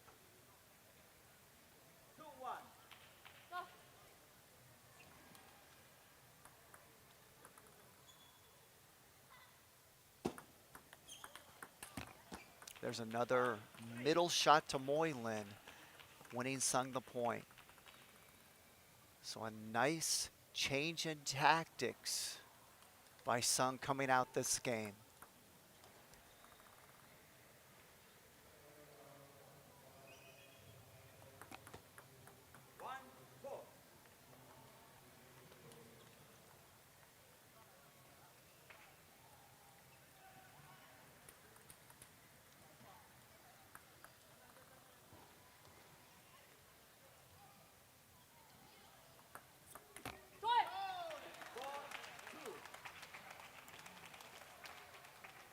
Good service change by Moyland. See, Moyland used to only have one set of serves, and so her opponent would get used to them, but now she's added a whole new set of serves. She can go outside and inside. It's given her more variation. Play.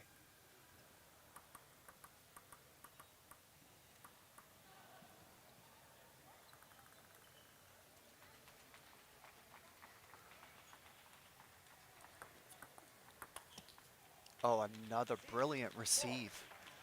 We haven't seen Sung do that too often. A windshield wiper banana flick there. Moyland was not expecting that at all. And we're seeing some emotion from Sung now. She kind of pumping her fists. She shows so little emotion, but we are at the end of the match. She's playing for her life, and now the emotion's starting to come out.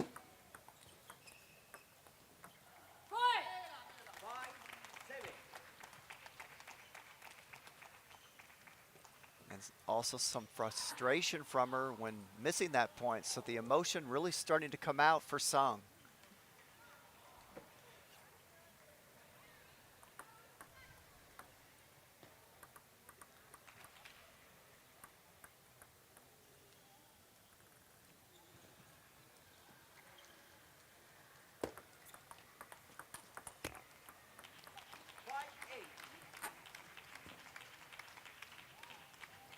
Great job by Sung surviving that point, playing right into the backhand of Moylan.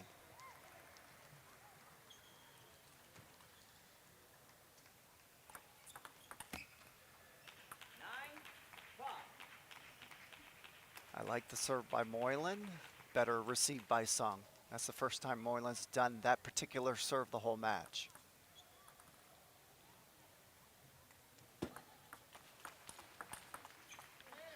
And there you see both athletes trying to play each other into the body. That was a body-to-body shot there.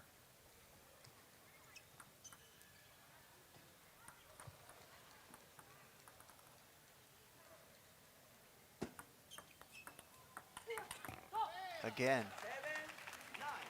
playing to the middle of each other. So you can see both athletes have a similar strategy.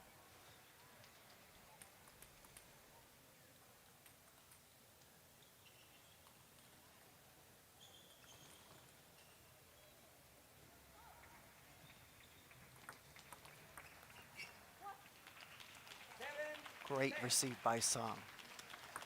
When Sung is able to jam the receive quick off the bounce, it's given Moylan a lot of problems this whole match.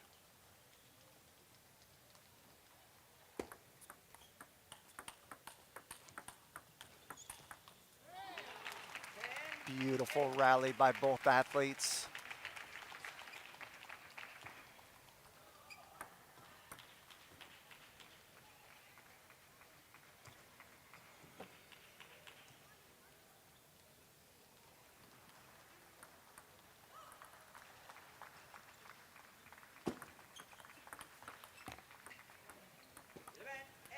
And Rachel Sung comes out in the sixth game. Plays very intelligent, making all the right decisions. And we are going to 7 games, ladies and gentlemen. What a match. It's just been back and forth from game 1. Each game, we see an adjustment, and the other athlete comes out, makes an adjustment, wins the game. Then the opposite happens. Some great coaching going on in this match.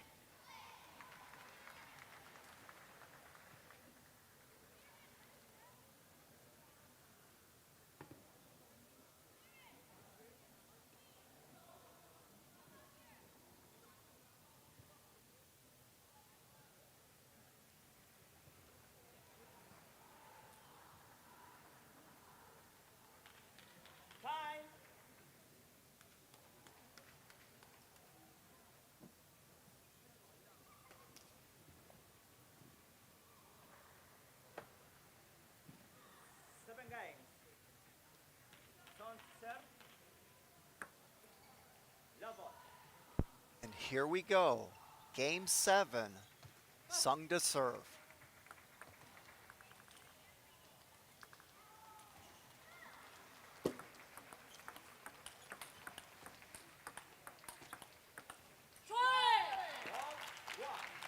What a great way to start the 7th game.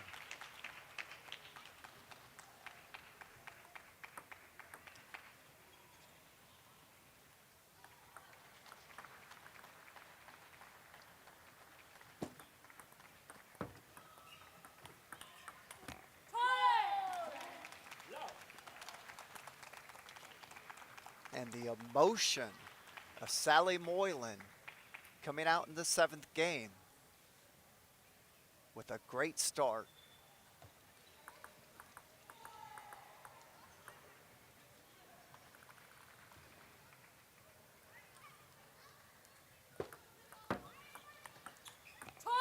Look at that great placement by Moylan.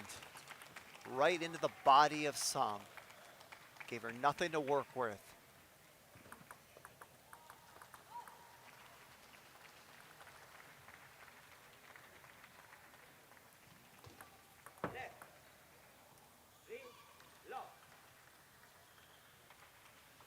And you know what Moylan's thinking right now after she almost missed that serve? She's thinking, do not miss another one, because she's already missed a couple this match. She doesn't want to miss one in the 7th game.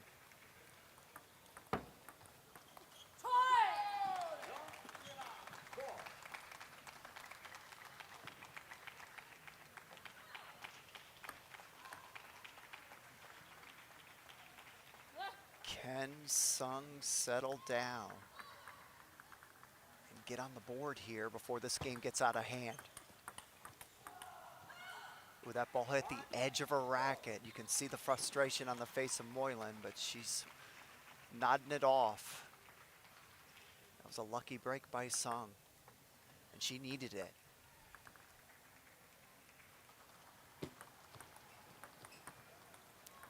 Oh, beautiful touch by Sung.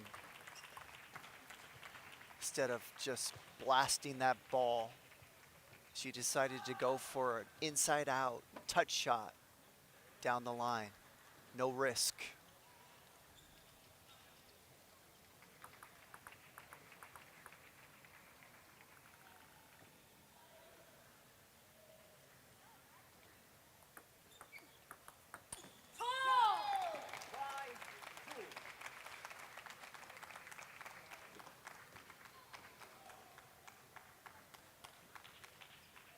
The actual banana flick Sung did there had a good enough pace, but the location was wrong, right into the strength of Moylan. You start playing into Moylan's backhand, good luck trying to beat her.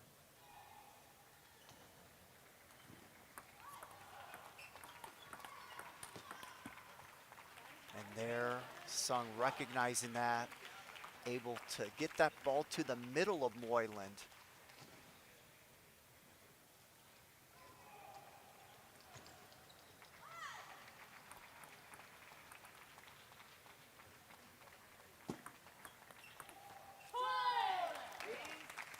That was a beautiful receive by Moylan.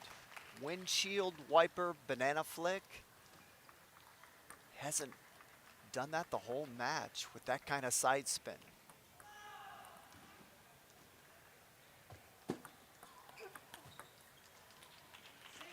Great job by Sung, because that was a good receive by Moylan. Sung was ready.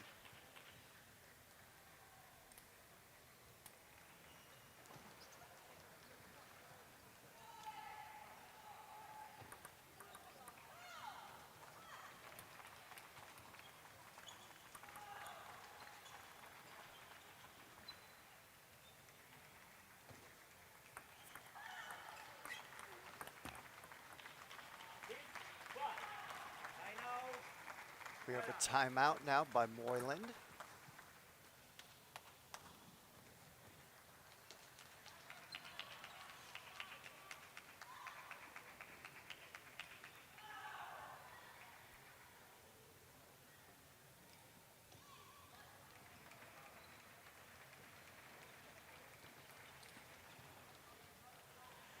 And these are the pressure situations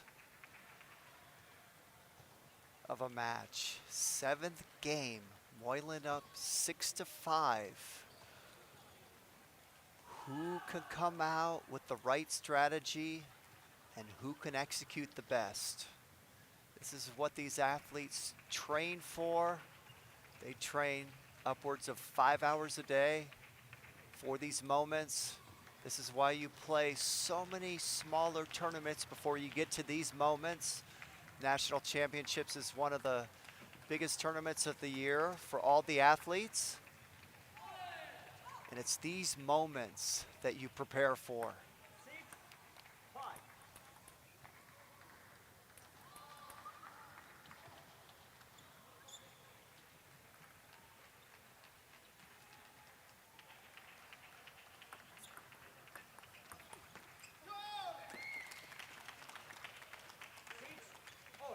And that was a great decision by Moylan. You know, she could have put a lot more pace on that ball, but she decided to half flick it, put no pace on it, and that's what threw off Sung. It had no pace, and I haven't seen Moylan do that the whole match.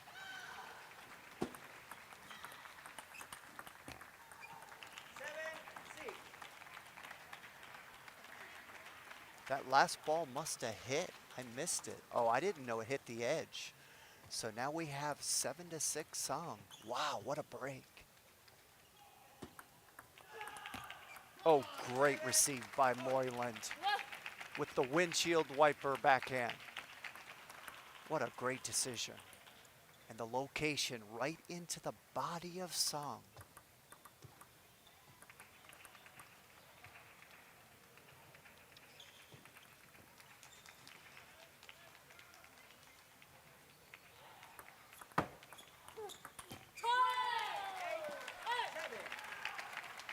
That was a great reaction by Moylan because Sung made a nice off the bounce cut right into the body of Moylan.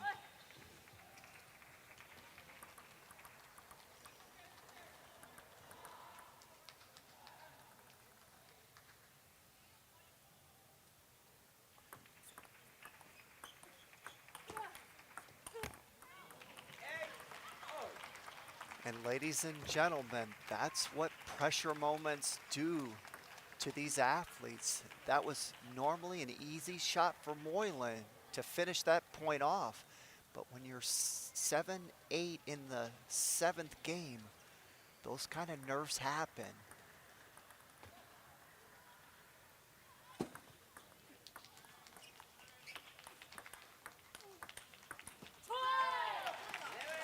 And this is really interesting. You can see both athletes have now got very tentative. They're playing safe. They're not taking risks. I don't have any issues with that strategy, but that's what this moment does. And both athletes right now have decided to go to risk-free play. Let's see what happens here. 9-8, Moylan leads.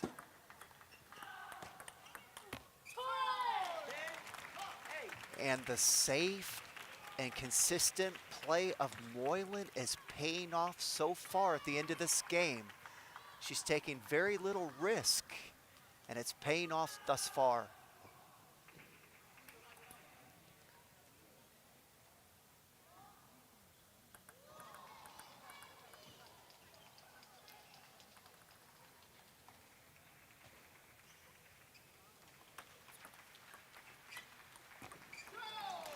And Sally Moylan does it. She will go on to the final, winning the match 11-8 in the 7th game. What a great match by both athletes. I am so impressed with the intelligent play of Sally Moylan at the end of that game.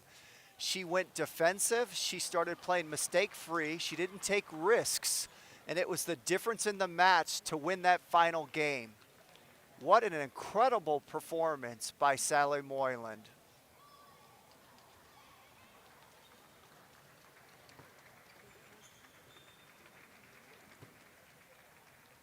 And within moments, we will be back for the men's singles semifinal. Stay with us.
a moment to check the net.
Hi, everybody.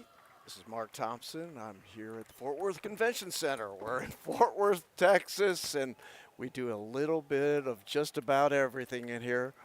And I'm going to take over the broadcast for Jimmy Butler, who's gone over to play a match. Such are the vagaries of the 2023 U.S. National Table Tennis Championships, Fort Worth Convention Center. We're in Fort Worth, Texas. Beautiful here. Want to thank everybody who has come out and played, and want to say hi to everybody who's out there watching on what is a beautiful live stream. We're about ready to get the men's semifinals underway, and the first point of the first game of this semifinal goes to Jishan Liang. Liang, who has been extremely powerful over the course of his drive to this point in the tournament.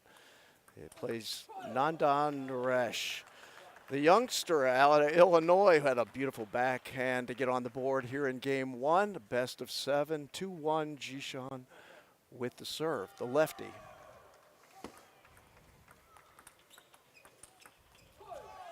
Another nice backhand by Nandan. Ties things up at 2. Nandan, who had to defeat his brother in an epic 7-game match earlier today. Sid Naresh gave Nandan just about all he wanted, but it was Nanda who takes it, or took it earlier today, and right now finds himself trailing 3-2 game one.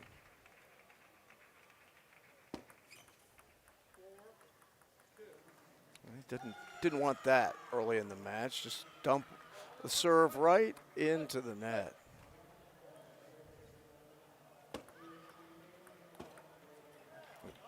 There's that big, powerful forehand by Jishan Liang. Pretty much down the middle of the table, and Nandan couldn't get to it.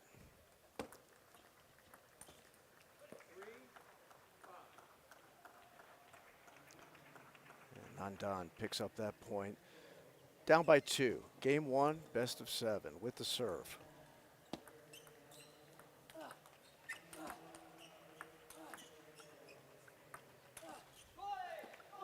That was a nice save by Jishan. Got it back on the table, and Nandan missed long to go down 3-6.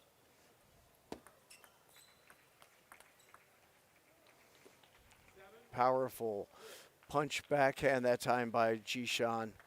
Ends up getting by Nandan as well. Now down by 4 in game 1.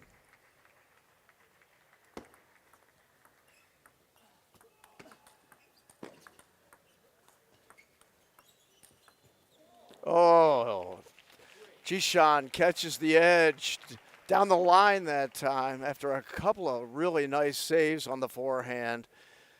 Catches what was the top of the table, but it was awful close to the side of the table.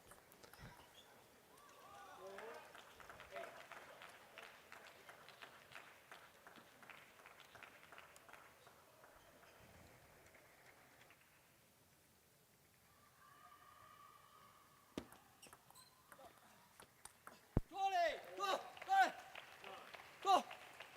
9-4, game 1. Men's singles semifinals 2023 U.S. National Table Tennis Championships. I'm Mark Thompson, sitting in for a moment for Jimmy Butler, who's done a fine job on the commentary so far, but he's playing right now.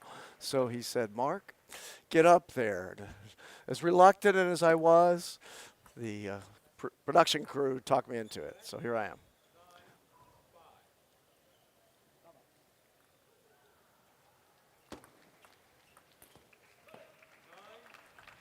Big swing by Jishan, but over the top of the head of Nandan Naresh, who draws back within 3 here in game 1.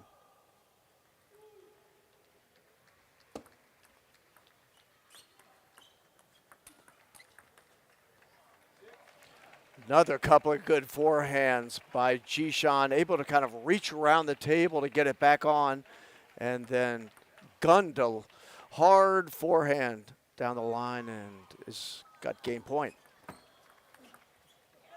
Oh, great shot that time by Nandan down the line, and Jishan could not get to it and draws back within 3.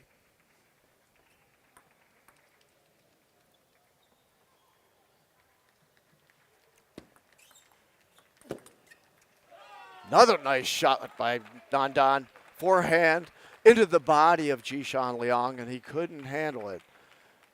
And now 10-8. Serve comes back across to Jishan Liang out of North Carolina.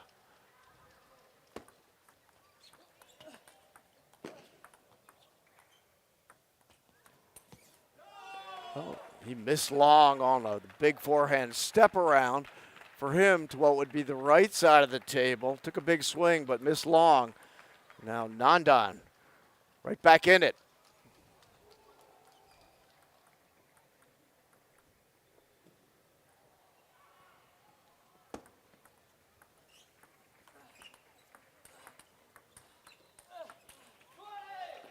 Oh.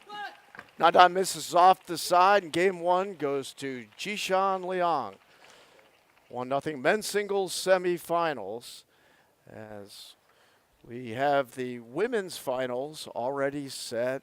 It is going to be Amy Wong taking on Sally Moylan, who had a epic battle. Went 7 games and all the way to 11-9 with Rachel Sung just before this match, as I am now joined by the young superstar and brother of now playing Nandan Naresh, Sid Naresh.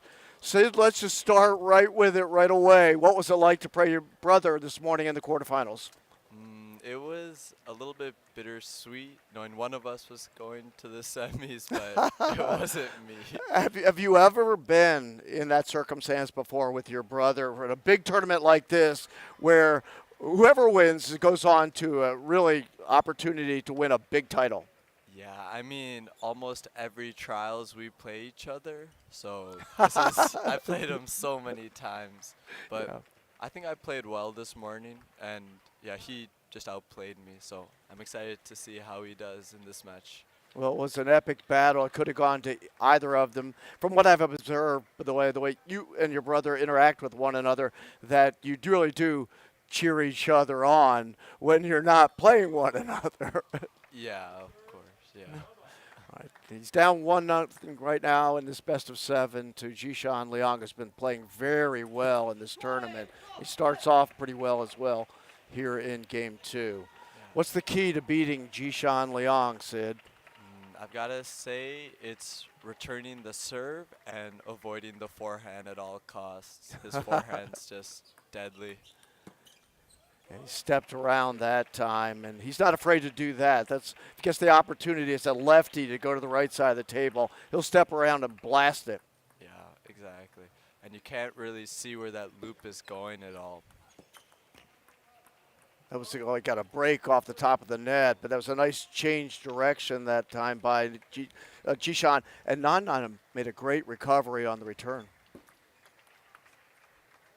Oh, another lucky ball. It might be that type of day for Jishan Liang. Yeah. He's hit the edge a couple times. He's got a net. Maybe he's using them up all early.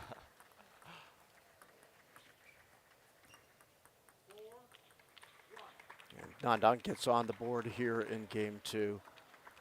I would imagine this is a critical moment of the match. You don't want to go down 2-0 to Jishan. Definitely. Oh, there's a great shot. Yeah. He was able to kind of step to his left, and Nandan came back across the body to the far right side of the table. Yeah, exposing the wide forehand of Jishan.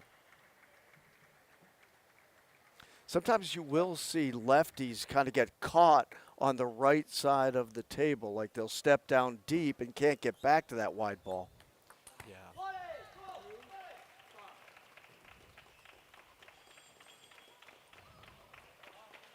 Men's singles semifinals, 2023 U.S. National Table Tennis Championships, Fort Worth, Texas. Beautiful backhand that time by Nandan. Picked it right up off the table and blasted it. Again, going to the wide forehand. If you play too much to the middle to Jishan, he's always catching that ball. But this wide one works really well.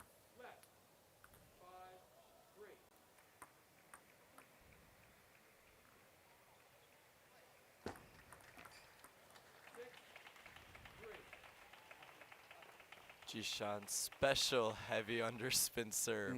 Really hard to read that one. That one had a lot of spin on it as well. There's that big, powerful forehand by Jishan. Kind of off the handle of the racket on Nandan. Now trailing 7-3 here in game 2.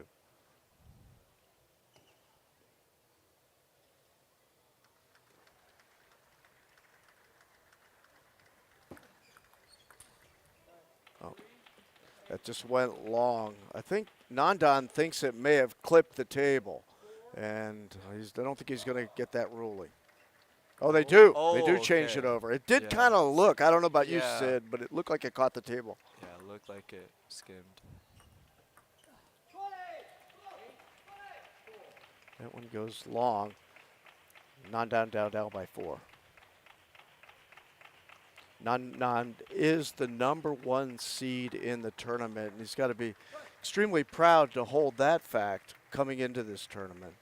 Yeah, his performance at the national team trials was really good, so his rating went up a lot. Oh, beautiful shot that time. Wow. As you've said, to the wide side forehand on Jishan, a little bit caught on the right side of the table, draws within 3.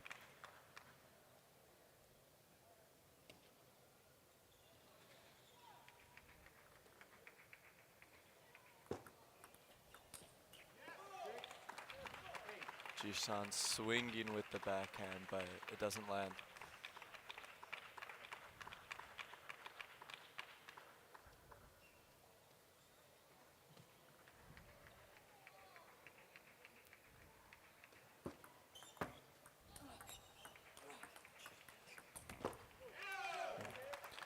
Now drawing within one. Nandan Duresh here in game 2 of the men's singles semifinals.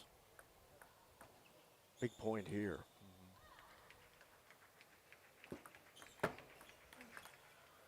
And great shot by Nandan. Kind of crossed Jishan up, went to the backhand into the body, and Jishan's shot goes long and wide. Yeah, really deep loop from Nandan. Hard to get on top of the ball.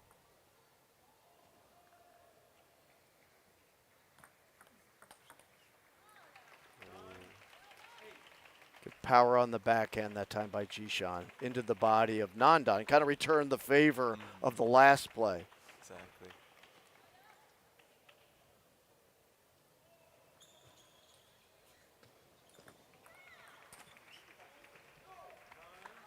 This is wide with 9-9. Jishan's going to the towel here. He's going to take a moment, get his breath.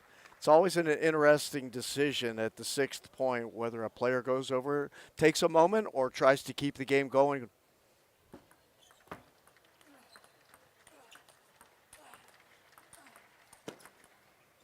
Oh, long point, but Jishan's forehand wins it. I think Nandan felt like he had that one just a little bit too much. Yeah, he backed Jishan off the table but couldn't finish him. Game point.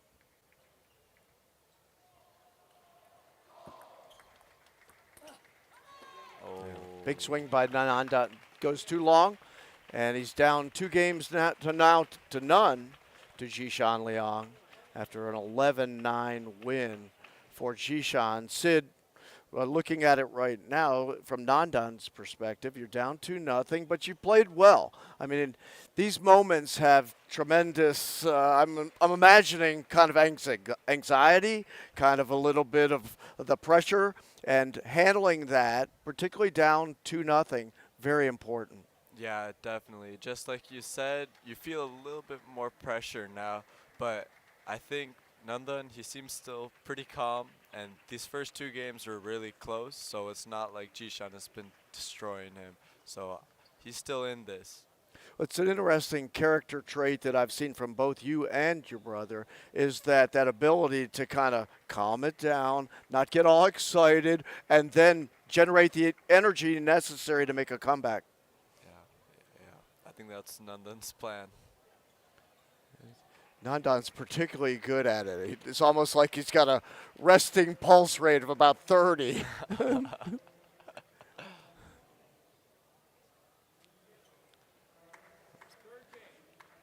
Jishan Liang out of North Carolina, up 2 games to none here in the men's singles semifinals 2023 U.S. National Table Tennis Championships, men's singles.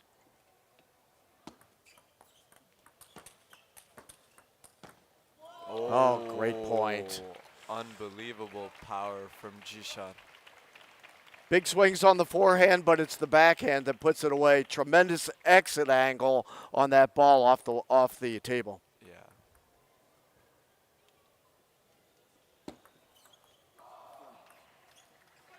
Oh, big swing and a miss.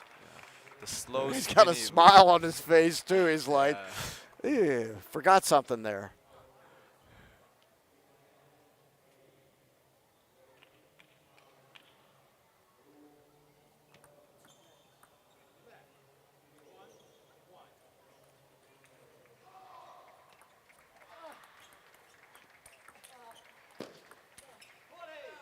Great get off the edge of the table by Jishan. Reached out, put it back on the table, and Nandan hit it long. Down 2-1 here in game 3. Umpires in today's match. We've got Saul Weinstein, the veteran, on the high chair. And down keeping score on the right of your screen is the newcomer, Oh, and a great shot by Nandan Wow. right off the edge. You can see the look on the Jishan's face right there. Yeah, just ripping it down the line. Unbelievable counter loop. Beautiful shot. 2-2.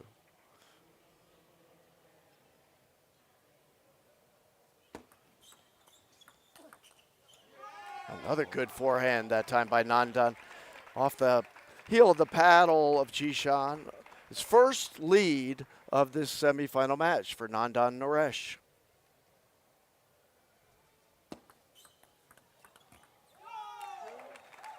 Now leads by 2. And I do want to finish the thought that newcomer, the umpire, Kinsley Yu, doing a great job during the tournament. And we're trying to encourage as many young people as possible to become officials in table tennis. She's leading the way. Oh, and a really nice angle from Nandan as he blocks out wide to Jishan's forehand. Now built a 3-point lead here in game 3.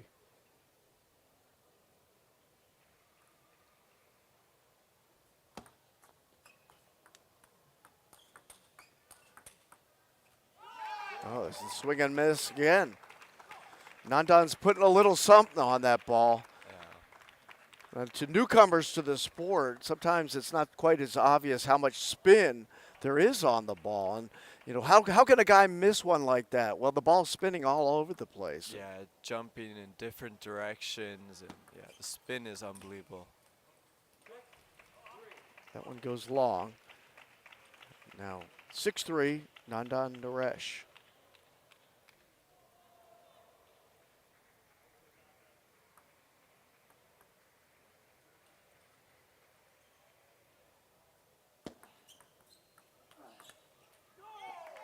Backhand goes long.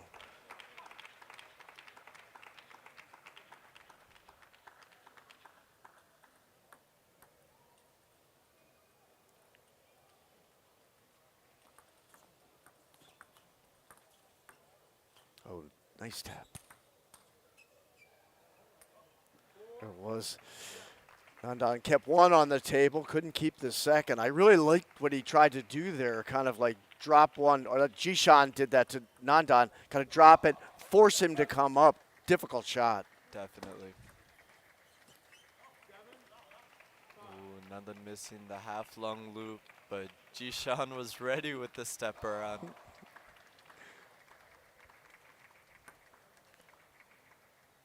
It's one of the things you do see out of Jishan is the harder the opponent hits the ball, the harder he hits it back. It's not just simple blocking. He'll take the big swing. Exactly, yeah. No matter how much power you give him, it's coming back with even more.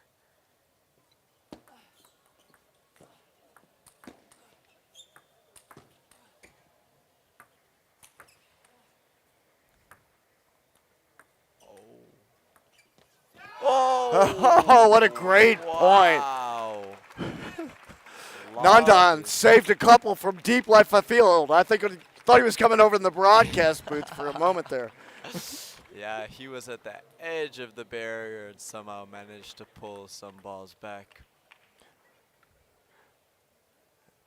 Good example of keeping the point alive until you get an opportunity to get a break. Exactly.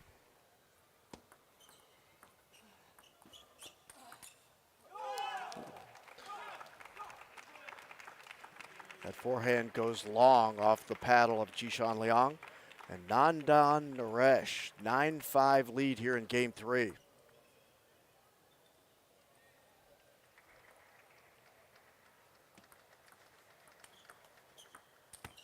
Oh, another miss from Jishan.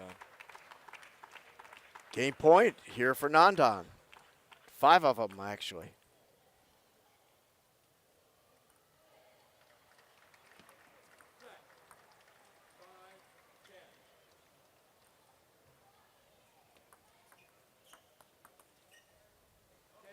Good shot that time by Nandan. A little flick backhand coming back to the backhand side on Nandan. Very difficult to handle. Yeah, really good placement from Jishan. Oh, That does it. Game now. Nandan's on the board, 11-6 win in game 3. Down now 2-1 to Jishan Liang. And boy, Sid, that has to really rebuild the confidence of Nandan in his corner right now. Yeah, absolutely. As you can see in this game, he played a little bit more relaxed, a little bit loose. Not much to lose when you're already down 0-2, and it's paid off swinging and getting some really nice balls in. I thought that was an excellent point you just made there because he did look more relaxed in game 3. And it's understandable. You get to the semifinals of the men's singles, it's the national championship, a lot of pressure around that. And it looks like Nandan settled in game 3. Definitely. He's getting something to eat, too. Yeah, this is one thing he loves, always eating some bars or a little bit of candy or dried fruit. Yeah, he always needs to stay fueled up. How about you? Or do you, in between games, chow down? Sometimes, maybe later, like 7, 8 p.m. matches, I might. But normally, I just have some Gatorade or some other drinks. Not so much food. But he's eating almost every match something. It doesn't show. He handles it very well, actually. Yeah.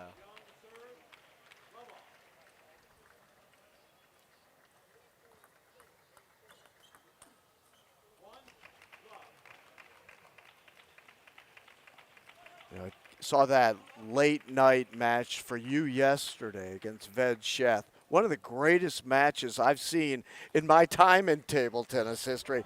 I mean, both of you were blasting the ball last night.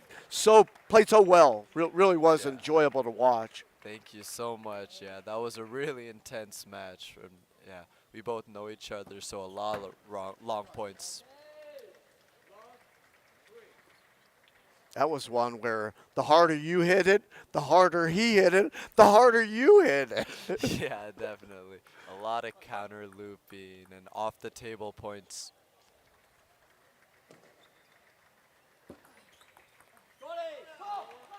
Jishan off to a good start in game 4.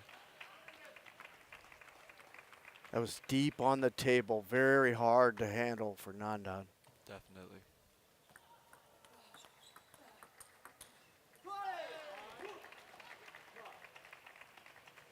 Get the feel that Jishan's a little bit more aggressive here in game 4. Yeah, you could tell game 3, Nandan was more in control, but now Jishan's coming back. Putting a lot of pressure on Nandan with these serves because he knows if he just gives it soft, Jishan's going to rip it. So he needs to really play aggressive, which causes some more mistakes. It's hard to be aggressive on that serve, too. It's spinning so much. Yeah. There you go. Down 6-1 here in game 4. Down 2-1 in games. Nandan Naresh, the youngster, taking on relatively young, but more of a veteran, Jishan Liang. Jishan's been around. He's had good runs, and when he's on, he's as good as anybody in the States. Yeah, that forehand is like unbelievable power, timing. Yeah, he's really got a really strong game.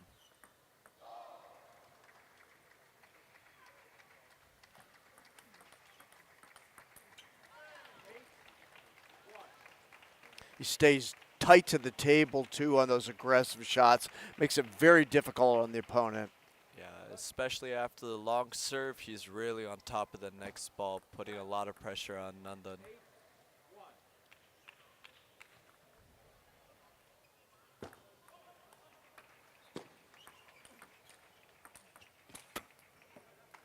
Good backhand that time by Nandan. The exit angle, very difficult to reach for Jishan.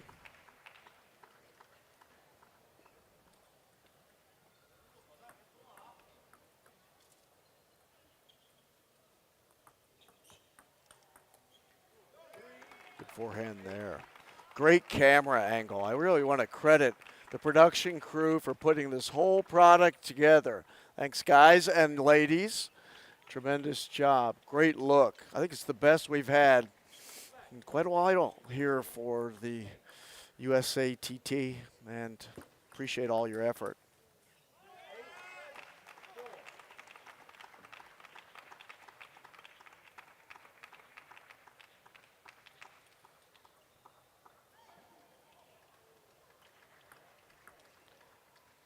Nandan with back-to-back points, now within 4 here in game 4.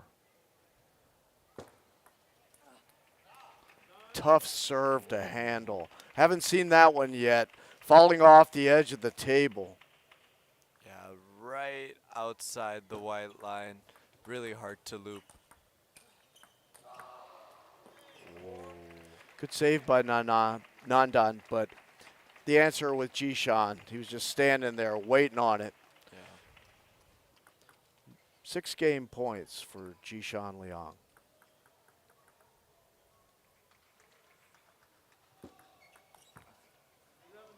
And he makes the most of the first one and takes game 4 11-4 and now takes a 3-1 lead over Nandan. And this is really where, as a youngster, I think Nandan can really learn a lot. You're in this position, it's 1 point at a time. You got to grind it out.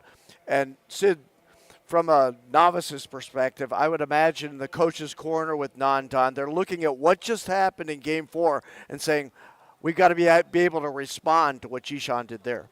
Yeah, absolutely. I think Jishan was playing more aggressive, so I think Nandan will try playing a little more tight, not giving Jishan as many chances. And like how you said before, point by point, if you think, oh, I got to win 3 games in a row, it's kind of hard. But when you think, can I win this point, it's always a yes. So you're definitely right in that kind of mindset, point by point, not rushing, just playing with confidence. Yeah, I come from the hockey world, and there's a saying out there: "Is just win tonight. We can't win it all in one game. Just win tonight." So 1 point at a time for Nandan. Concentrating in his corner, having a bite to eat, settling in, get some advice, and thinking about the way he responds here. Such a great learning experience to put yourself in this type of pressure. Yeah, absolutely. I think for someone his age in the semifinals, and win or lose, he's learning so much. Good backhand. You can see the reaction by Jishan Liang. Very happy with that shot. Yeah, he's quite pumped up. He knows this game is really important.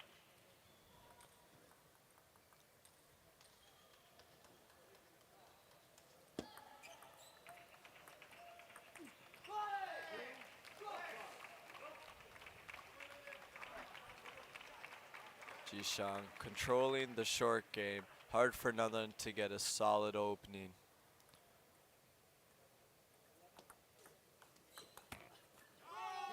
It's off the top of the net and long. Nandan on the board here in game 5. Down 3-1. And with the serve is Jishan Liang.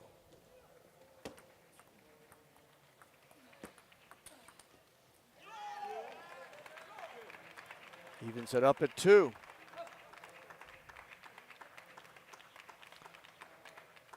Jishan definitely positions himself in a way it's hard to get it to his backhand. He's so far over on the side of the table.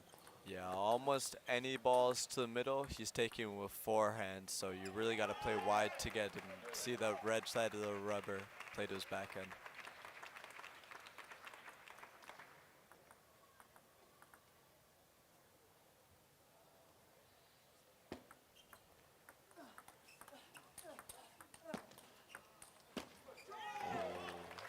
Good rally that time. I like Nandan's serve selection, just short that time, forced Jishan to reach out and then tried to catch him from there.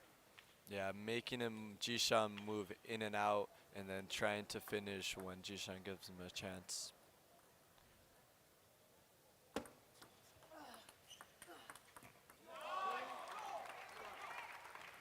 Into the body that time.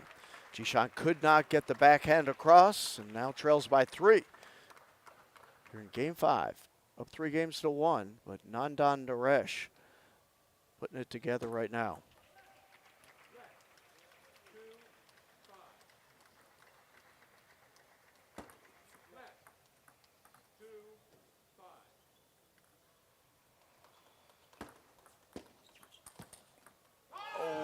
Great shot that time by Nandan. Just protecting himself, it looked like. and gets it back across off the big forehand from Jishan Liang, and it goes up 6-2. That'll get you guessing. Jishan going for all or nothing with the forehand, but Nandan with the wide block back to forehand. You could tell Nandan felt like he should have had that one. Just missed the side of the table. And against a guy like Jishan Liang, you can't give away too many points. Exactly, because he's going to win it from his own power, so you really don't want to give any free balls to him. Got a bad break there. Off the top of the net, long.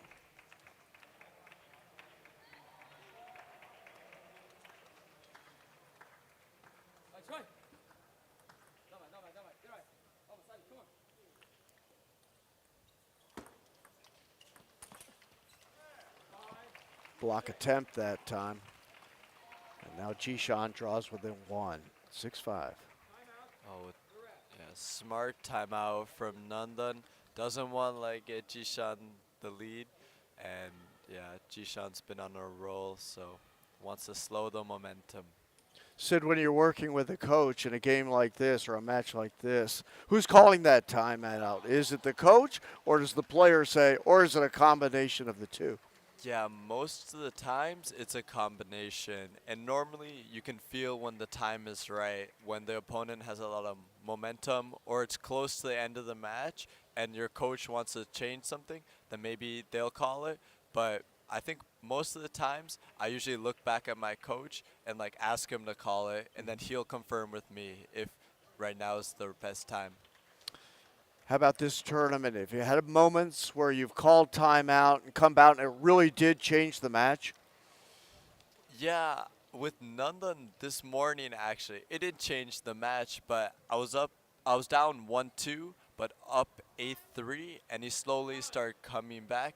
And 8-6, I used my timeout, and I ended up winning the set. So I felt that was Worked then. yeah, it worked then. Yeah, so Well, here, Nandan's up by a point, coming off the timeout. See how he responds.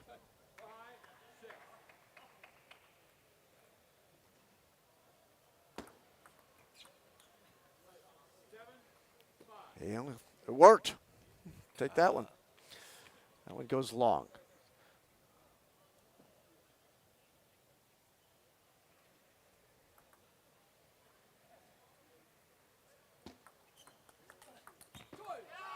Great forehand that time by Nandan after what I thought was a really nice backhand flick by Jishan, but Nandan had the answer. yeah, really fast reaction to catch that flip and play down the line.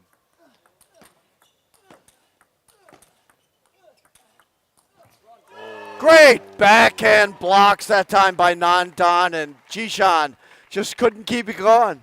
Wow, so much pressure from that. Really good play from Nandan.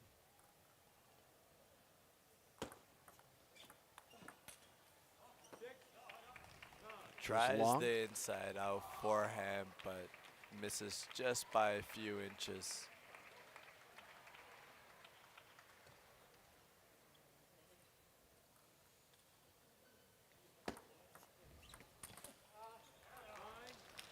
There it is, that step around forehand from Jishan. Draws within two. Feeling that this is a real big point. Definitely.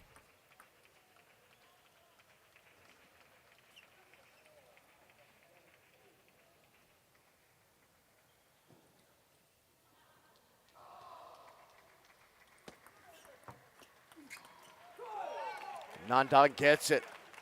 Backhand front by Jishan goes long. And now, with 3 game points to get within 1 game, is Nandan Naresh.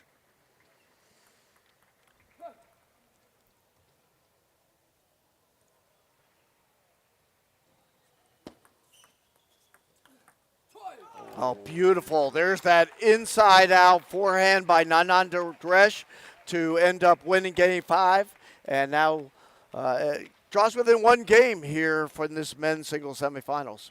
Yeah, you can definitely feel the pressure rising as we're getting closer to the end game. Up 3-2, Jishan still has the lead here, but Nandan with a big Game 5 win, 11-5. Sid Naresh sitting in here made mention of that inside-out forehand, but I think Sid's going to have to step out. He's got to play. Sid, I want to thank you very much, man. Thanks for the time. What you got going on here? You Yeah, got to go play? the U19 mixed doubles quarters in 20 minutes, but it's been a pleasure. And yeah, this has been a really high level match, so I've had a lot of fun commentating. Thank you so much. Great to see you. Best of luck in the remainder of the tournament, and thanks for sitting in. Yeah, thank you Yep. so much. Talk to you later. Take care.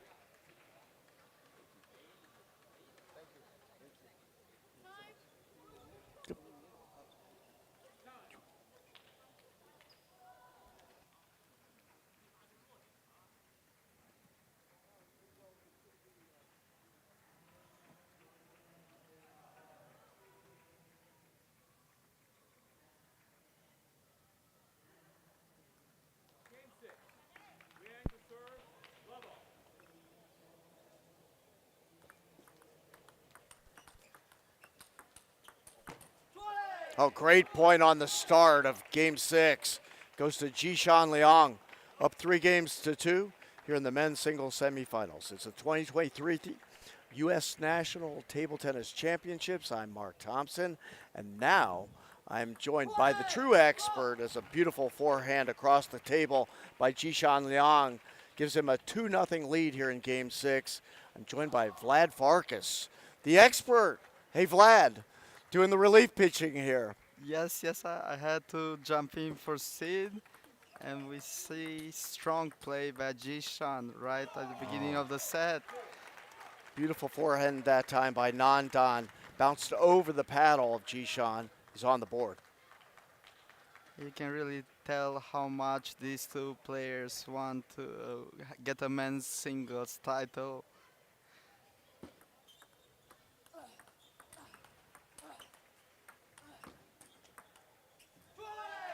A little push that time by Nandan goes long after a couple of nice shots. It really is a big title, Vlad. I mean, the national championship title in anything is big, but here in table tennis, it's really, I think it's our biggest, actually. Yeah. Oh, what a rally! And Nandana hangs in there, blocking 5-6 balls to win the point. So that's really great play by Nandandan. And that went off the top of the net, long off the paddle of Jishan. He's had a couple drop. That one went long. Well, there's the forehand by Jishan Liang. When he steps around, Vlad, and takes the big swing, if he catches it, game over. Correct. I agree with that. And we're talking about how much this player won the men's singles title. They've been traveling to Europe to participate in WTT tournaments, and they are really dedicated. And for sure, men's singles national champion is a big title to add to the resume. It's always great to see these guys come back to the States to play in this tournament because they have other things they could be doing right now. Correct. Nandan just flew from Croatia, same Jishan, where they play WTT Zagreb. So they came from Europe 2 days before the event. They had few days to get used to the time change, but now they are on their A game, I could say. I thought I had jet lag until I heard that story.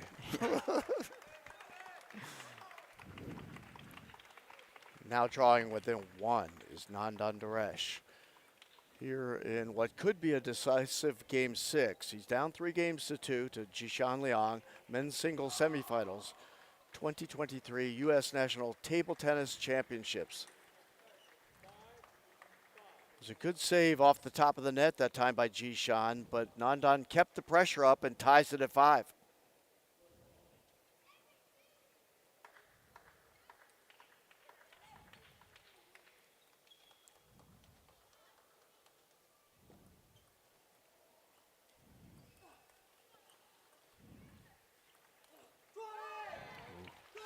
Nandon's not happy about that one. After a couple of nice shots, he just fires one into the net, falls back behind 6-5.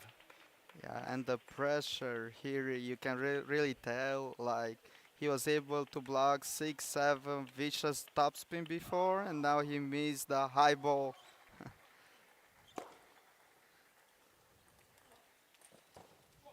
But he doesn't miss it this time and ties it up 6-6. Jishan made a couple of really nice plays that time to get the ball back on the table. Couldn't the last time. Had to dig one off the floor, then go wide to the left. Jishan's agility is really good. The guy's quick, he's strong, he's athletic, but he couldn't take that point.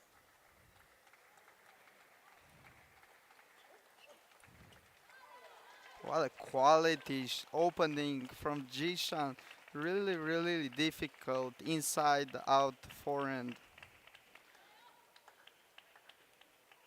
Retakes the lead, but by one at 7-6.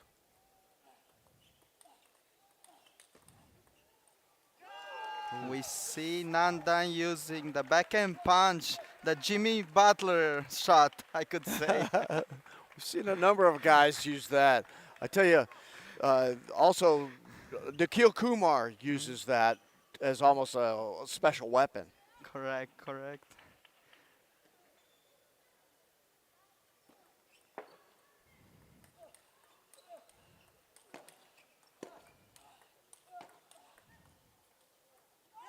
Great point that time. Nandan Naresh ends up with it, but not without a battle.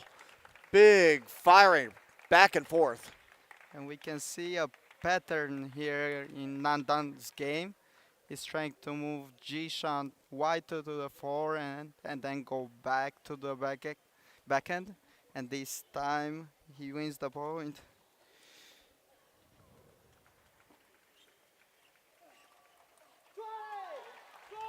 Good backhand that time by Jishan. Across the body on Nandan, who puts it in the net. 8-8.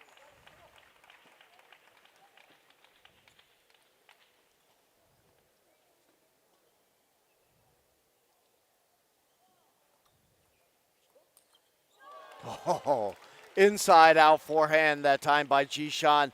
The exit angle on that ball, it's almost impossible to get at. Correct. Very good serve to set up the turbo winner.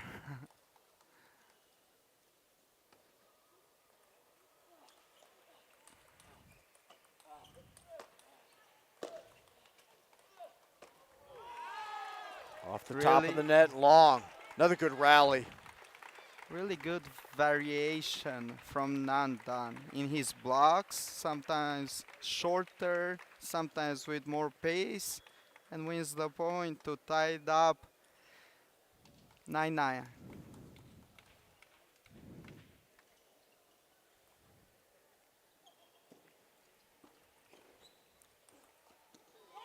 Oh, great shot that time by Nandan. Kind of pushed Jishan back off the table. You could tell he was off balance when he tried to make that play. Now Nandan with game point to tie this thing up and get to a game 7.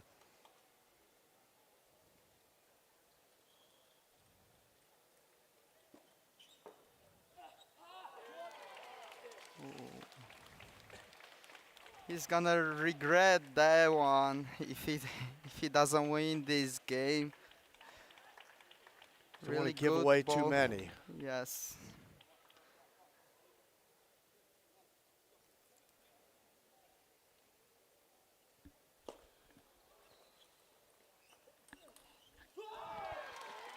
Now Jishan with match point. Got to win by 2. Games to 11, but you do have to win by 2. He's up 3-2 in games and has match point, but it's Nandan serving. What a decision you have to make here on the serve. Yes.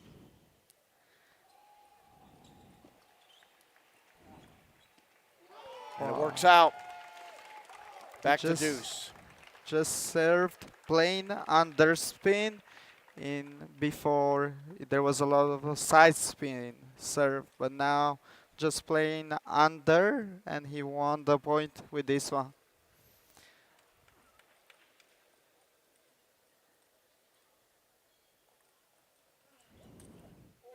Great shot by Jishan Liang. After digging it off the side of the table by Nandan Duresh, Jishan was able to step out and blast it home. Same setup, like half long serve and step around forehand to win the point.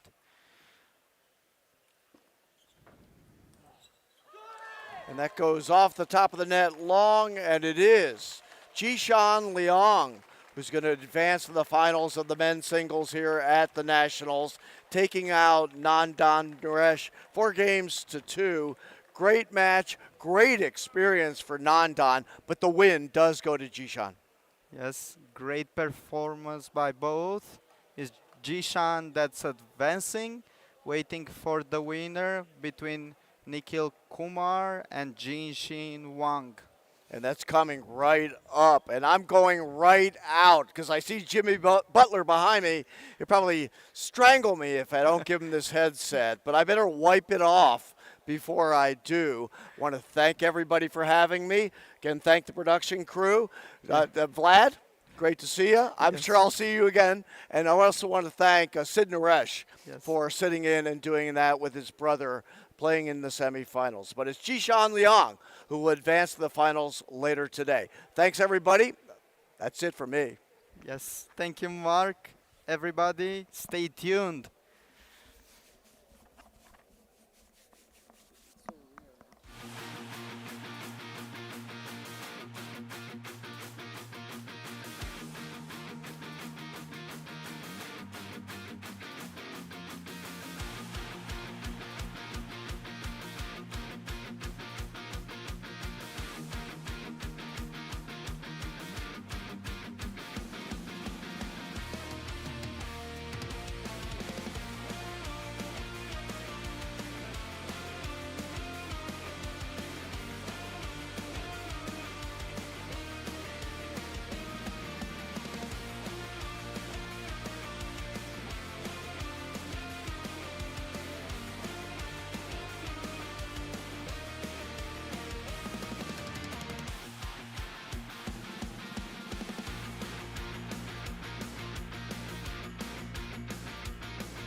We'd like to welcome everyone back to the Fort Worth Convention Center in the beautiful state of Texas for the second men's singles semifinal. We have current U.S. national champion Nikhil Kumar in the black shirt against 2015 U.S. Open champion Jinshin Wang in the striped shirt.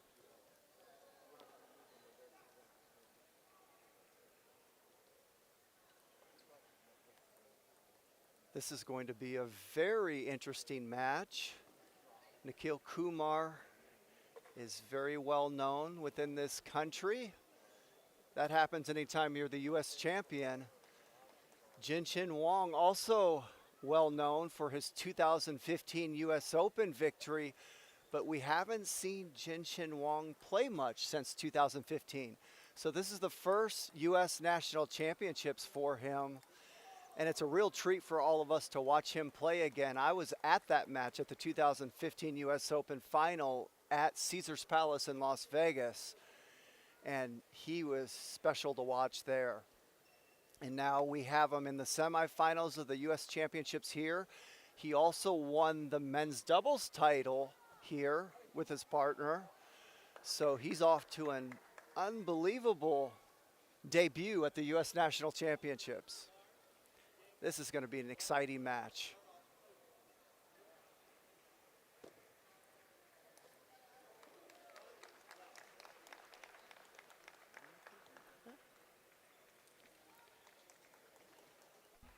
My name is Jimmy Butler. Joining me is Vlad Farkas.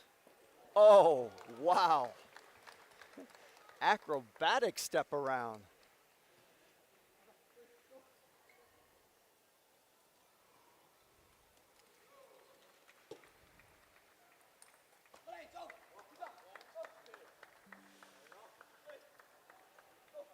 Here's Nikhil's backhand punch, winning the point.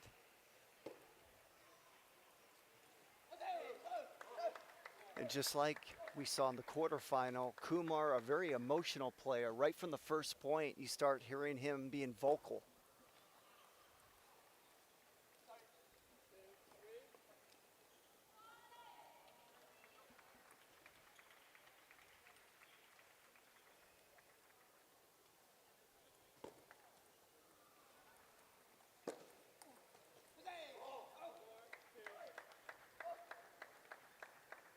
Good start for Kumar. He looks very quick right now. His speed is giving Wang some trouble at the beginning of this game.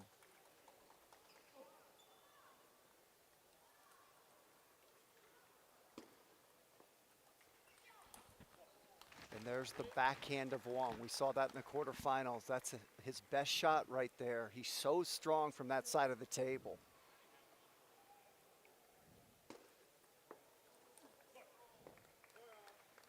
Missing the half long topspin. Very good receive by Jinshin.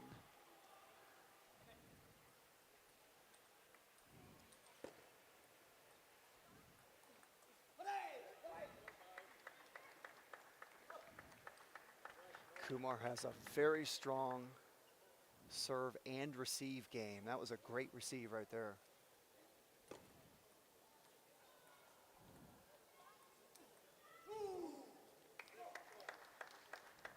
Kumar with the emotions, showing the fist now.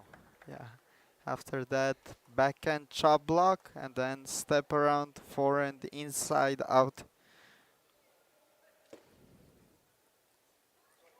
That was a nice cut there on the receive by Wang. Kept the ball low. Both players have been popping up their receives most of this game, and that's pretty normal, Vlad, at the beginning of a match. You got to get used to each other's serves. Correct. So there tends to be a lot of receive errors in the beginning of these matches. There's another high receive. That'll tend to get better as the match goes on, but this is pretty normal for a first game. Both players feeling each other's serves out. It's also normal when you have left-handed player playing against right-handed player because it's a little bit unusual serve receive game.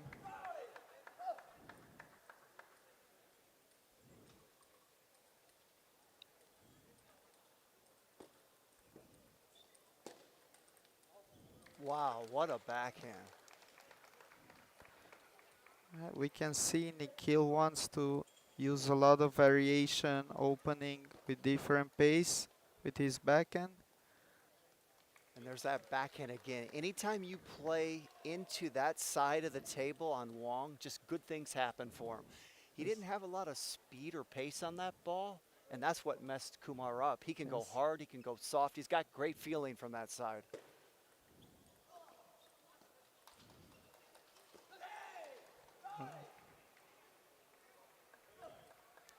Few easy balls, not typical for Jinshin. Yeah, Let's see.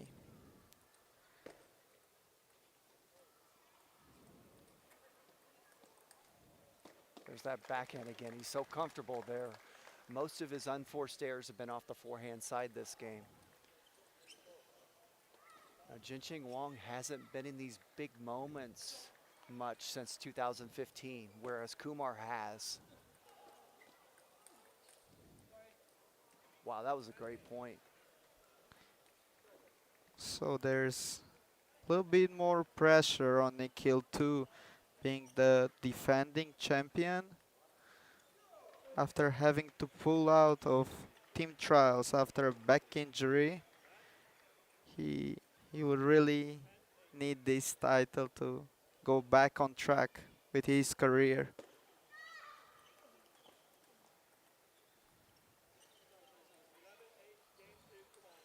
And game one goes to Kumar, 11-8. Kumar looked very fast and speedy out there that first game. I was impressed with his speed and quickness. He's in better shape right now than he has been recently. He's lost some weight, he's trimmer. You can tell he's been working out. He had a little period in there where he was a little heavier than normal and he looked a lot slower than he looks today. So Correct. great job by him of really getting himself in shape for this competition.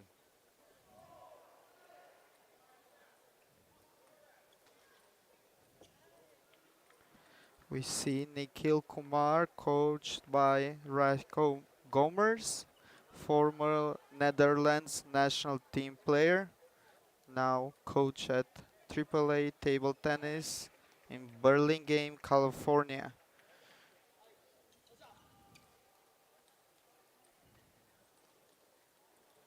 I've seen Gomers play before. He's really emotional and fiery, so they're both kind of cut from the same cloth.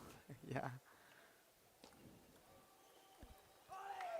Oh, that's a great step around by Kumar.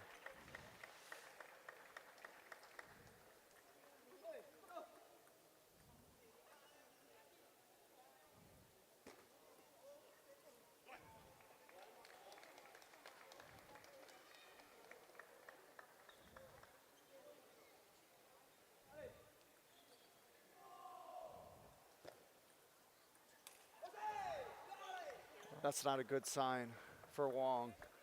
Right. If he's so out of rhythm where he's missing those kind of shots, that's normally a giveaway.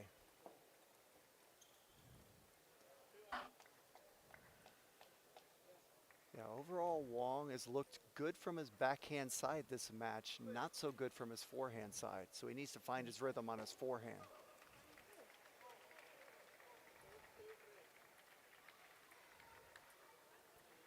Yeah. And that's what Nikhil does to his opponents. His variation of forehand power shots and backhand placement shots really make the opponent feel a little bit not good about what's going on and frustrates opponents often. Well, finally, Kumar made a couple unforced errors in a row. That's really important for Wong. Give him some confidence because it's been tough sledding for him up to this point. Kumar's been solid. Oh, great drop.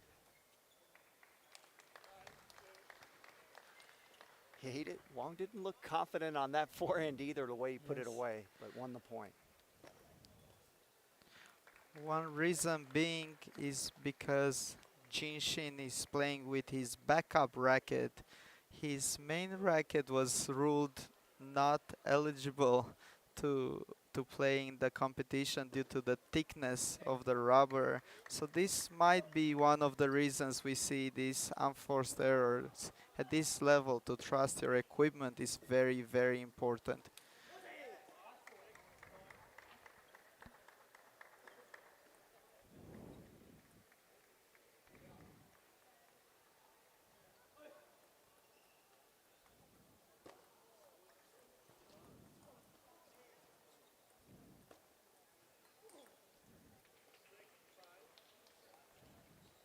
Fortunate break there by Kumar. Wong was in control of that point, and the net changed things. And Wong really needs this game. He still really hasn't found his rhythm, but he had a 6-2 lead. And now, just like that, things can change with the twinkling of an eye. In most sports, table tennis no different. You relax even a little bit, or you just get on a bad run, and before you know it, big leads are lost.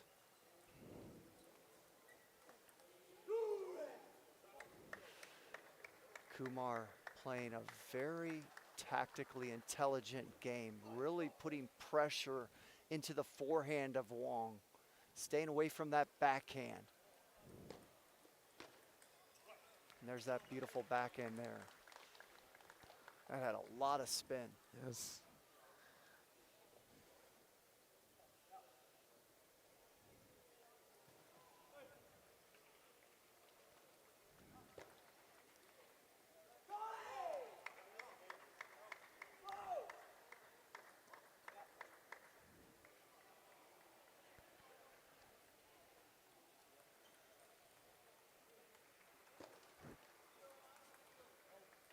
Oh, very nice forehand, kind of side spin loop.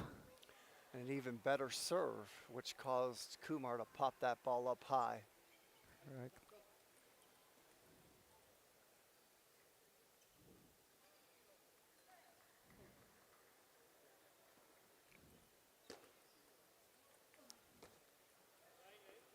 Great serve there by Kumar.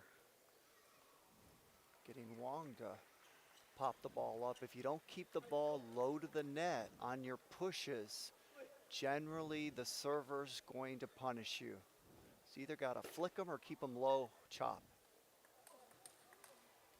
Wow, great reaction by Wong because Kumar had a beautiful backhand loop there. Yeah. Can't ask for a better shot than that. Right Correct. into the body of Wong, and he reacted beautifully with his forehand. We've seen Jinshin trying to keep the the serve receive short, but this time chose long receive deep spinning.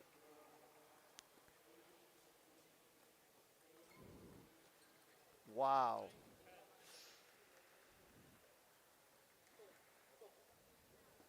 Boy, it sure does feel good when you get them, but when you're the other guy and it goes against you, we all know how that feels, right, Vlad? Oh yeah, It's a sick feeling. especially a 9-9.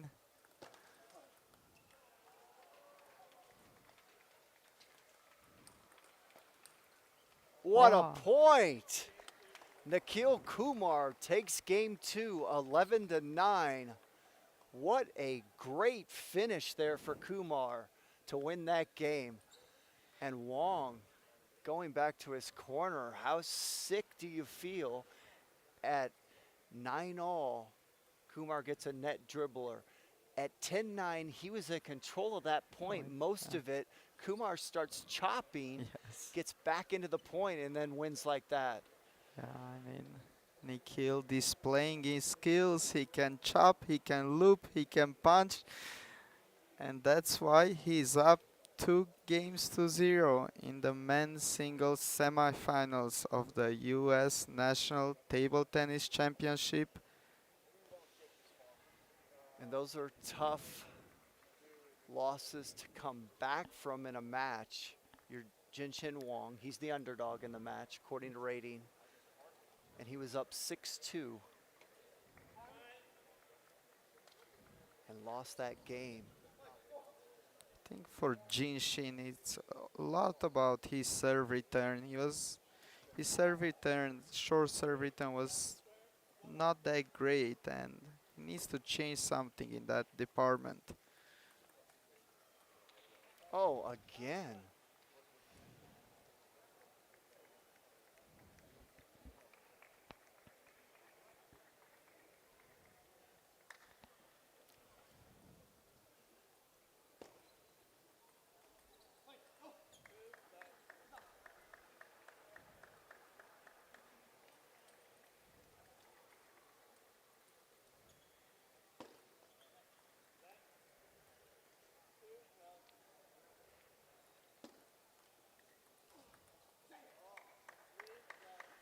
So Wong in big trouble right now. Off to a bad start, down 2-0 in games. He's got to hang in there. See if he can just get on the board. And there's a nice unforced error by Kumar. That helps a little bit.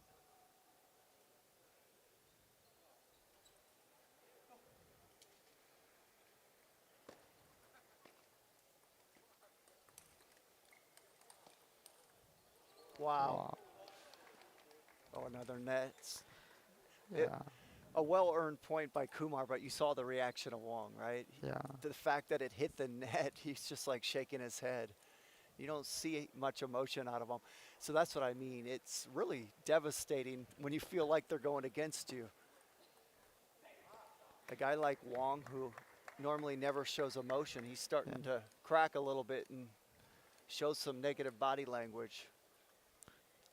Just seems like he can't find the rhythm. He's not comfortable with what's coming back from Nikhil, so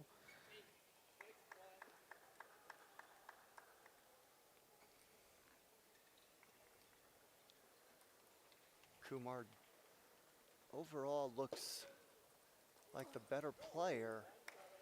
Wong needed that second game because Kumar made some unforced errors. He got the lead. Then you saw what happened at the end, and now Kumar's just on fire this game. another one.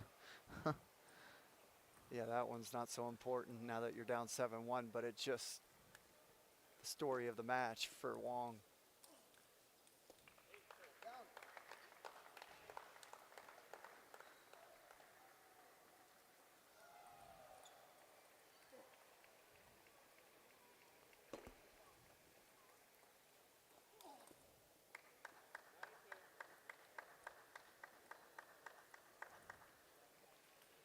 Kumar making it look easy this game. Nothing easy about it, but he's making it look easy.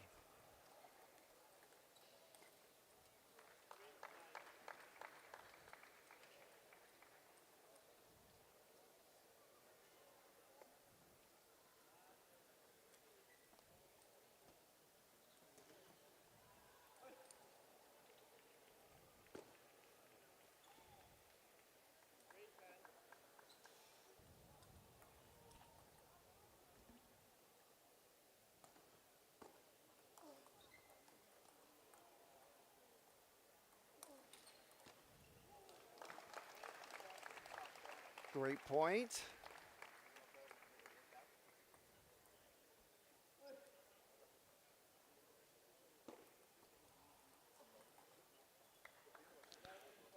And Nikhil Kumar comes out on fire in that third game, winning easily 11-4 with a commanding 3-0 lead over Jinshin Wong.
This has been the story of the game. Short receive, short game.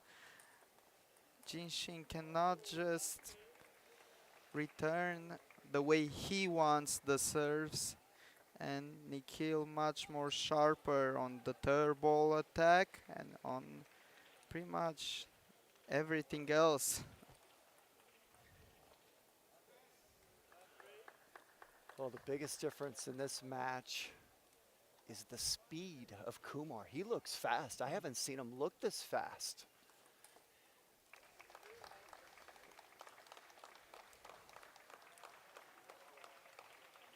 He has great serves, some of the best serves in the country. And combine that with his speed, and it's overwhelming Wong. See? Short game so tricky. He can generate different spins, the same stroke.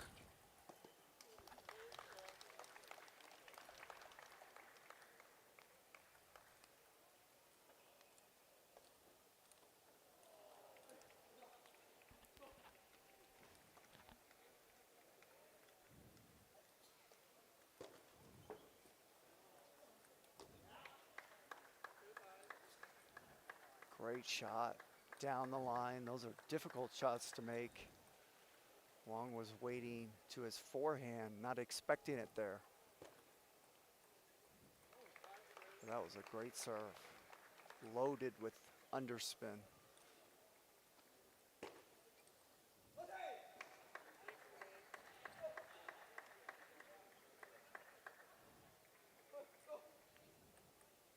Normally you would expect timeout from Jinshin being down 6-3, 3-0.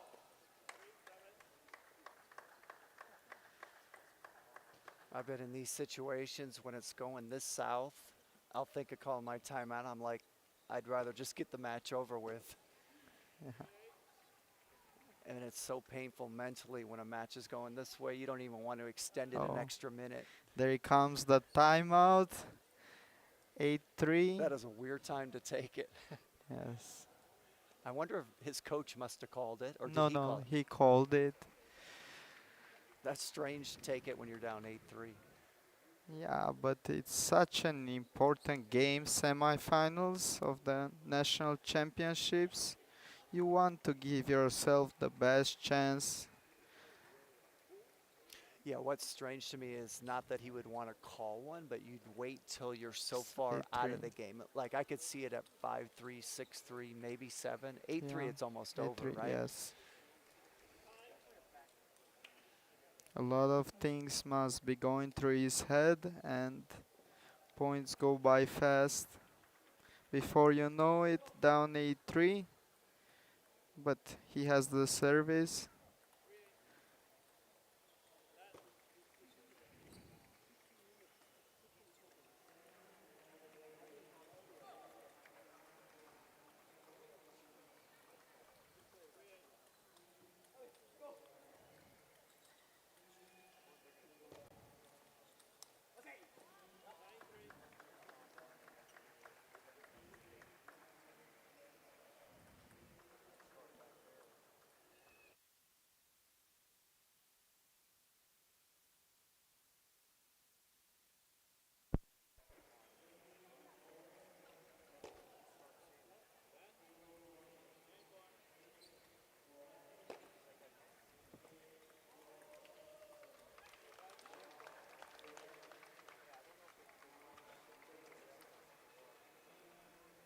So right now the score is Nikhil Kumar has 9, Jincheng Wang has 5. 9-5, and now Kumar has his first match point. 10-5.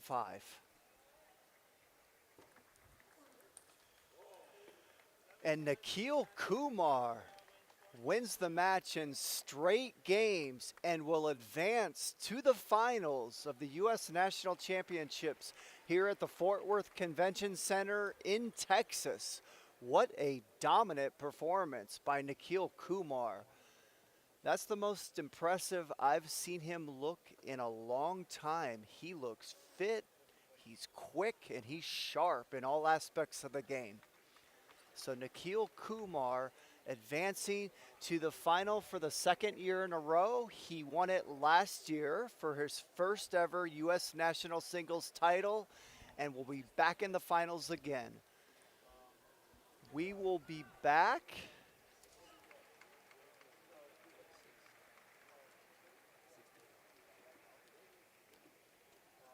We will be back at 6:30 p.m. for the women's singles final, where we will have Amy Wong, world number 67, versus Sally Moyland. And at 8 o'clock p.m., we're going to have the men's singles final, where we have Nikhil Kumar versus Jishan Liang.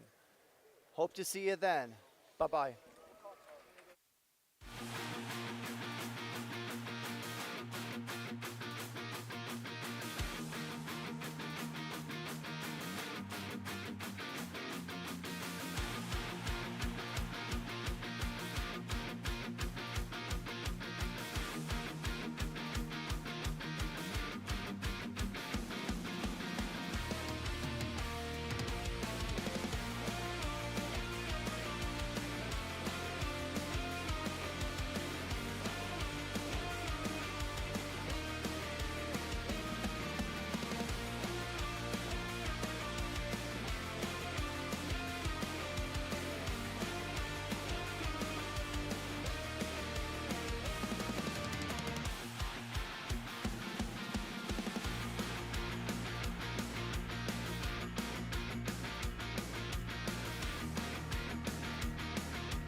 No problem. It's a classic. It hasn't changed over the years. When we're ready, you'll know how to sing it. You'll know all the words. Is it ready now? Okay. Little fun fact. No, I don't want to distract the other players too much. So just think. Think about who you think's going to win the match that's about to come up. Think about their history. Think about who they beat to get here. Think about how good looking everybody in this room is. Your friends, familiar faces, the shining, smiling youth, the veterans who've been around, your friends who've gotten incredibly healthy but were always handsome. I'm looking at you, Alex. Do I want to sing? Play it off my phone. I think that's a better idea. I hope you guys like Boys to Men. Please stand.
without any further ado, I'd like to bring in the officials for the match.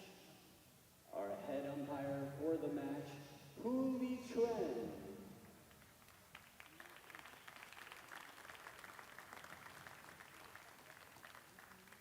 And our assistant umpire for the match, Clive Johnson.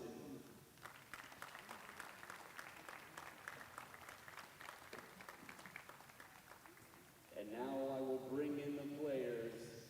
Coming from New Jersey, representing Lily Gibb Table Tennis Club and Ping Pod, the 20-year-old 2021 U.S. National Champion, Amy Wong.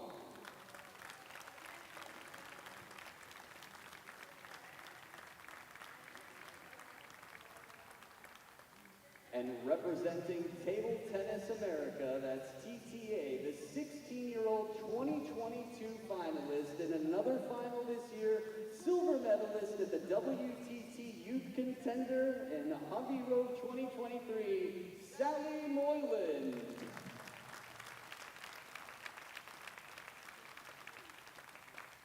And now they will check each other's equipment, get warmed up, and we will have a best of 7 women's singles final.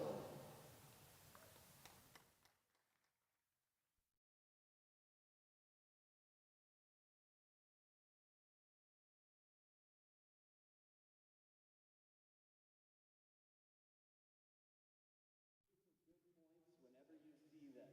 If you have a favorite you want to support, no problem. But be active in the audience, have some fun, and some free stuff might come your way. Enjoy.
Quick update, I will not be throwing free stuff.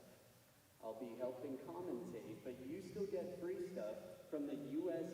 Para Team coach, Vlad. So still make that noise, all right?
Hello.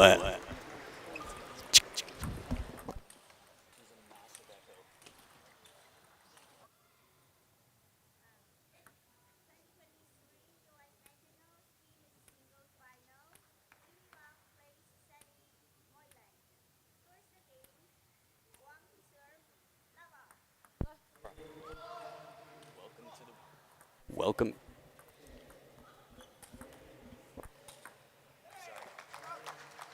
This echoes high. I can't do this. And we have started at the Fort Worth Convention Center. The women's singles final. Amy Wong starting up 2 points to 0 in this first game.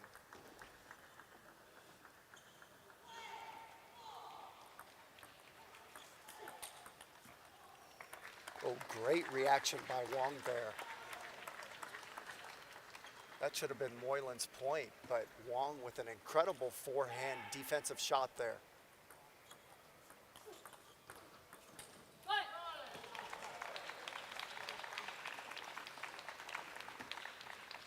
So you have two very strong backhand players right now. Both of these athletes aren't going to be afraid to go backhand to backhand with each other.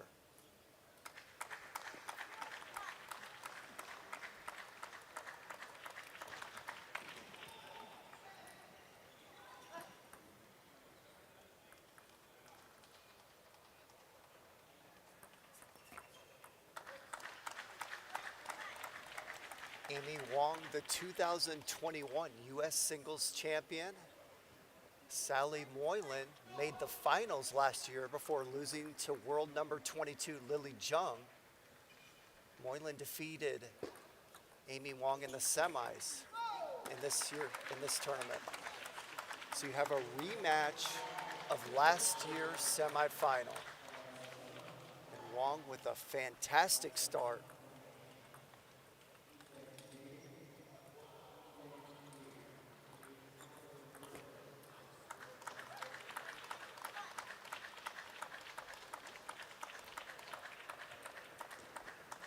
So far, no good rallies to start this match.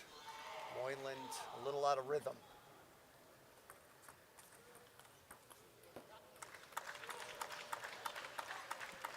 Wong made that shot look easy. That was a beautiful backhand opening. Moylan had a nice cut on that receive, and Amy Wong able to take that ball down the line while slightly out of position.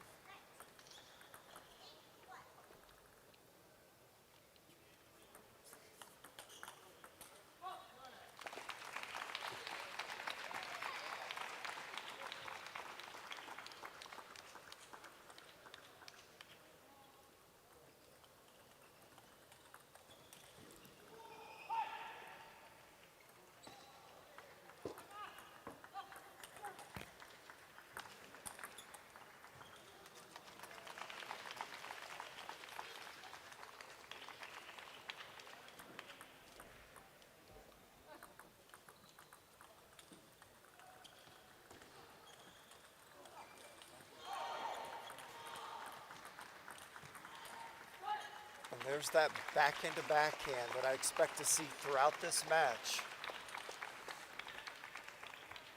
Those are two athletes going strength to strength when you see them go backhand to backhand.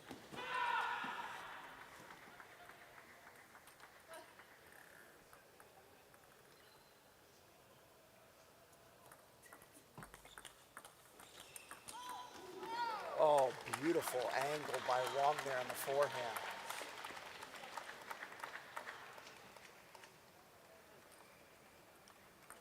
You know, we don't go for those kind of angles, but they happen sometimes, and then when they do, it's almost impossible to get that ball back.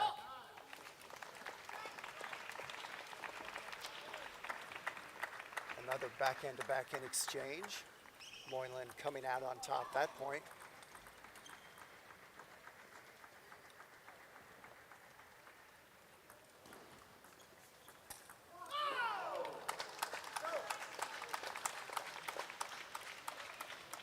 Doesn't get any better than that. Look at that power.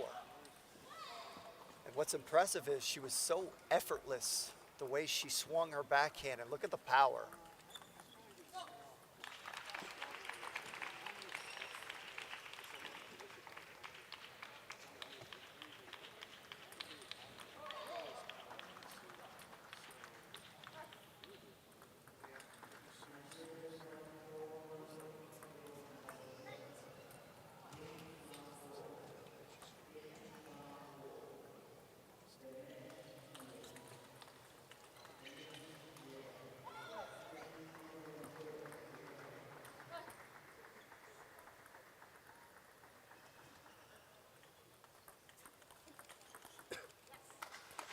And Amy Wong comes out and takes the first game, 11-7.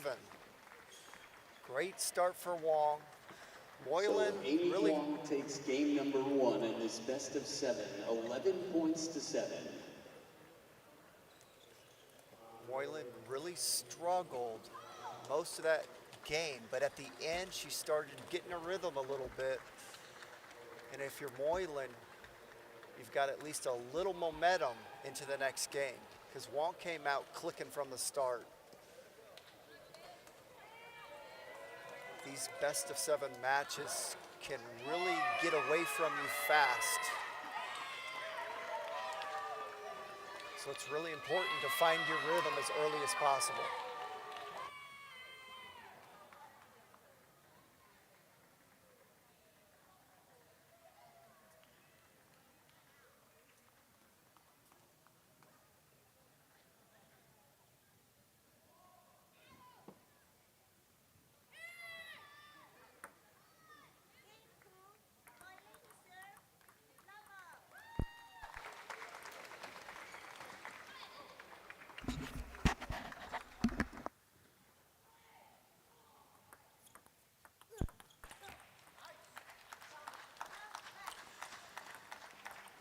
Now, both of these athletes have great backhands, but Moylan's going to have to find the middle and forehand of Wong as much as possible. She can't try to beat her backhand to backhand. And there you saw Wong trying to find the wide forehand of Moylan. So even though they're both really good there, I don't think either one wants to play the opponent from the backhand side.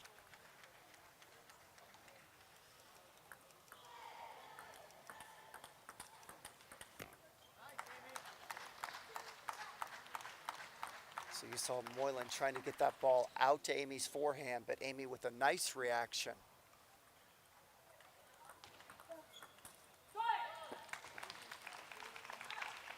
Well, that was a great save by Moylan because Wong had a great deep serve right into her body, caught her off guard, but she reacted, was able to get the receive on the table. Although it wasn't a great receive, Wong wasn't able to finish the point. I always like to say a bad receive's better than a misreceive. And there you see the strategy of Wong.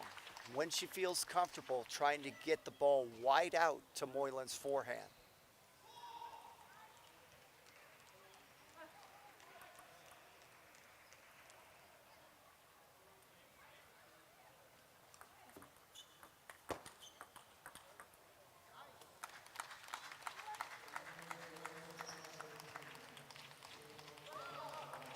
It's a good serve by Moylan. She changed up her serve. It caught Wong off guard, but this time Wong with a good enough reaction on the receive to get herself into the point, and then she had some great shot making after that.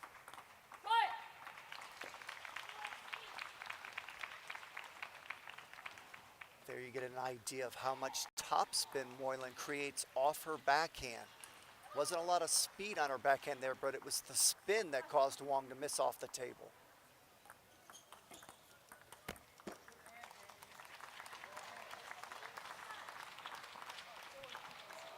Moylan showing some frustrating body language early in this match.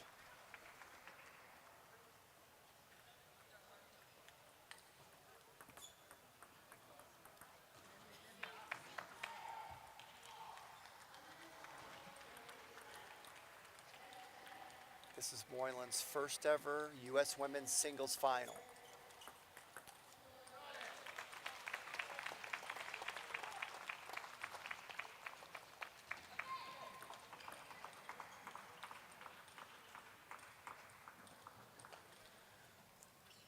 Moylan, 16 years old. Wong, 22 years old.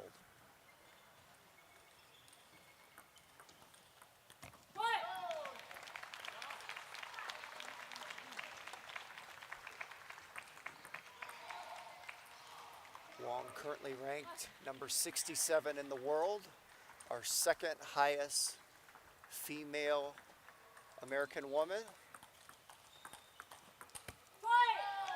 Right behind world number 22, Lily Jung.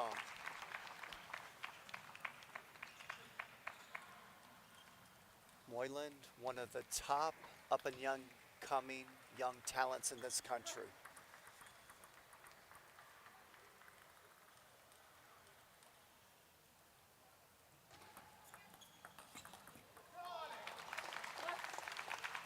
Great job by Moylan covering that wide forehand. You can see what Wong's trying to do, put pressure on the wide forehand of Moylan.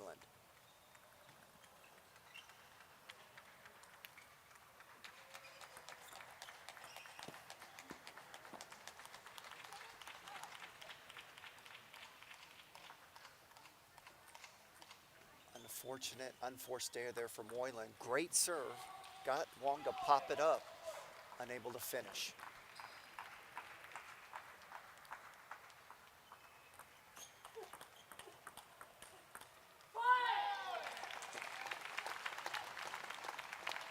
Great job by Moylan, keeping up with the speed of Wong. Wong serving a lot of deep serves into the body of Moylan. Moylan starting to react well to him.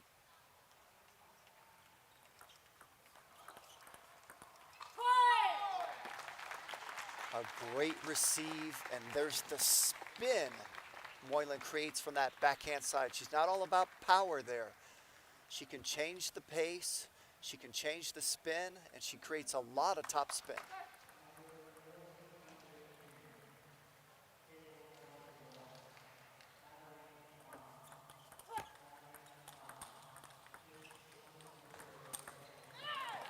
Great point.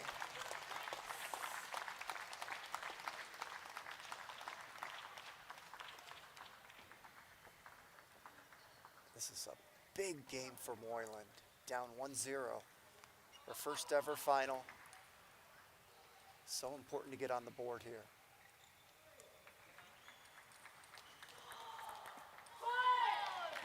Great choice of service by Moylan.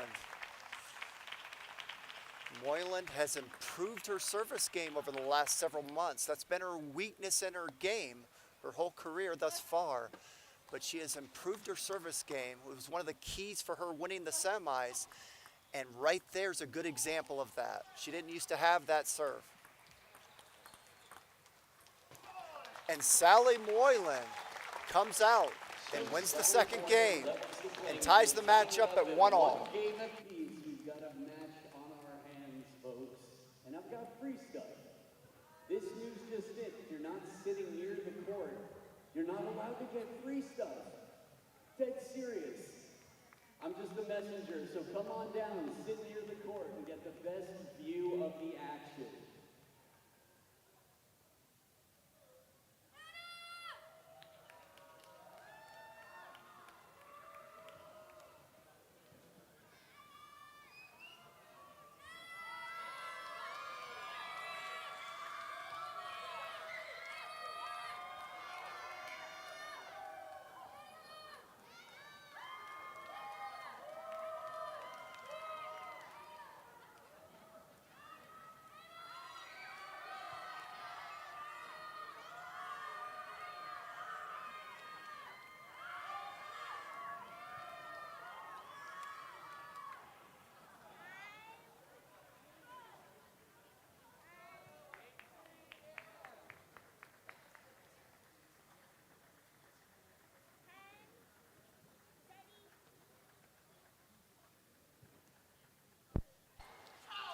So we're getting ready to start this third game. I'd like to correct myself. Moylan was in the finals last year, so this is her second final.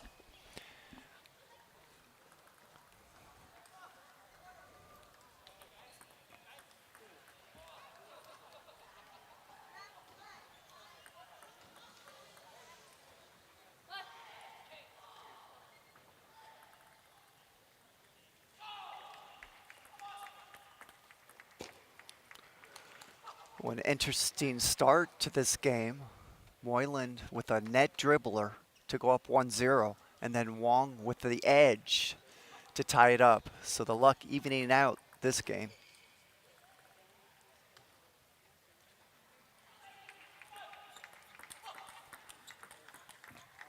Oh, great rally. Both athletes showing their speed on that point.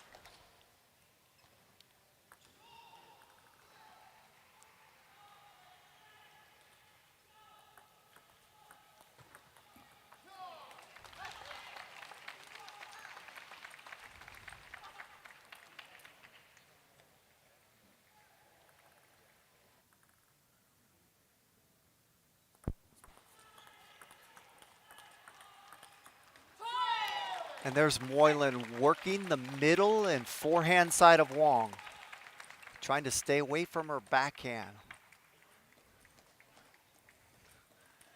And really Wong trying to do the same thing to Moylan. So their strategies are very similar on how they want to play each other.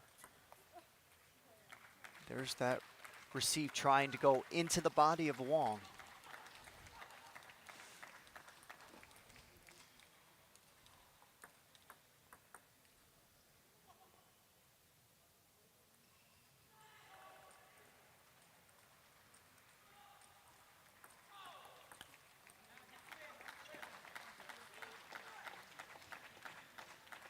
That was a nice receive by Wong. She had a lot of force on it.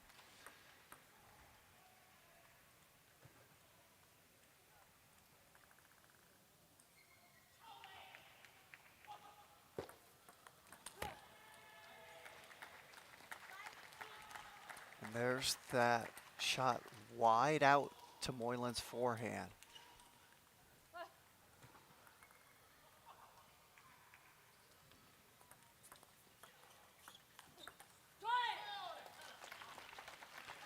Nice step around by Moylan there. She was waiting on the backhand side, reacted well to her middle, had the speed and the footwork to get around and open up with her forehand for the win.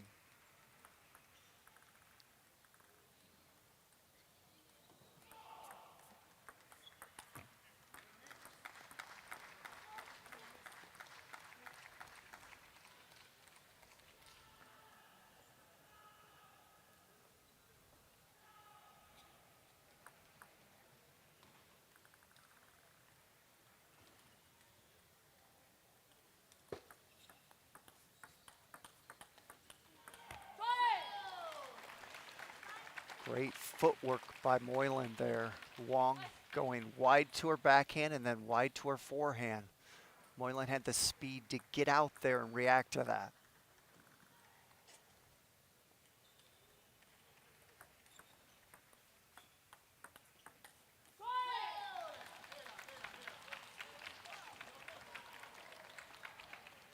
Moylan playing a very intelligent game right now, strategically. Staying away from the backhand of Wong. Wong is so effortless from that backhand side. If you can jam her into the body and wide out to the forehand, makes her work a lot harder. And there's that backhand of Wong. She's so good from that corner.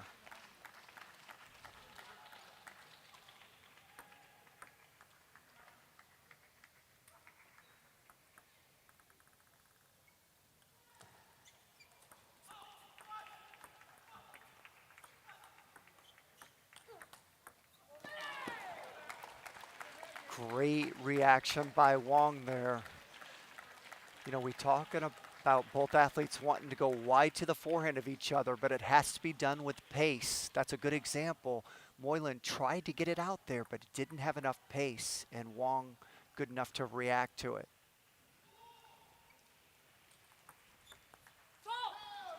Ooh, that serve got away from Moylan. It was such a bad serve that it turned into a good serve. It shocked Wong. It was so high. That can happen. Sometimes a serve is so bad it messes you up.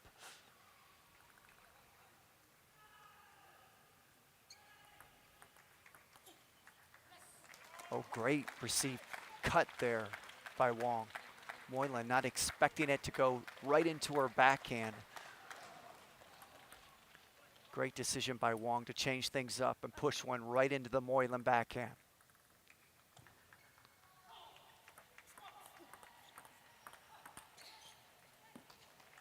That clipped the edge.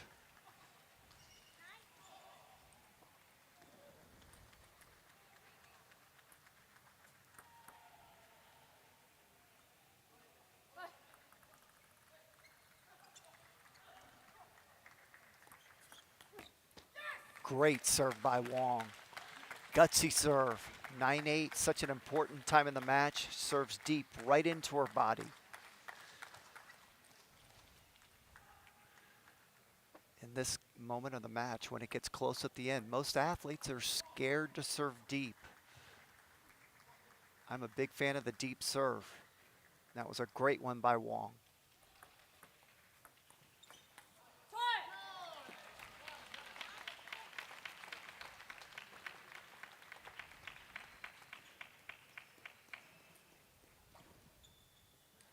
Now Wong likes to come in and pounce on these receives with her backhands. So Moylan's got to make sure to keep it away from her backhand here.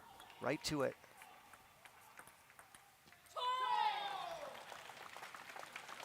And Moylan deuces this game. Great job putting the ball on the table, not taking any risks, forcing Wong to have to make a quality shot. Wong unable to do it.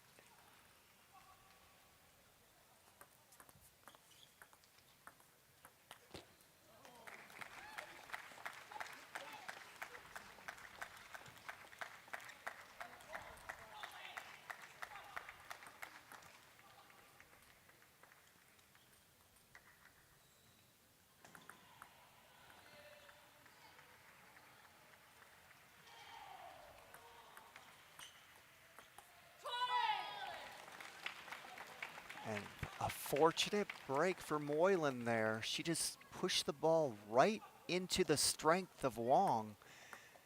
But these are the tight moments of matches. Wong unable to execute. That's her bread and butter right there.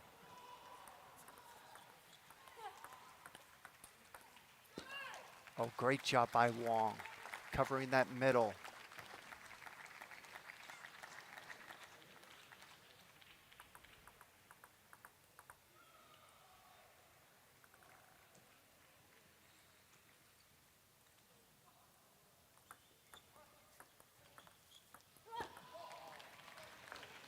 And Amy Wong So Amy takes the Wong third game, secures her second 13 game, to her 11. 2-home lead in the women's singles final.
So that was an interesting ending to that last game. Both players really went safe and conservative.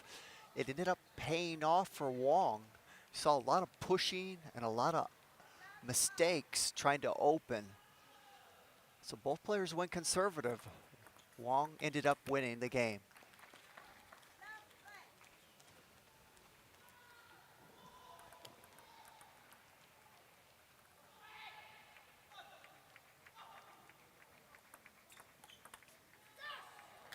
And that serve got away from Moylan, popped up really high. That's why Wong was able to come in and put so much force on that banana flick.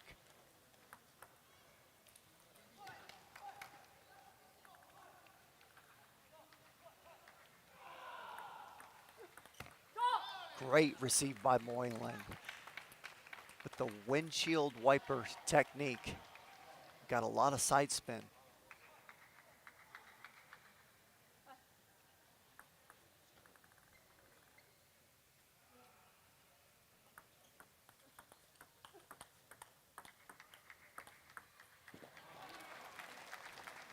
Beautiful backhand to the wide Moylan forehand.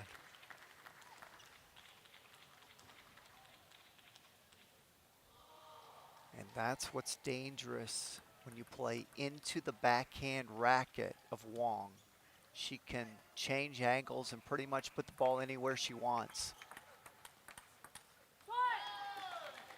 And there's a good example of Moylan working the wide forehand of Wong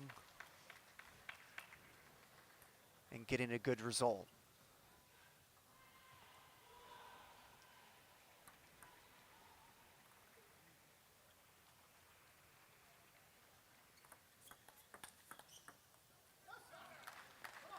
Great job by Wong finding the body of Moylan. Wong is so quick with that backhand. She's able to take the ball off the bounce. She doesn't let the ball bounce ever from her backhand side, and that gives you less time than the players that let the ball bounce more to the top of the rise. So Wong is really good at smothering the ball off the bounce, which gives you less time to react.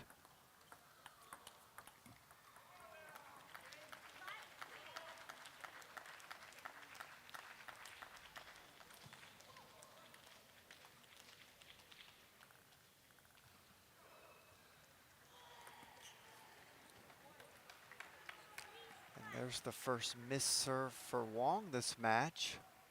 Moylan's had a miss herself. And Wong smiling after that miss. Her way of calming herself down and forgetting about it. Oh, great receive.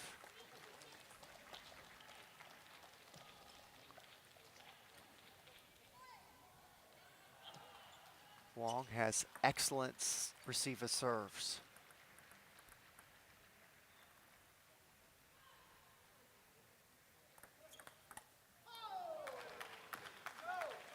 And there's another example of her great receives. I like the idea of Moylan serving deep, but she would have been better off going into the middle and not right into the racket of Wong.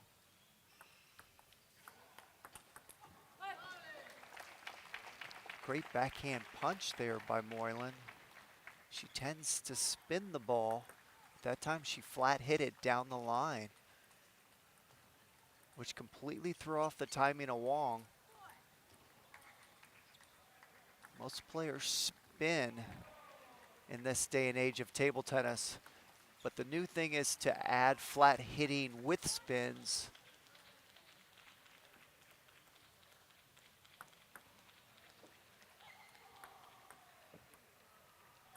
Because your opponent, if you're spinning all the time, they get used to that tempo and they have a easier time defending it. When you flat hit, spin, punch, it's very difficult to deal with those change of pace shots.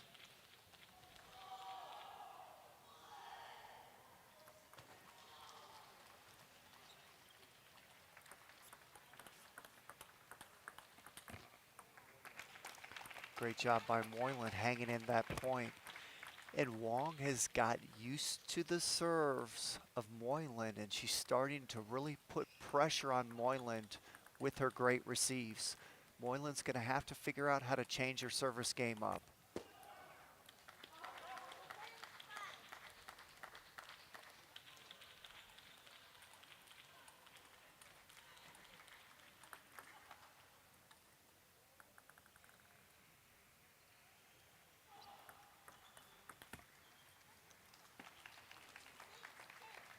There's that windshield wiper receive by Moylan. Creates a lot of side spin.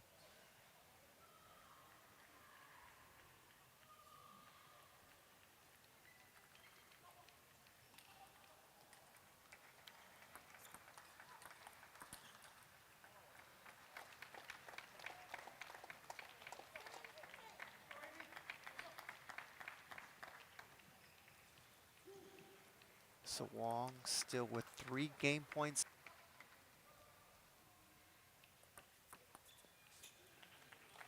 Make it 2. Moylan hanging around, doing a good job putting the ball on the table. When I'm in this situation, The most important strategy I have is I want to make sure I make my opponent make a quality shot to beat me for the game. So I start going more into a safe, consistent mode and saying, give me a quality shot and I'll let you win the game. And there you have it. Moylan putting the ball safely on the table. Not taking any big risks. Wong unable to make a quality shot to finish her off. On Amy Wong's side.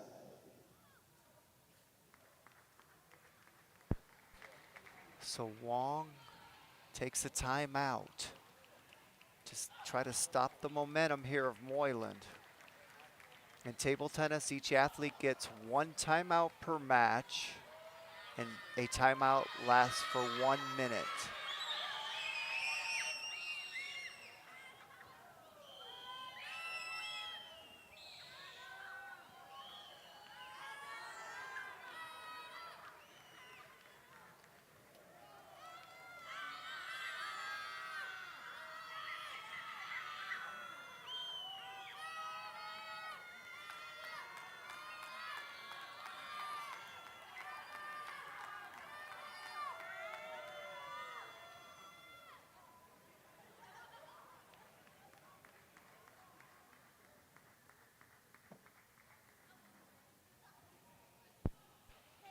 So Wong had 1 minute to talk to her coach. Let's see what serve she comes up with. You know they talked about what the best serve would be in this moment.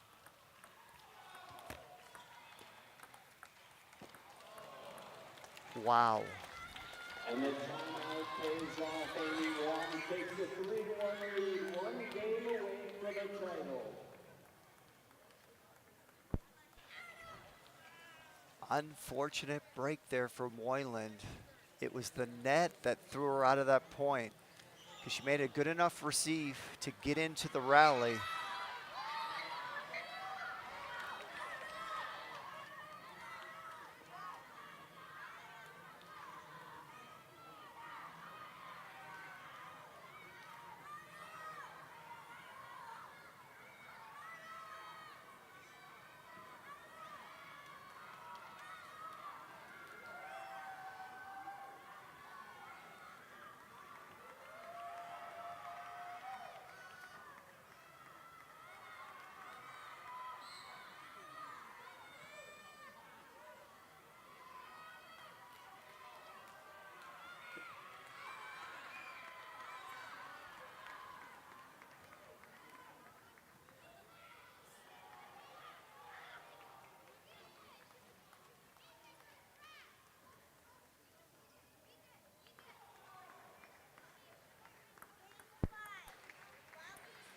And here we go, Amy Wong with a 3-1 lead in the U.S. Singles Championship final.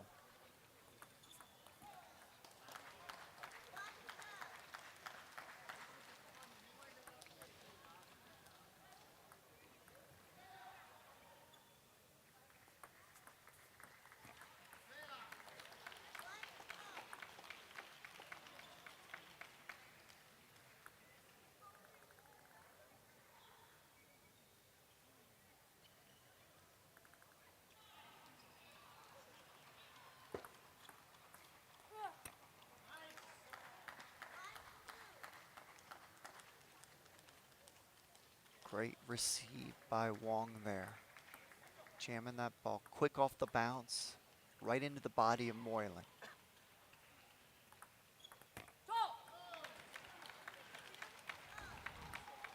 Good job by Moylan with a deep serve there. Wong has been really pressuring her with her receives.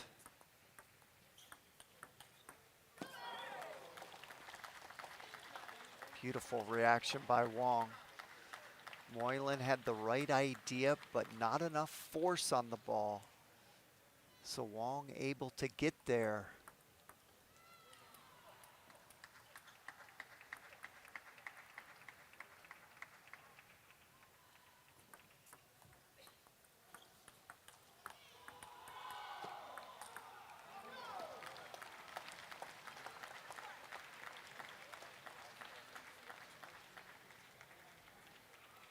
Wong in a great rhythm right now.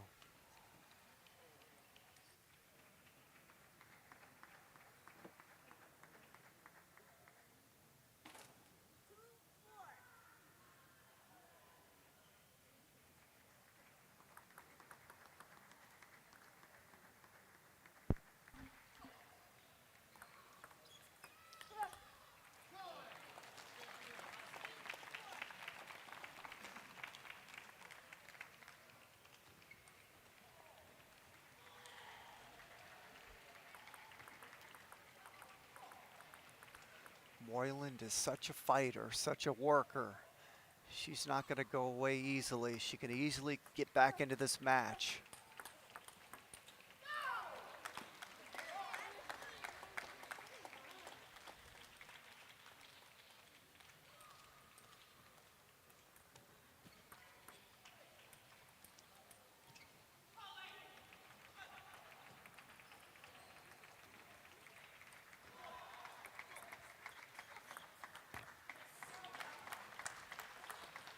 And there's Wong working the middle of Moyland, who just called a timeout.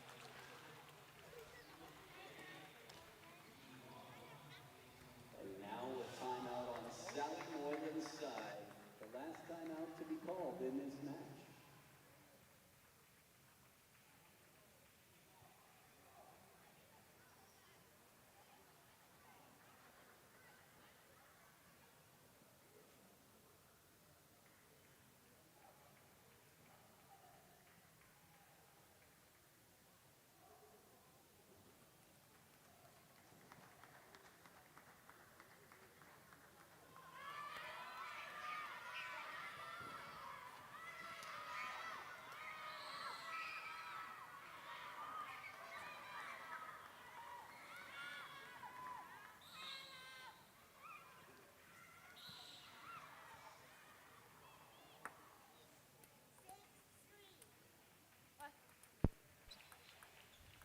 And we're back. Wong to serve, up 6-3 in the fifth game.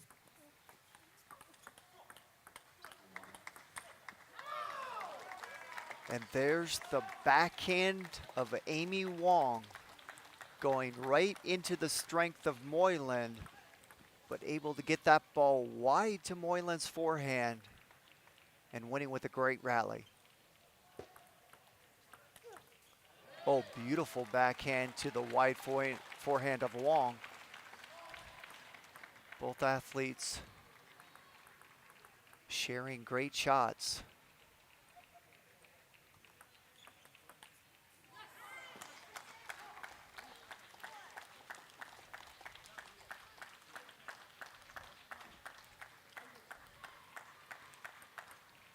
Amy Wong has matured so much over the years. There was a time where she would be in these kind of matches and blow leads and not be able to finish games. But look at that. That's the difference a few years can make. So far, she's showing no nerves, getting better and better as the match goes on. That didn't used to be the case when she was younger. Oh, beautiful again by Wong. She's in such a great rhythm. 6 match points for the national title.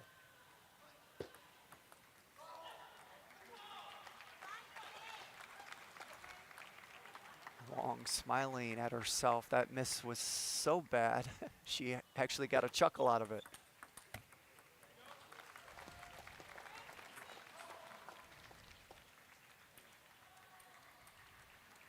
Wong still with 4 match points.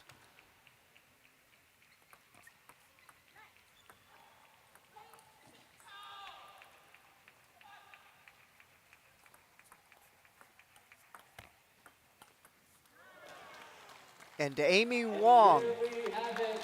For her second time in her career, Amy Wong is the women's singles U.S. national champion. And Amy Wong is the 2023 U.S. Women's Singles Champion, winning in impressive fashion, 4-1 over Sally Moyland. Amy Wong's second U.S. Women's Singles title. She last won it in 2021. Congratulations to Amy Wong and the Lilliet Table Tennis Center, Amy Wong's home club. Our presenters for the awards ceremony for the women's singles event.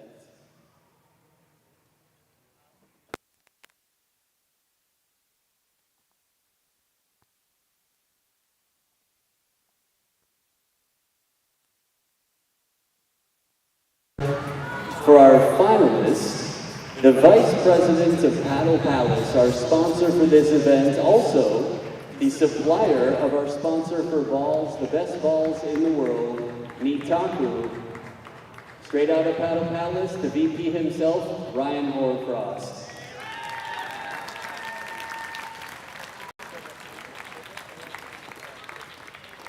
And Ryan will be presenting to a player who's played her second consecutive final, even though she's only 16 years old, an incredible athlete, a good friend. Make some noise for TTA's Sally Moylan.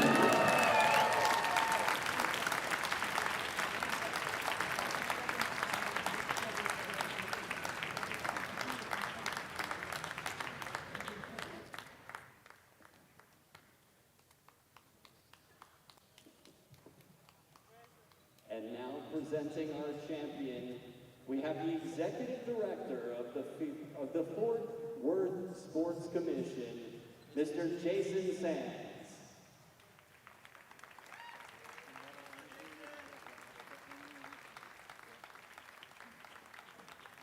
And Jason will be presenting to our women's singles champion from Lillian's Table Tennis Club, Amy Wong.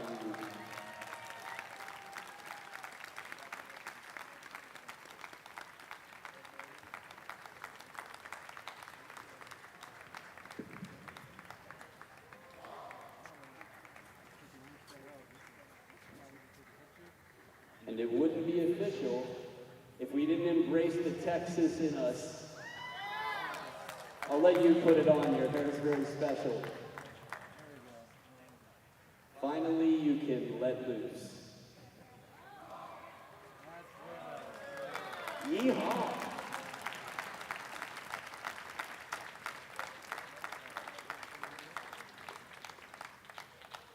New Instagram profile pic, Amy. And what about holding up that trophy, too?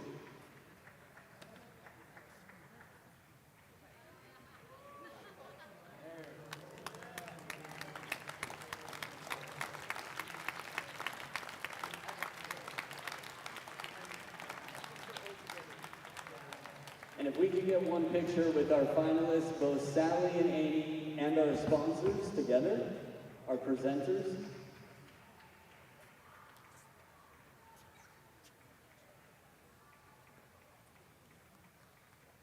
You can find these on USATT's social media, Facebook, Instagram, subscribe on YouTube. And let's get the trophy in the picture for this. Let's not have that be in the background here. You want to hold it? Let's have you hold it. Yeah. Okay. My non-racket arm.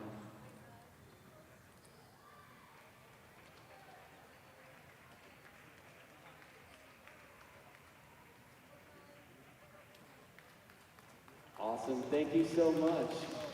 Amy, you had one of the most memorable interviews in sports history recently. Now the only rule for this interview is it has to be longer than your last interview. Not because of me, but you have to say a few more words. You just won your second national championship. You're 20 years old. What's the secret?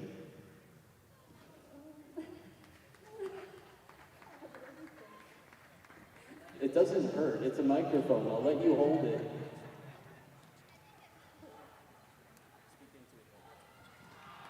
I think I just got a lot of support from my club, LRPTC, and Kenny Pod. And also, I want to give a special shout out to California Table Tennis for providing us to practice while I'm at Los Angeles. And of course, I want to thank my parents and Coach Corey, who's always been supporting me and encouraging me. Thank you. Your interview skills just went from like 600 to 2,700 in 2 years. That was incredible. One more question for you. I know you've got a lot of family support. Your brother growing up, your father's here. How much do you think sort of love and family relationships prepare you to be in a good mental space to play? Okay.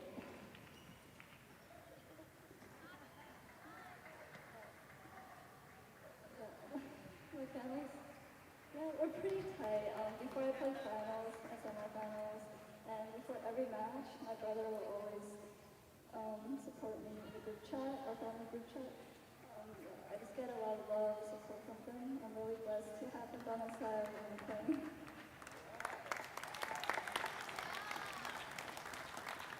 So just a reminder, be good to your brothers and sisters, your moms, your dads, your family. Keep the love going and you could be a national champion. Amy, you're doing wonderfully. Last question.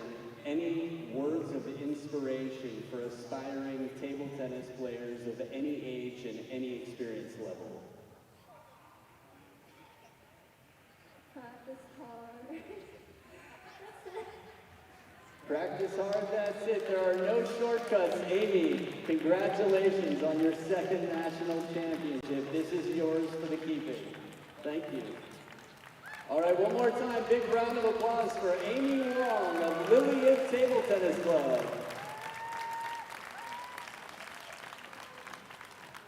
So we've got the men's singles final, which will be happening at 8 p.m. local time. So you can either stay in your seats and enjoy, make sure you have the seats. 8 p.m., the men's singles final will start. It should be a thriller. And just a reminder, yes, I have free stuff to give you, but it's not about screaming my name as loud as you can. It's about cheering while the match is happening. So watch and enjoy the match, and I look forward to seeing you guys at 8 p.m.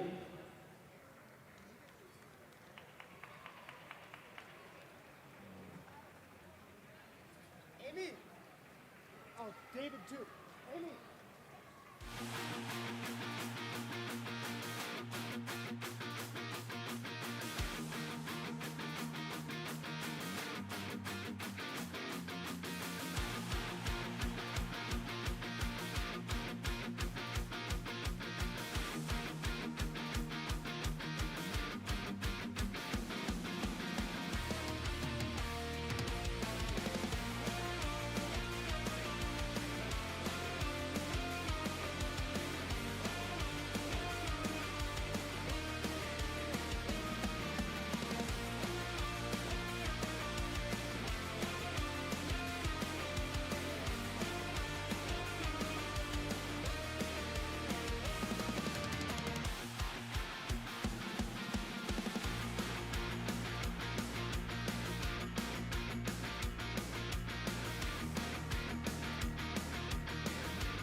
gentlemen, we are about to have the final show match, the men's singles final here at the 2023 USATT National Table Tennis Championships.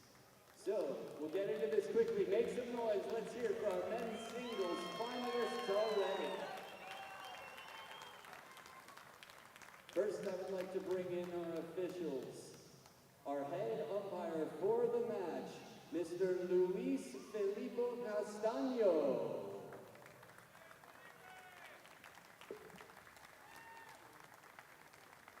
And our assistant umpire for the men's singles final, Tai Lee Chen.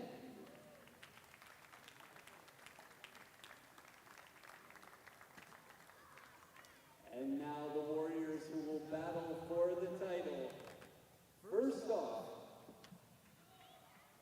representing NCITT, that's North Carolina International Table Tennis, a two-time semifinalist, world rank number 163, the 31-year-old sensation who beat Ma Wang in doubles in China in 2006. Make some noise for Liang Jishan.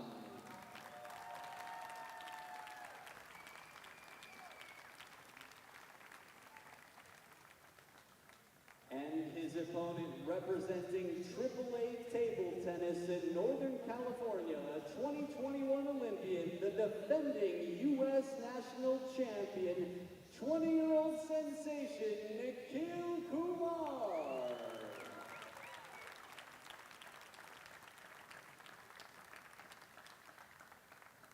So take a look at them now before they're sweaty, and get ready because they've got their warm-ups to come. 2 minutes of warm-ups, and after that it'll be a best-of-7 men's singles final. Handshakes, and let the games begin.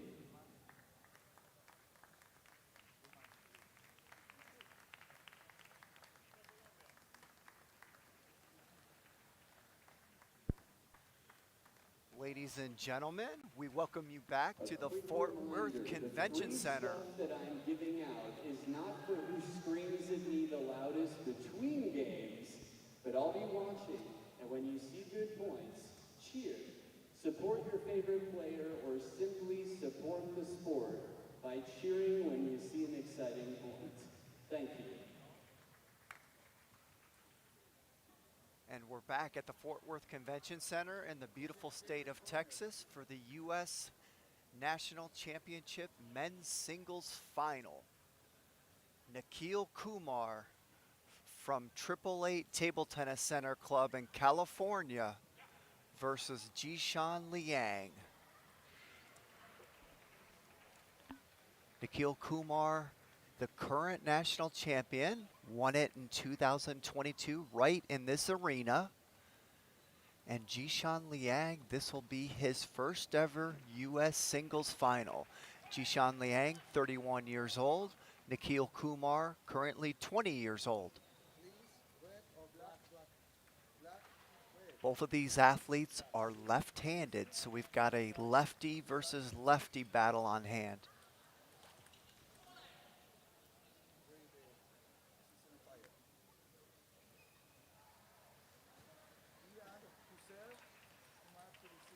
Both of these guys looked fantastic in the semifinals.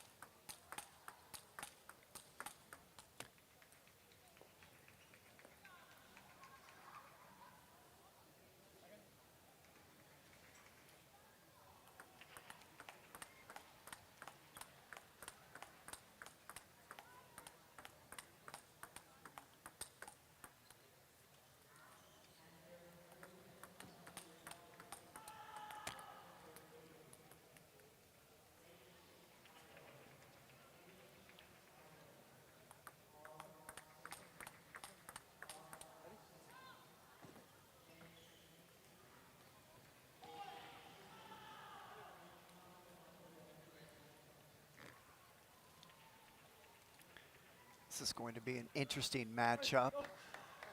Both of these guys have power when they want to use it, but they're also willing to play a defensive game. They both have great defense. So I expect some good rallies this match. Probably the best rallies we've seen the whole tournament, just because of the styles of both of these two athletes.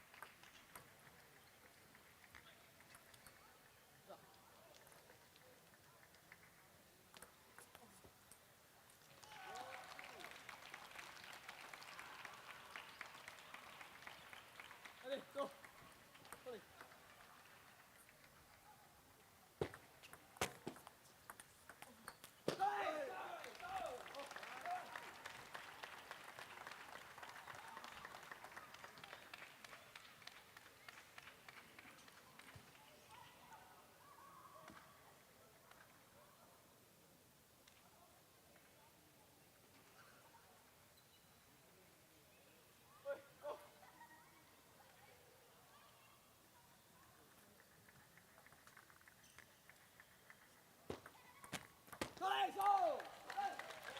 And there's the service game of Kumar. Some of the best serves in the country have been given people fits the whole tournament.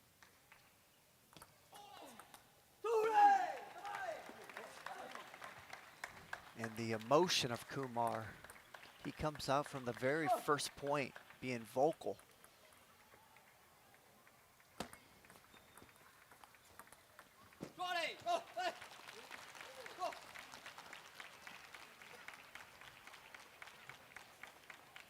Jishan really good at changing the pace of the ball. Sometimes he'll give you power, other times he'll just slowly put the ball over like he did right there.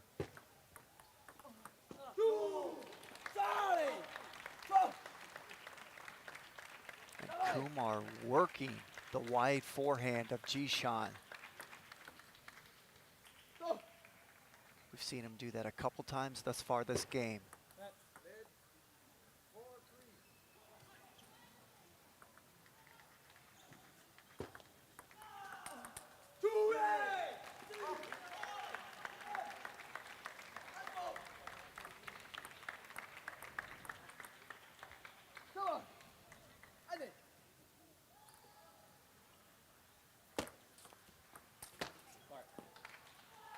That ball nicked the edge for Jishan.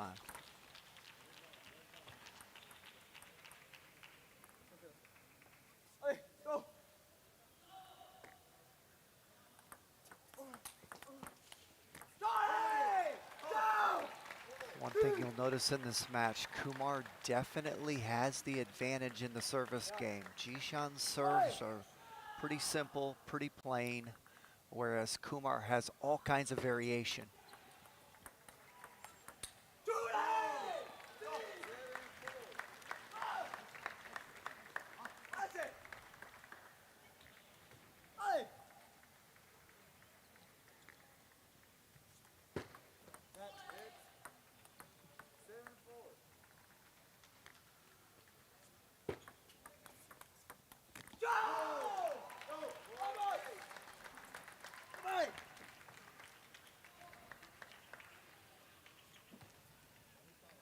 Right now, the speed and quickness of Kumar giving Jishan trouble. Jishan's got to adjust to the speed of Kumar. No one has played as quick as Kumar against Jishan so far this tournament, so he's got to adjust to it.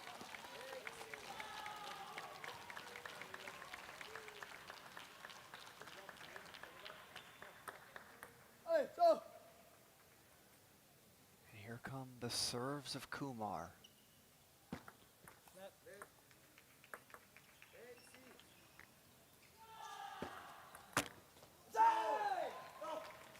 that's one of the easiest ways to win a game, when you can serve your opponent off like Kumar just did right there. He needed a point, got it right off his serve. And another one.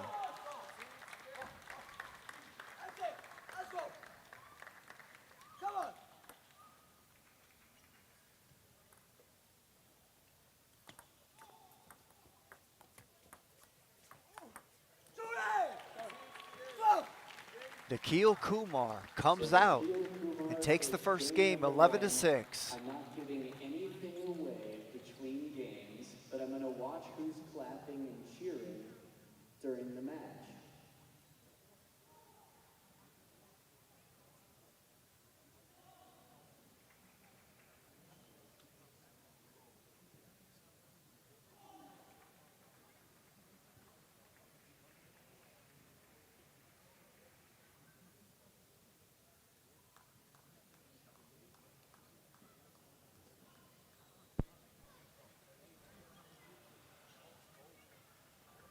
So two things stuck out to me that first game. The service of Kumar gave Jishan fits, and the speed of Kumar was also the difference in that game. When you combine those two things, Jishan is going to have to figure out a way to receive a little better, and he's going to have to make Kumar a little more uncomfortable once the rally starts. Kumar's able to dictate too much. And all of that, of course, is way easier said than done. But those are the challenges Jishan faces this next game. Got to get the receives better. That's the first most important thing, and he's going to have a chance to do that right now.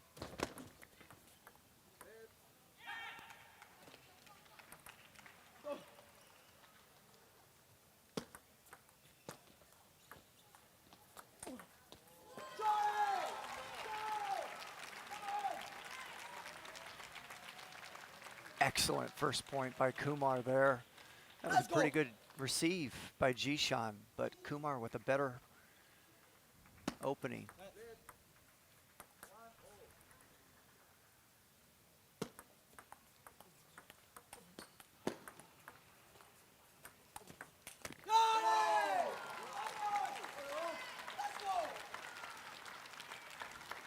Kumar really playing the angles of the table so well, taking Jishan out of his comfort zone.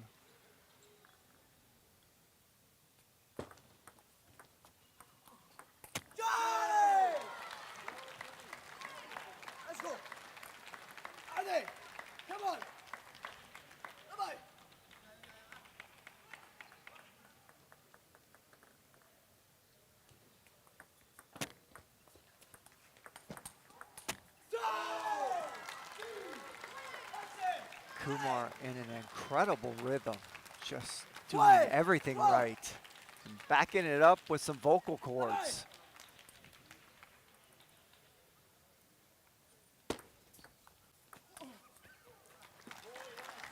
That was a great serve by Kumar. Made an unforced error, one of his rare ones this match.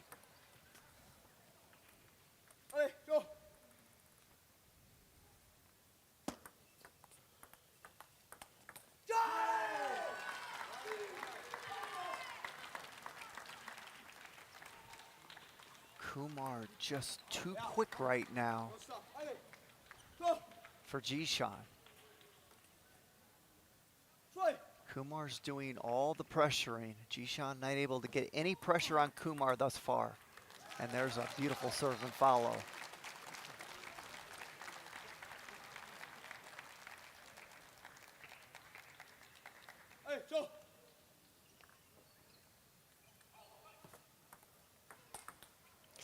And I love those last 2 points by Jishan. Nothing really's been going his way this whole match thus far. He's got no rhythm. And when that happens to me, I start serving deep. It forces your opponent to attack and gives you a chance to get right into the rally.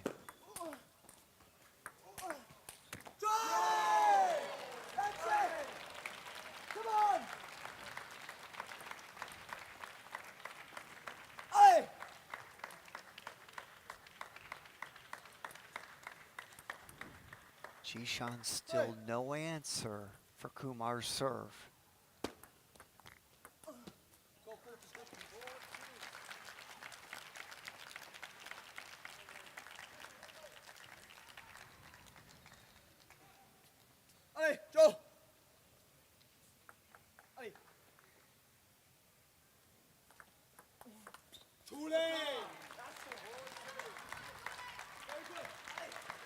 can see that Kumar has no fear when Jishan is serving.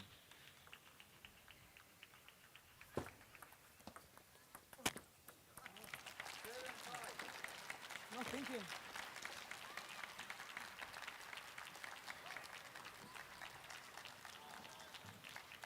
Allez, go! Go!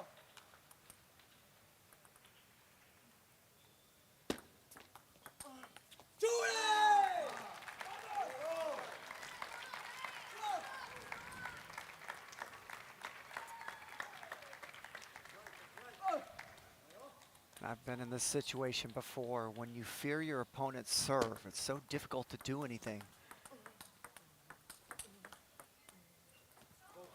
Great job by Jishan hanging in that point. His receive was very mediocre, but he was able to survive that point. But that's a tough way to make a living when you're popping up all the serves or missing them outright. And Jishan able to get Kumar to pop that serve up. Nice no spin serve. Kumar thought it had more spin. Tried to push it short, popped it up. Jishan with a nice finish. That's it. Let's go. And there's the great receive of Kumar. Took it quick off the bounce, got it short to the Jishan forehand, won the point outright.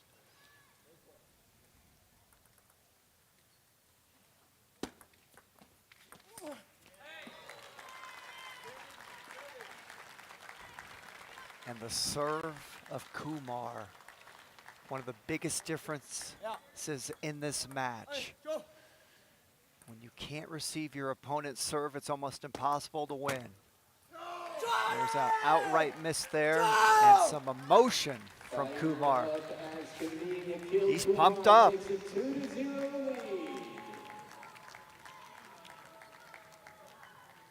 So right now, Jishan in his corner talking to his coach about a better receive strategy.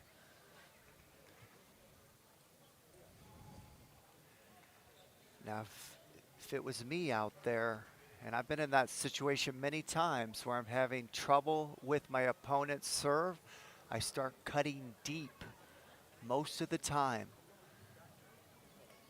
And get yourself into the rally. You try to cut serve short, flick them when you're not really sure what spins on the serve. That's when all the unforced errors happen.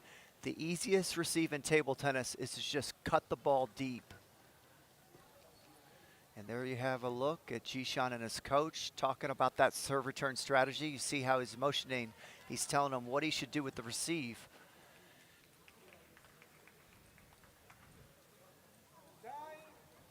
I learned from some of the world champion Swedish players when I was there in the 90s to start cutting the serves long. Anytime you don't understand the spin or you're unconfident, just cut it long, get yourself into the point, and that helps eliminate a lot of the unforced errors off the serve.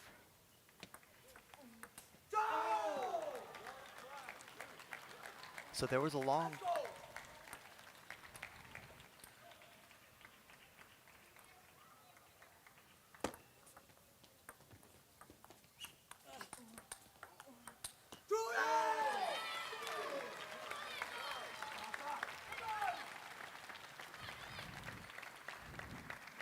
Kumar is a man on a mission right now. From the start of this match, just pressuring Jishan.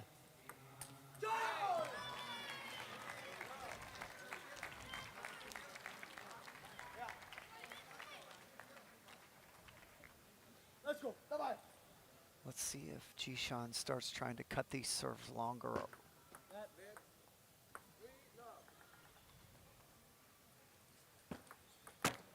There's a long cut. See, at least he got himself in the point. Better than missing the receive. But this match has been more than just Kumar's serve. He's been dominant after the serve as well. Sorry.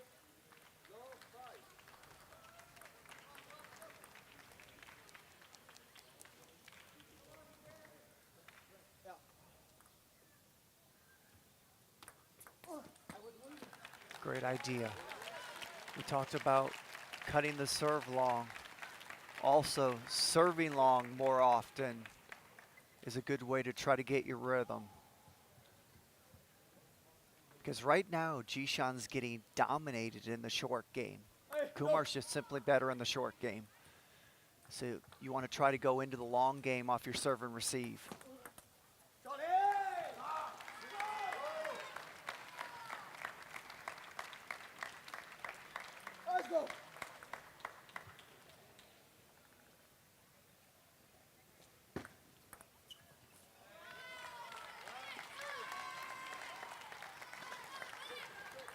What a dominant performance so far by Nikhil Kumar.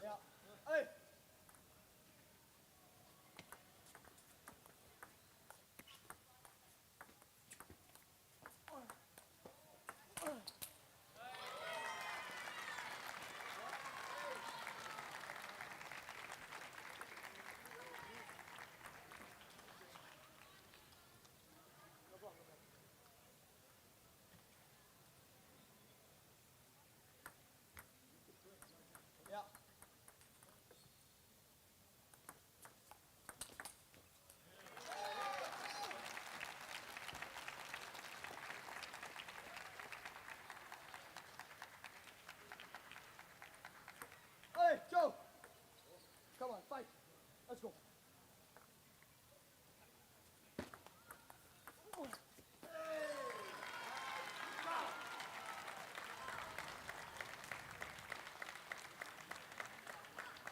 This game pretty much a formality at this point. The next question is going to be, can Jishan get on the board and win a game?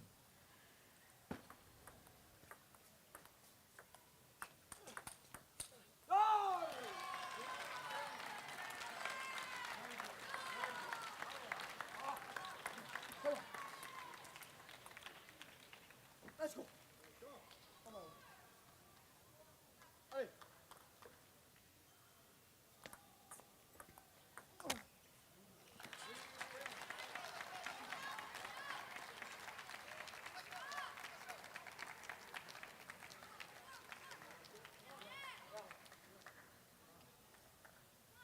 Hey, go.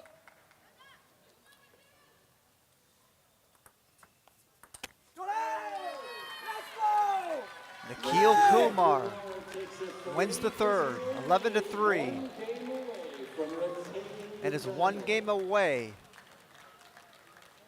from his second U.S. singles title.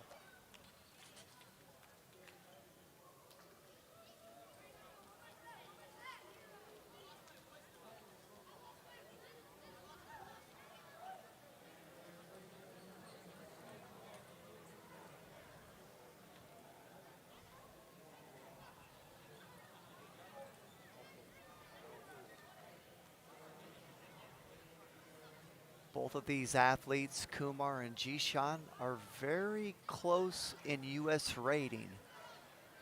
So their levels by computer rating are almost identical. So I did not see this kind of result coming where Kumar is so dominant. I don't think Jishan expected it either. I think he's shell-shocked. You don't expect to get to the finals, play a guy that has the same ranking as you, and just get blown out the first 3 games.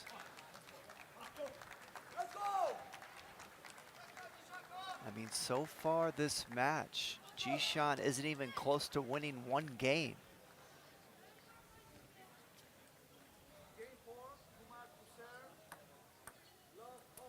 Hey, Joe.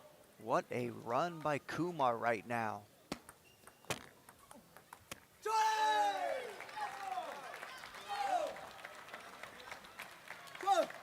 And here we go, the 4th game at the Fort Worth Convention Center in beautiful Texas. And there's one of the best receives of the match for Jishan off of the Kumar serve. My name is Jimmy Butler. Great to be with all of you today.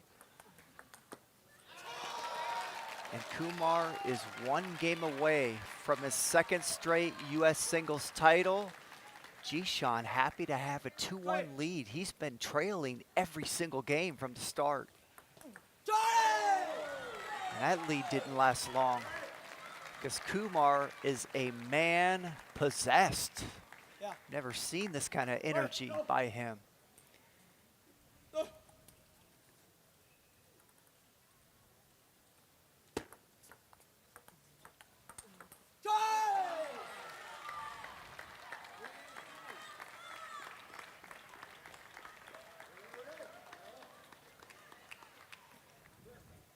And Kumar now 8 points away from his second title. Expect his emotions to get even more vocal.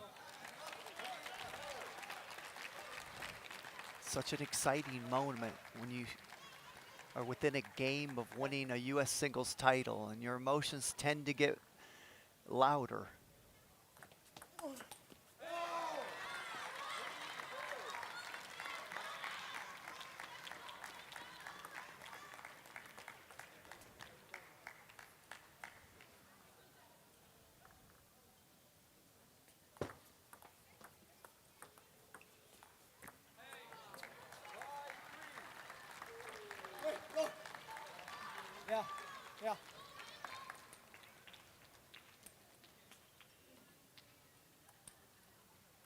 Kumar just too quick for Jishan.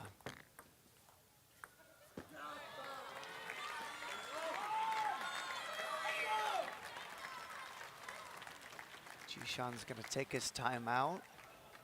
Timeout now on Liang Jishan's side. It is now or never.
And here we go. Nikhil Kumar, 5 points away from his second straight US men's singles title.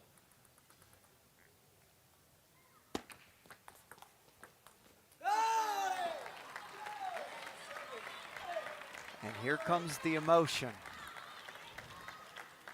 You start feeling it at this point in the match when you're this close.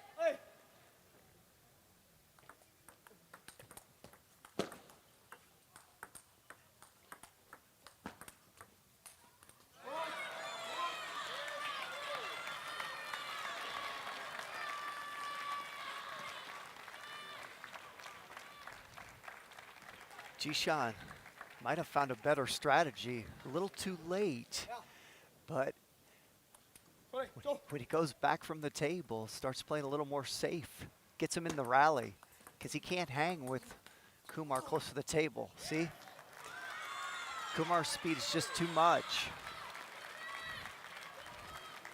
And he would have been better off dropping back from the table in more of a defensive stance to at least get him in some more of these rallies, because he's just getting dominated close to the table.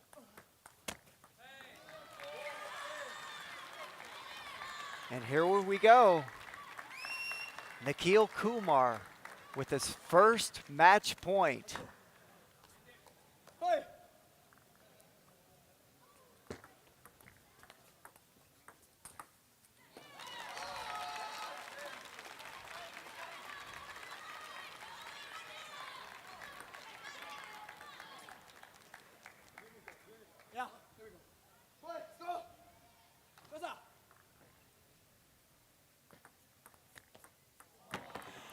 And Nikhil Kumar is the 2023 U.S. Men's Singles Champion. Nikhil Kumar retains the title. 4-0. We have our 2023 national champion, Nikhil Kumar of AAA table tennis. And what a dominant performance by Nikhil Kumar. From the very start of this match, he jumped all over Jishan, gave him nothing to work with. And I don't think anyone saw this kind of dominant performance coming in this final. Kumar in incredible form right now. Really dominant each round of this tournament all the way to the final.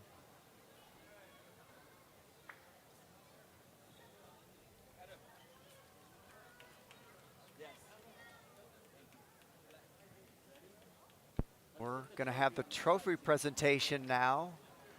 ITTF WTT commentator Adam Barbro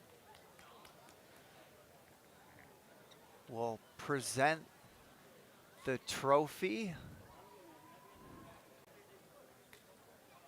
out on court one. All right, you witnessed the final itself. You were here for the action. Now we will have the award presentation, and because I know the camera's there, we're facing this way this time. So first I would like to call out our presenter for the finalists. This will be presented by the Executive Director of Fort Worth Sports Commission, Mr. Jason Sands. Welcome back.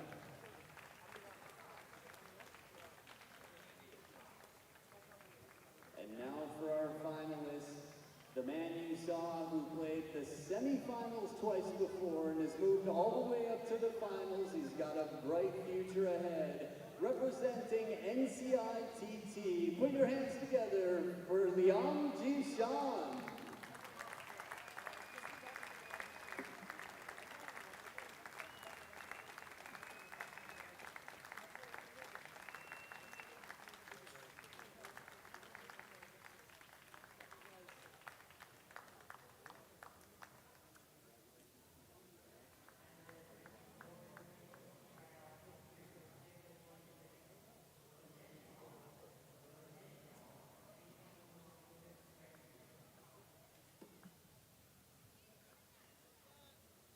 Congratulations on an excellent event.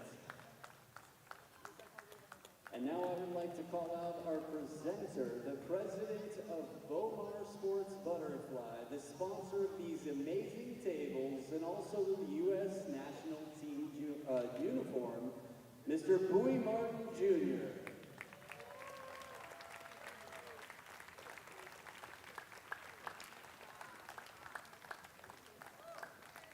And again, if you want to be on his good side, it looks like Bowie, but it's pronounced Bowie. And now the person he will be presenting, our back-to-back champion, representing AAA table tennis. Put your hands together for Nikhil Kumar.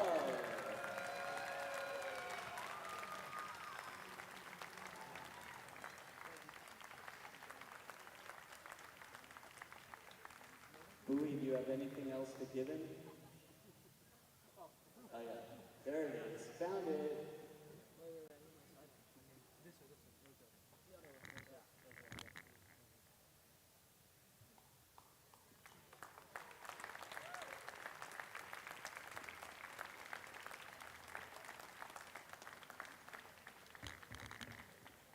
And let's get some pictures with both of our presenters, Liang Jishan.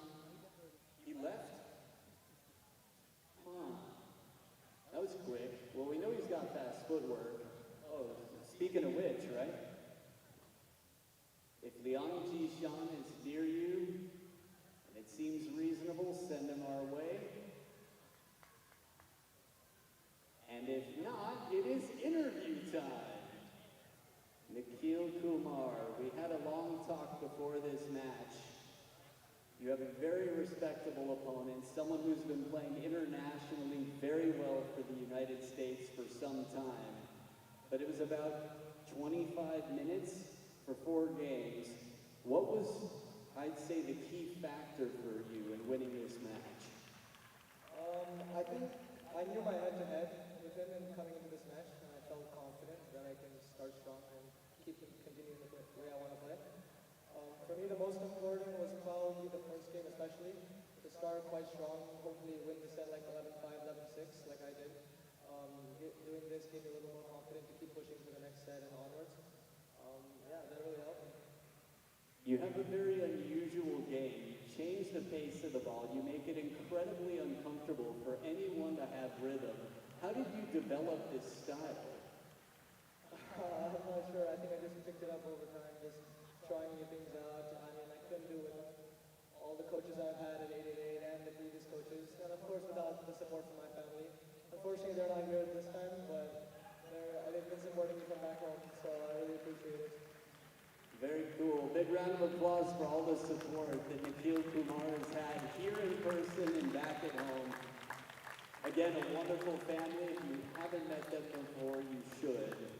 This probably means nothing, but a fun fact, Nikhil beat me when he was 11 years old, and I was the top seed in my event. 11. Fully grown, 11. And now he's moved on to much bigger things. Oh yeah, I think also for me personally, I think winning back-to-back, but this year meant a lot more for me. I've been dealing with quite a few injuries, especially my back and my leg. I haven't been able to play the best game I have in the last half year or so. So honestly, for me, this felt a lot more important to win this year. And I think for me to prove that I can still play at the top level and still be the champion, and this is most important.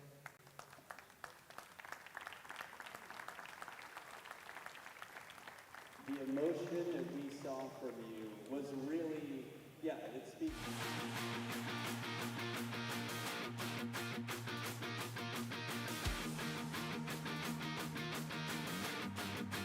On money and career, and they don't take table tennis seriously anymore. When I talked to you before going to college, it sounded like you were sort of going that road, but you're playing incredibly well. I see you passionate out here. Is there anything we should know about your future in table tennis? I'm not sure right now. I mean, I'm kind of taking it one step at a time. When I was younger, I was able to plan out a little bit in the next 6 months or 1 year, but I had a lot more free time to train and play at the highest level. Right now, I'm studying quite a bit also in college, but I'm trying to play as much as I can, especially when I get time more during the summer. But as long as I'm still at the highest level, I'm going to keep trying to continue playing, and as long as it's going to keep motivating me, trophies like this, why not win it again? I love it. I know you've got a shout out you need to give. Want to make that shout out directly? Yeah, Sharon, you asked for the shout out. Here you go, Sharon. Sharon Alguetti, last year's finalist. You heard it. All right, any words of wisdom or encouragement? Let's say encouragement that you can offer to any aspiring table tennis players of any age. I think I probably said the same thing last year as well, but I think most important for me was just to enjoy playing. I mean, the wins and losses come and go, but if you keep enjoying, I think it keeps you motivated and you're allowed to continue playing, you know? You feel like to keep winning then, you know? As long as you work hard on the outside, then just continue enjoying, and that's the most important.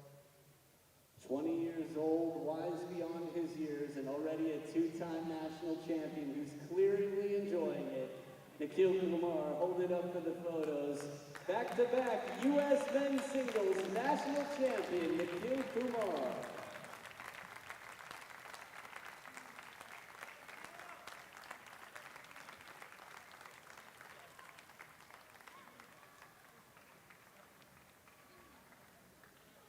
Thank you all for being here, for cooperating and saving my eardrums, and also creating a wonderful atmosphere for this match. There's still a bunch of free stuff for me to give away. All I ask is that you're calm.